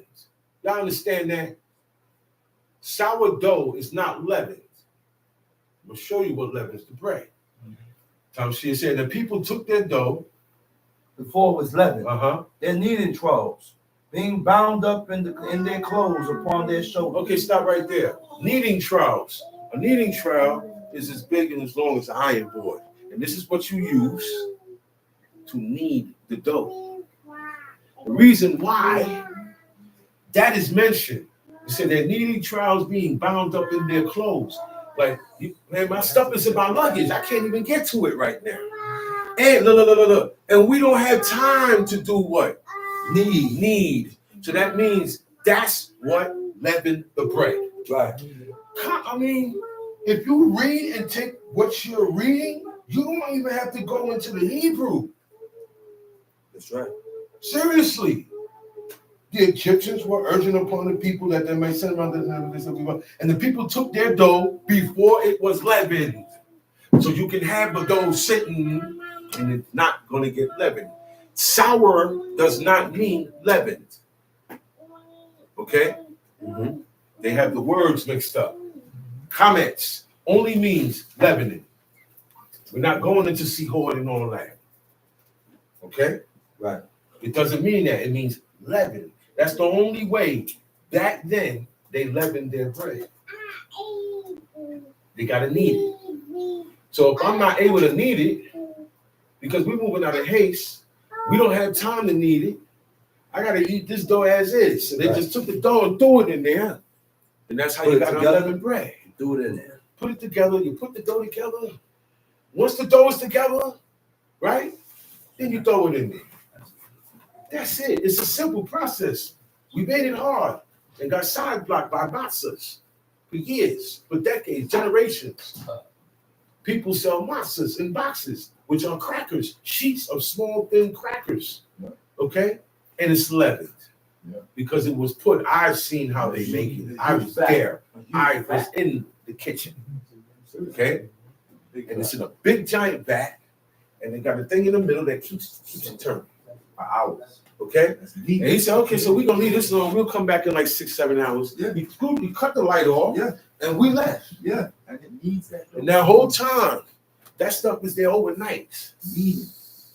When you get there, it's nice and like no air in it. That's leaven, man. And it's not bread, it's crackers. Is it bread, y'all? No. It's not bread, man. It's Come crackers. It's saying the children of Israel did according to the word of Moses, and they borrowed the Egyptians' jewels of silver and jewels of gold and raiment. And the Lord gave the people favor in the sight of the Egyptians, so that they lent unto them such things as they required, and they spoiled the Egyptians. This is how they spoiled them. Because they said, look, man, let me get this. They said, yeah, take it. Take whatever you want, man. We're giving it to you. Now, skip this out and go to Deuteronomy chapter 21.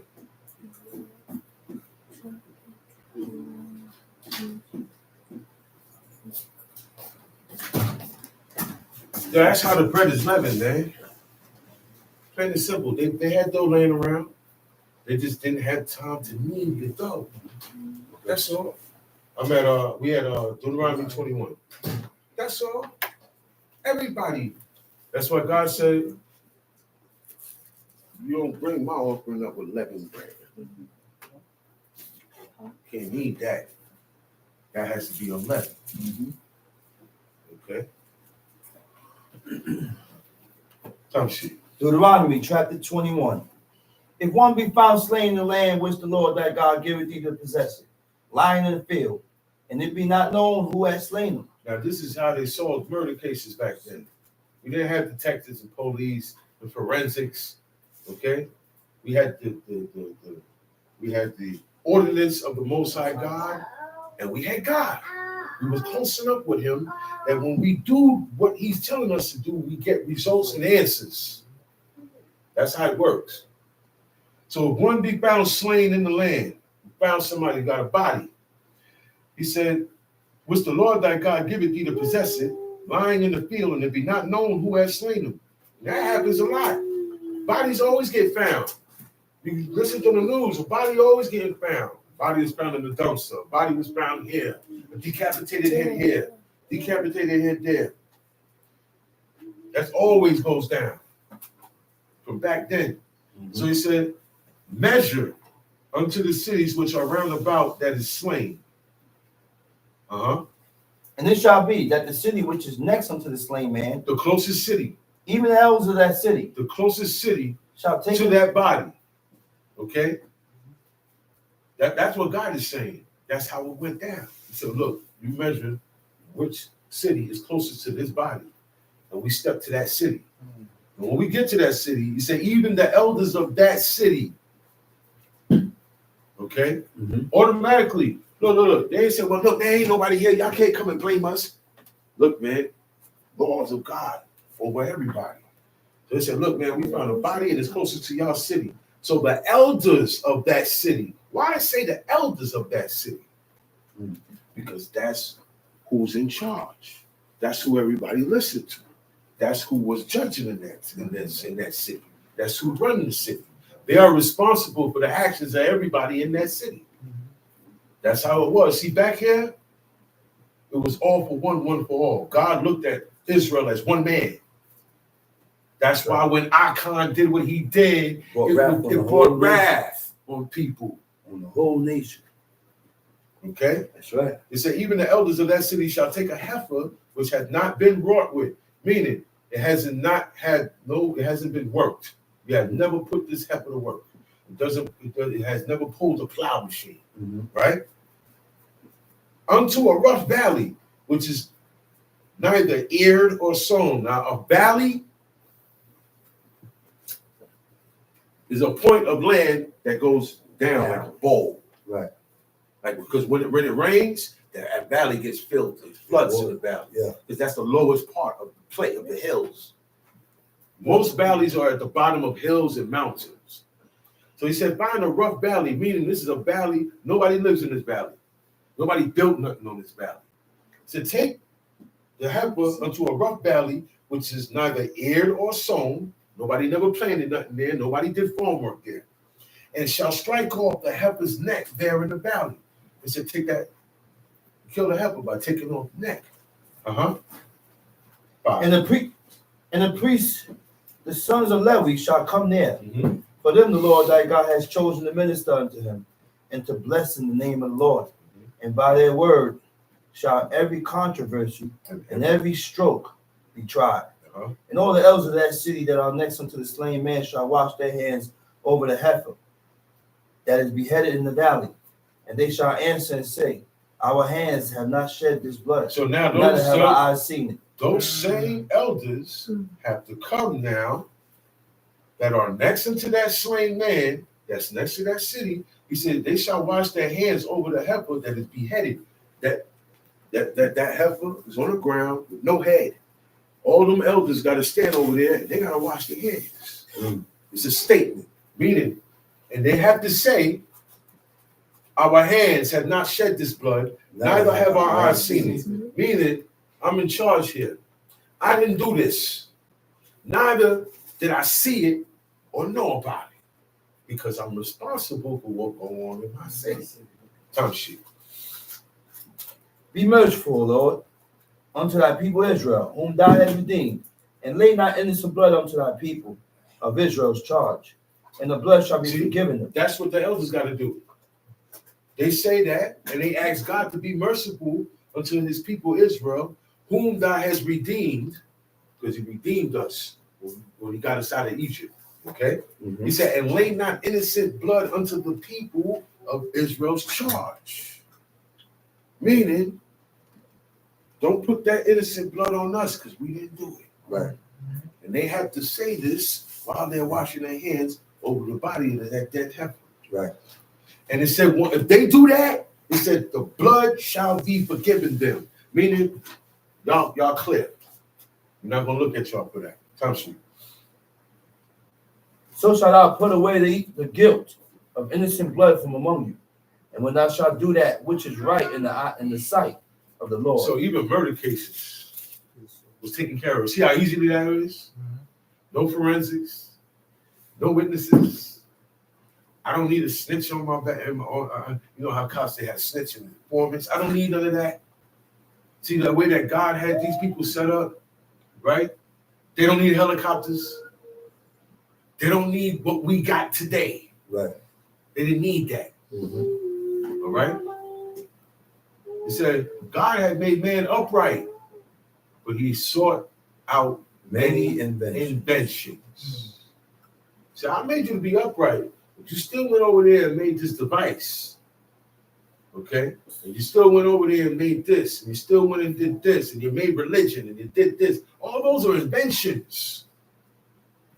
All those inventions. It doesn't have to be something I put my hands to. I have an idea. Now I got everybody following it against God. I invented that. I was made to be upright, but I have my own idea. Time sheet. And see it's among the when thou goest forth to war against Now, thine we enemy. also have rules for war. Rules of engagement. Okay? Rules of engagements. This country got rules of engagement. Every country, every army got rules of engagement. Okay? Engage when you engage in combat. Time sheet. And the Lord thy God hath delivered them into thine hand, and thou hast taken them captives. And seest among the captives a beautiful woman. He said, so when you go forth to war against your enemies, and God delivered them into your hands, meaning God was with you, right? And you won. You won the battle. You won the war. You beat your enemies, right? He said, and thou hast taken them captive. You take them captive. See, the only time we totally wipe out everything is if God say wipe out everything. Okay? So now we got captives. Captives is prisoners of war. He said, and seest among the captives a beautiful woman, and has a desire unto her that thou wouldest have her to thy wife. So whenever they saw a woman and they desired her, because I wanted her to be my wife. I don't just want to smash it because I like what I see. I want to sample it. I want her with me. Bottom line. I don't want to just sample it. I want to be her husband. I want to take care of her. I want to teach her. I want to guide her. Have children, make a family, and teach my children, my family, so that when we leave here, this keeps going. That's why I say, teach it to thy sons and thy sons' sons. Right. So if I'm not looking to marry her, and I'm just sleeping around, being promiscuous, which is called a whoremonger, I'm not going along with this ordinance. This is not the ordinance that God set up. Mm-hmm. It's not the ordinance. It's not the way it goes. It's why Abraham didn't move that way. It's why Isaac didn't move that way. It's why Jacob moved. Jacob said, oh, man, you tricked me, man. Why you brought me her? But look, he said, nah, take her back. I ain't you. It's a done deal already. It's yours, brother. No matter how, even though I got tricked, I got to hold it down. I got to hold it down now because I went into her and I got her now. So that's how he wound up with Leah. He wanted Raquel. He got tricked. But hey, he got her. That's my wife now. Yeah. I got an extra one out the deal. That's all. Time sheet. And has a desire, and sees among the captive a beautiful woman, and has a desire unto her that thou wouldest have it to wife. Mm-hmm. Then thou shalt bring her home to thine house. Now, you see amongst the prisoners, amongst the captives, you see a woman there. Yeah, no. I'm gonna take her home. She's gonna be my wife. This is how you got to do with her. But this only goes down when you're going to war. See, you can't do this now. No. There is no army. There is no land to defend. There is no people to defend. This was valid for back then. It said, then shall bring her to home to thine house, your house. So that told me something. You have to have your own crib. Before you start talking about marriage, You need children, You need a place. the man, you need your own place Not the camp. where you are the master, where you pay the rent. Put it like this, today in legal terms, your name has to be on a lease. Okay? That's the only way you will be able to command your household after you. All right? Yeah, legally, you can't get sidetracked. And you can kick everybody out your house because it's yours. You can call the police and say, I want everybody out of here because they don't want it. Whatever. It's mine. But now if you bring her, and see here, she ain't got no house because she's a captive. But today we meet women, and it's not in war, okay? And we do the total opposite. You gotta have your own.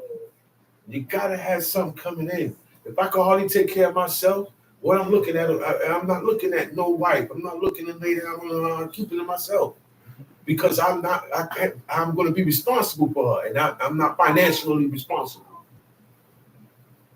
Yeah, you can't get married and you broke, man. God has something coming in, man. Other than that, it's not time yet. Get your head in the book and learn more about God. Time sheet. Is it then? And she shall shave her head and pare her nails. That's the only time that happened. So that means women had nails. Now women shave their head. Look, women shave their head after a breakup.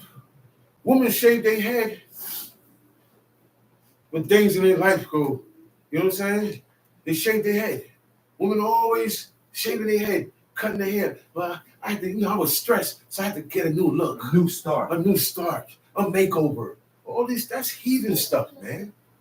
This is the only time that happened. She shaved her head and she pared her nails. And we're going to see why, Tom Sheep. And she shall put the raiment of her captivity from off. Her clothes, how she dressed, what she wore before she started coming, before you brought her to your house.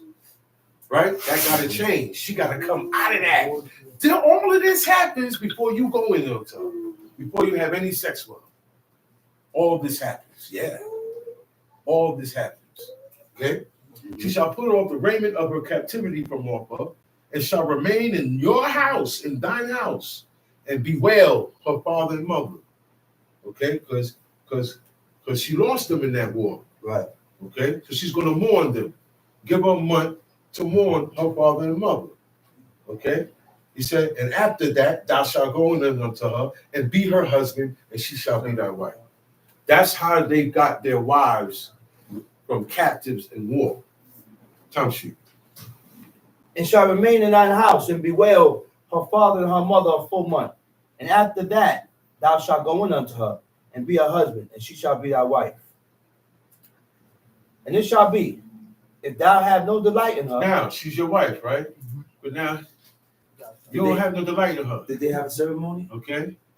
I didn't read no ceremony. Did they say I do? No. No. That's why I ain't mentioning it. Had sex with her. This was a mutual agreement, Sex according to consummate law. the You know marriage. what I'm saying?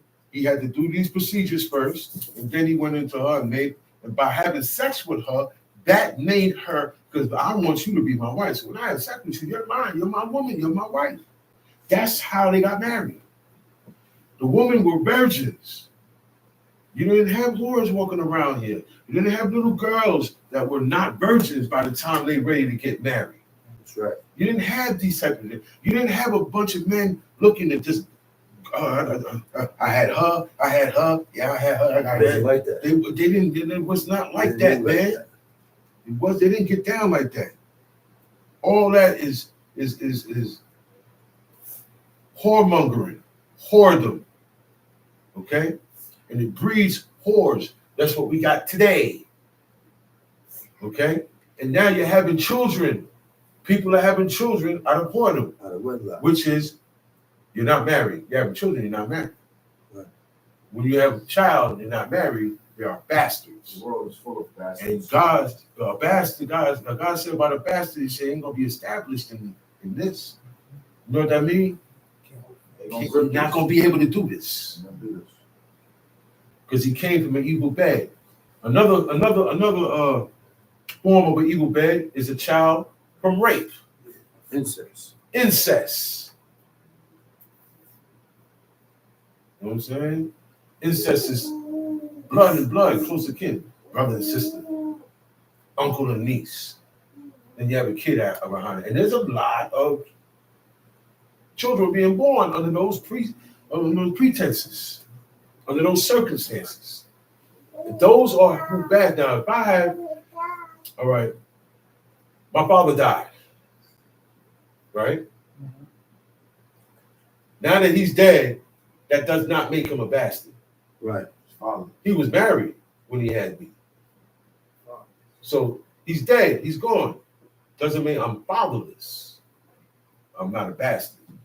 Only a bastard, incest, rape, whoredom, out of wedlock. Time sheet. And it shall be, if thou have no delight in her, then thou shalt let her go whither she will. But thou shalt not sell her at all for money. Thou shalt not make merchandise of her, because thou hast humbled her. Now, we didn't hear nothing about a bill of divorcement, right? No. Because you got her a different way. This Right. is not one of your You people. got her from arm, from You got her from war. war. Right. Outside, bring her in. Now it don't work. It didn't work. Sometimes it don't work out, man. God knows that's why you put that there. Sometimes it doesn't work out. Nothing for anybody to cry over. He said, and if thou have no delight in her, so it means that the man has to be satisfied with what he has. And if you don't have no delight in her, don't keep her there and torture and treat her a certain way. Let her go. He said, then thou shalt let her go, whither she will. Let her go. He said, but thou shalt not sell her at all for money. Thou shalt not make merchandise of her because thou hast humbled her. Because sometimes he said, look, man, I'm going to sell you or I'm going to rent you out. You know what I'm saying? He said, you can't do that with her because you humbled her. You went into her. Your first thought was to make her your wife. Now there's no delight. You can't just throw her away like that. Let her go where she will. Time sheet. If a man have two wives, one beloved and another hated. And God said, if a man have two wives, so that means men have more than one wife in Israel. Right or wrong? What's the problem? That's all I want to know. That shouldn't be a problem. If I have enough money to take care of one wife, I should stay at one wife. If I want two and I got enough for that, I stay there. It's the man's option and choice, God-given option and choice. Okay? Tongue sheet. And they have borne them children, both the beloved and the hated. And if the firstborn son be hers that was hated, then it shall be when this happens. So it's happened. Y'all got look. Today it happens right now. Man ain't got 2 wives, he got 2 baby mamas. And it's the same situation. Right or wrong. Right or wrong. We all adults here. You don't even have to be blue wives like back then, because people don't get married. You get baby mamas and baby daddies now. So now this guy, he got kids with one woman and kids with another one. Okay? What verse was that? We on verse 16. 16. And sometimes I'm not feeling her. But the kids that come from her, I deal with her kids a little better. Men do that. I'm not saying it's right either. I'm not saying it's right, not saying it's wrong. But God knows this is how it is with men. When we have more than one, when we might love one, this one. He said he loved Raquel, right? Right. So that means he loved Raquel more than Leah. We can, and Bella and Zilla, right or wrong. He loved them, but he came for her. And wound up with this. But that don't change nothing. It's still my favorite. That's why he dealt with Joseph the way he dealt. Yep. And that's why the other, and we have to learn. That's why his other brothers that he got with other women were jealous of him. He dealt with him special. Because he dealt with him special and different, because he came from the mother that he loved, and she ain't here no more. She died. So now I'm really, look. And you guys is older than him anyway. Right or wrong? His brothers was older than him. Y'all grown men anyway. Why y'all acting like that? Why are you jealous of your little brother? Your little brother that ain't even old enough to go to war with y'all yet. They were jealous of him. How they fought. But see, all the thing was they wanted that treatment, but they depended on closeness with God and their parents. They depended on their parents. Like, she cut me off. That's the end of the world for me. Same thing like God. Because that's what God do. God got tight at Saul. He stopped talking to him. He blocked the number. He stopped talking to him. Every time Saul tried to call, he get straight to voicemail. So I gotta bring things of modernize so y'all can get how it went down. He said, not by you. The only way to contact him now is by. He ain't coming to me in visions. You know what? Let me go to the priest. The priest got the Urim and the Thummim, 2 small black pieces. Okay? One that means yes, one means no. He ain't getting no answer from that. He said, man, you're the prophet. Come here, prophet. Inquire me of the Lord. Lord ain't telling me nothing to tell you, brother. No text back. You text somebody, nothing. You know they saw the text, right? But you don't get no answer. That's what God did with them. Okay? That's what we do as parents. We be tight at our kids. We don't talk to them. Because I want you to know what you did was, I didn't like what you did. I don't care why you did it. You understand what I'm saying? I don't care why you did it. Right. You have to understand that part. Okay? What matters to you doesn't matter to your parents. Whatever matters to them, that's what you got to go by. Okay? Time sheet. Then it shall be, when he maketh his sons inherit that which he hath, that he may not make the son of the beloved firstborn before the son of the hated, which is indeed the firstborn. Now, the one that's the firstborn is the son of the one that I hate. I'm getting on with her. I don't like her. I don't love her. I don't love her like I love this one. do, well, you know what I'm saying? Right. I'm always with her here. She get more of my attention and time. Now, when it's time to give up stuff and leave stuff, it's supposed to go first of all, amongst the Hebrews in the ancient world, the oldest gets a double portion. Right. Okay? You can't bypass the oldest and go past it. And being that she's hated, I don't like her, I hate her, my oldest is with her. God says, don't override the fact that how I feel about her or him. Mm-hmm. You understand what I'm saying? It is not right if I give what is rightfully his, right, to another. Mm-hmm. Now that brings me back to what we was reading earlier with Adonijah. Adonijah said, thou knowest that the kingdom is mine, rightfully mine. But he was captain. His father brought all the men together and told them, Solomon is the one that's going to sit on the throne when I die. So for him to say that, from the time that tells me he did not agree with Solomon being king. The whole time in his head, man, it's supposed to be me, man. It's supposed to be me. Until the situation came and he told his mother. He said, thou knowest I'm supposed to be the one. But your father already said, you ain't going to be the one. You ain't going to be the one. He picked him to do this job. And he picked you to do this job. And he picked you to do this job. And he picked you to do this job. That's honor. That's honor. When the person's not here no more and you still keep their order and their commands, that's honor. Okay?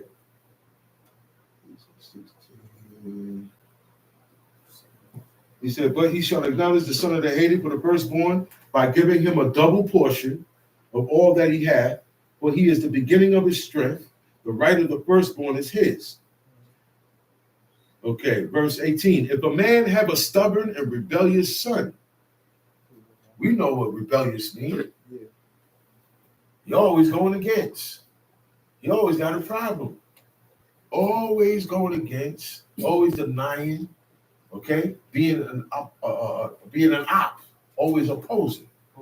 It said, which will not obey the voice of his father, don't listen to his father, or the voice of his mother.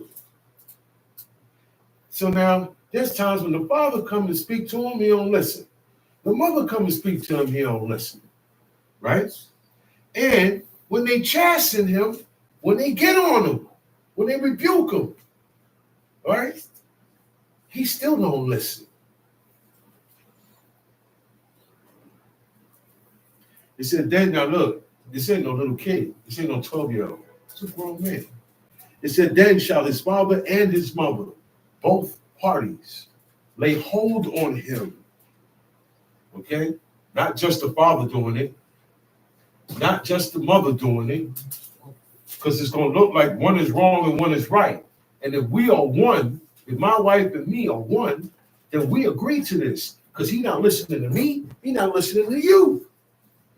Notice it don't say nothing about, it doesn't say she. It doesn't say if they have a daughter that is rebellious. Because it be the boys that do this. It be the boys, they turn into men, and nobody can tell them nothing now. And sometimes some of them, they want to stand up to their father. You got a lot of men today that think they on the same level or better than their father. You got a lot of men today that, oh man, I don't like what you did back. You was with my mother. I still got a resentment. All that's the look. Something good came out of it. They had you. Curse of God be on that man. You went about your business and leave that alone. Yeah. Negro. You complaining about it more than your mother is. Yeah.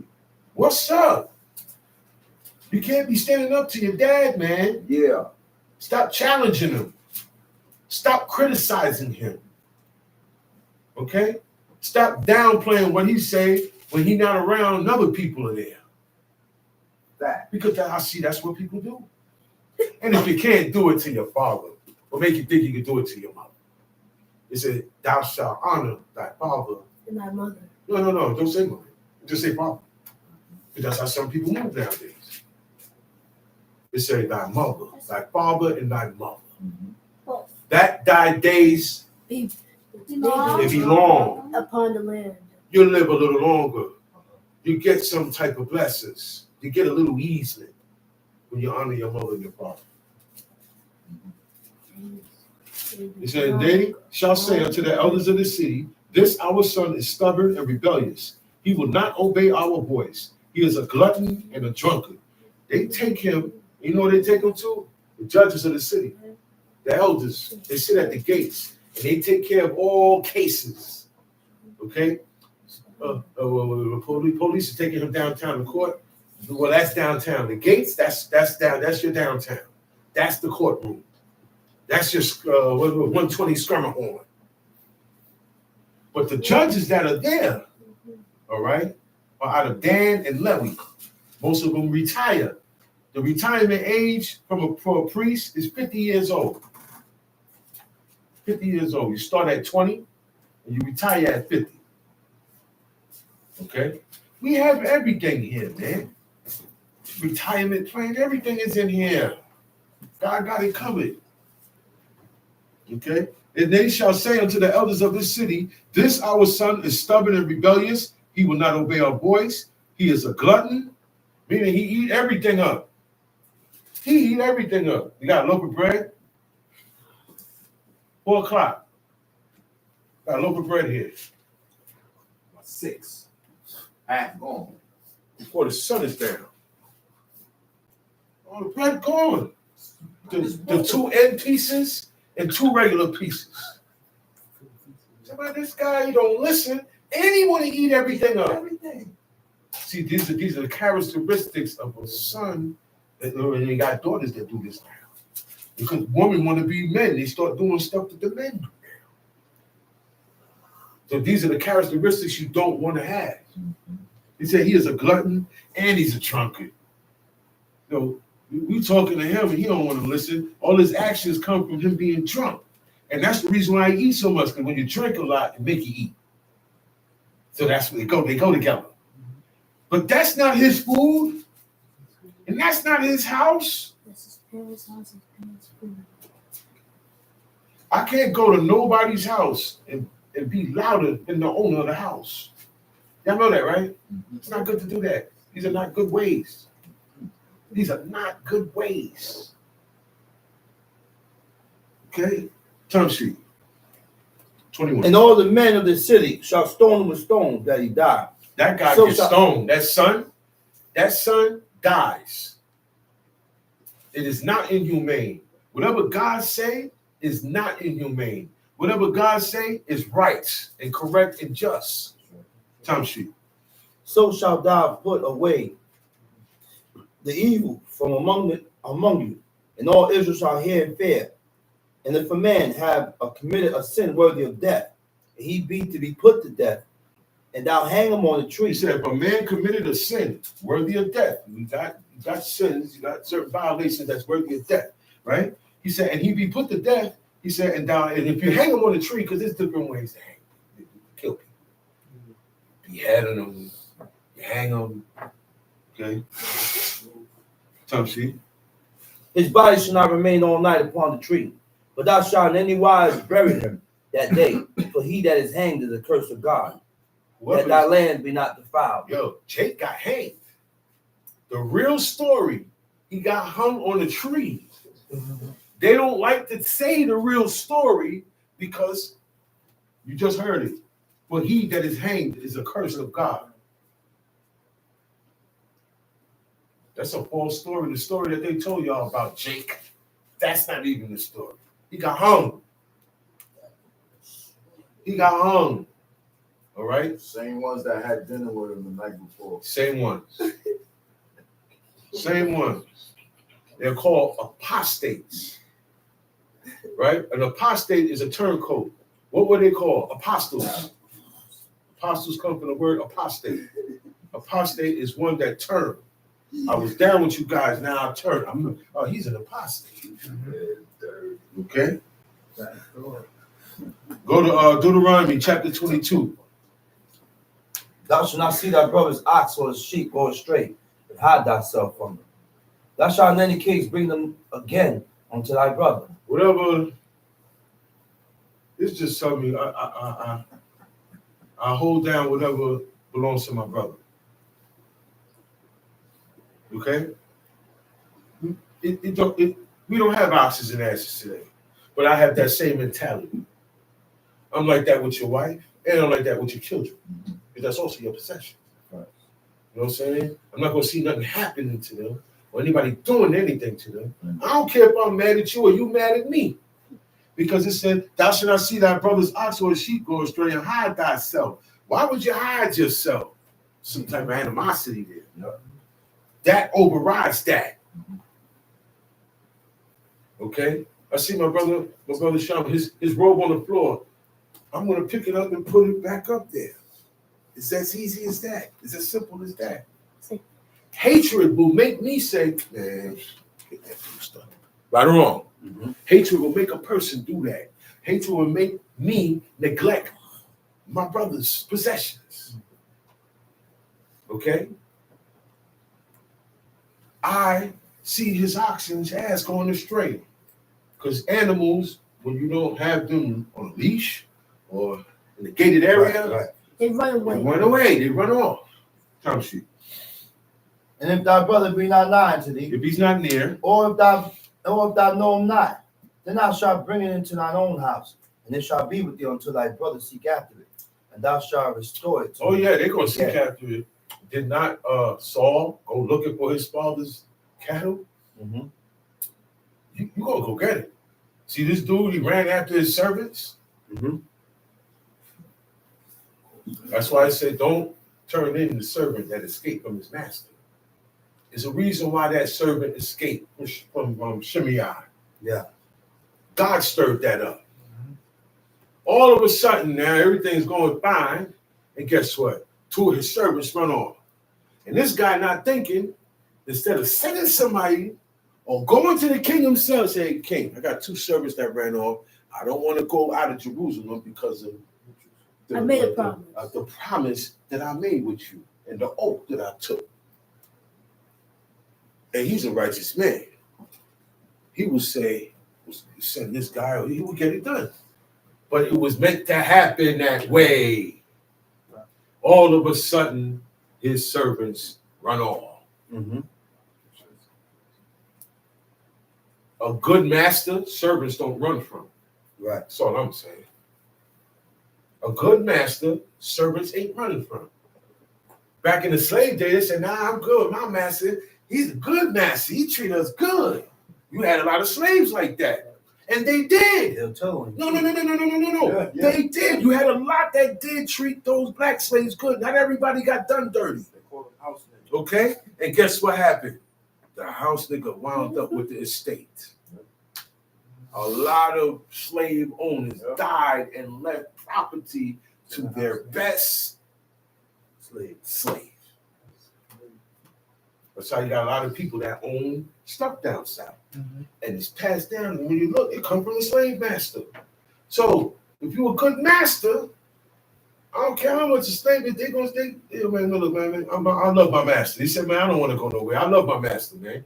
He hold me down. He gave me the wife. He gave me the kids. I'm good." He said, "Take him to the gate where the judges is at." He said, "And he shall bore his ear with a awl." Meaning now, this piercing in my ear means I'm a servant. That's why Aaron told them, "Give me all the earrings that's in your ears." And that's what he made the golden calf out of. Because they had earrings on. Those earrings meant that they were subjects and slaves and servants to Egypt. That was the purpose of wearing an earring. Look it up. Find the origin. You'll see this is where it come from. And this is why certain things are done. Time sheet. And if thy brother be not nigh unto thee, or if thou know him not, then thou shalt bring it into thy own house, And it shall be with thee until thy brother seek after Like it. lost and found. And thou shalt restore it to him again. Okay, like lost and found. A lot of times we'll lose something, somebody will lose something in here. If we could pin it up, we pin it up on the bulletin board. That person may not come in the next Shabbat. It's going to be right there. Oh, man, this is one. Yeah, that was yours? Yeah, we put it right there. I'm not taking it for myself. I'm not taking it for myself. I can't come to your house and find nothing. Can I? No such thing. No. No such thing. You can't come amongst a person and all of a sudden, this is yours and you claiming stuff. You can't do that. You gotta have your own and go do that. I found $20 in your Nah, you ain't find nothing. But you didn't know that 20 was there. I don't have. It's mine. Whatever's, I'm responsible for everything in this house. It's mine, whether I know it or not. So that $20, I didn't know it was there, but it's mine. How about that? If I'm responsible for people's actions in my house and I'm the head of the household, I'm responsible for that money there. Yeah. Because I didn't know about it. I didn't know when you snuck that idol in my house. And you knew you wasn't supposed to have a picture in my house. And you still snuck it in my house. So you can't use that on me. You can't go to nobody's house and become a master or take over or find things or start running things. What is wrong? Go. And we only do that with people who we know, who we close to. Take advantage of people's love, man. That needs to be stopped. Tongue sheet. In like manner thou shalt do with his ass, and so shalt thou do with his raiment, With everything. and with all lost things of thy brother, You do that which with he hath lost, all of his stuff that he had lost. and thou hast found. Look. Thou do likewise. I'm looking. Yeah, where is it, man? I don't see it. Where my jacket at? I don't see my jacket. My jacket gone. I can't find it. So in the meantime, I go get another jacket. 3 days later, Johnny come up in here with my jacket on. And he didn't even say, yo, man, nothing. He walks in like it's his jacket. And I said, yo, Johnny, where you get this? I ain't even got to ask you. This is my jacket. Is that right? No. You can't be picking up stuff that don't belong to you. You can't claim things that you have not done. If you did it, where I come from getting the honor for it. That's not right. You know what that means? I'm a thief. I like getting praises for what you did. I got the mind of a thief. I like getting things that don't belong to me. Time sheet. Thou shalt not see thy brother's ox or his ass fall down by the way. Like you Hide can't thyself see, you can't from see it running away, all right, and you hide yourself from it. Okay, you can't see your brother's ox or his ass fall down and hide because you don't feel like helping. You don't hate him. He don't hate you. You just not doing that. In fact, I'm the type of guy. I'm not getting my sneakers dirty. I'm too fresh. So I'm too good to get a little soil on my hands. I'm full of iniquity, but I got a problem. I like to stay clean. Yeah, you know that. So nah, man. Come on, man. I'm just dirty. Look at me. I'm gonna get all dirty. We're very vain, man. Very, very vain. He said, thou shalt surely help him to lift him up again. And when you do that, you're gonna have to travel with him, man. You're gonna have to help him wherever he's going, because it's gonna happen again. Time sheet. The woman will not wear that which pertaineth unto a A man, woman should not wear, own, or even touch anything that pertains unto a man. Keli Gebed. Okay. Pertain covers tool of a man, utensil of a man, anything that belongs to a man, an instrument of a man. It could be an instrument for music or an instrument of a weapon. Okay? An article of a man. You know what an article is? Paper. Paperwork. Newspaper. You can't even bother yourself with that. Artifact. My phone. It's an artifact. Top Vessel. My cup. My bowl. Container. What I store my food in. My garment. My clothes. She can't take my slippers and put them on and run downstairs Nope. to get the mail. You got I can't take her slippers and put it on, or put her robe on, or she could put my robe on. I can't wear my woman's things, and my woman cannot wear my things. Our clothes are totally separate, and you could tell that's a man's dress wear, and that's a woman's dress wear. Okay, she's not going. My wife ain't gonna wear a t-shirt. This same t-shirt that I wear, she's not gonna wear it. They were made for men. Sneakers were made for men. Y'all know that? That's right. Yes. This was before a woman were allowed to play in sports. So a lot of things originated with men. It was never meant for women. So we go back to illegitimate. Okay? You can't take my cup. Look. She gonna take my cup and wash it and dry it and put it in its place. But she can't take it and use it. My sister can't come. No woman can use that. That's why when you go in the kitchen, you see it says woman's drawer, men's drawer, woman's cabinet, men's cabinet. Everything's separate. There was a new cup. I washed the dishes last week. There was a cup that was unidentifiable as the man or woman. I didn't know who cup it was. It was a newly bought cup. And I knew not who bought it. So I asked my Ima. I said, Ima, you know what I asked? I said, man or woman? She said, woman. I put it in there. It has to be a separation in your house. Can you get back? In order to follow this commandment. Because it covers more than wearing. Okay? She can't take my hammer and use it.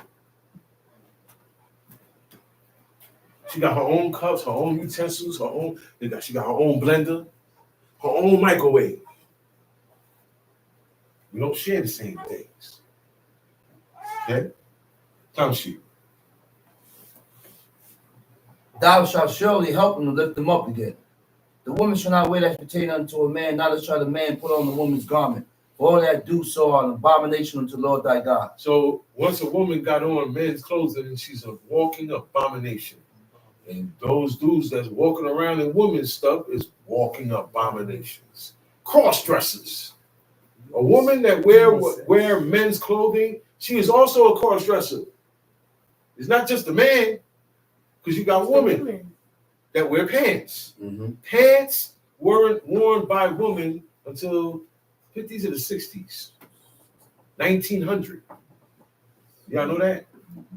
Mm-hmm. The president's wife wore a pair of overalls because she was doing gardening. All her life, she did her gardening in a skirt, in a dress, a long dress. Mm-hmm. This time, she wants to be, hey, man, new era, new days. We need to upgrade. All that stuff comes with wickedness, okay? Because now she put the pants on and took a picture. That made the front page. Mm. When that made the front page, women started wearing pants. Susan B. Anthony stood up for women's rights. Now, women have rights under the jurisdiction of their husbands or their father. Okay? We defended them. They didn't have to say too much or do too much. Our women didn't have to say too much or do too much. All right? And you didn't have men that were abusive. Okay? To give them a reason to be independent. That didn't go down. And yeah, there were injustices done, and God is the one who looked out for them. Okay? Mm-hmm. Time sheet. If a bird nest chance to be before thee in the way in any tree, or on the ground, whether they be young ones or eggs, and the dam sitting upon the young or upon the eggs, thou shalt not take Okay, dam go down to with the verse young. 11. Verse 11. Thou shalt not plow with an ox or an ass together. It said, don't, did it say why? No, just don't do it. People say it's because it's an uneven yoke, but it's not an uneven yoke. God said just don't do it. Okay? With that, I hope you got something I was brought earlier today by Chief Shama and myself, Chief Mikael. And remember, today is the Shabbat. It ain't over yet. Shabbat Shalom. Shabbat Shalom.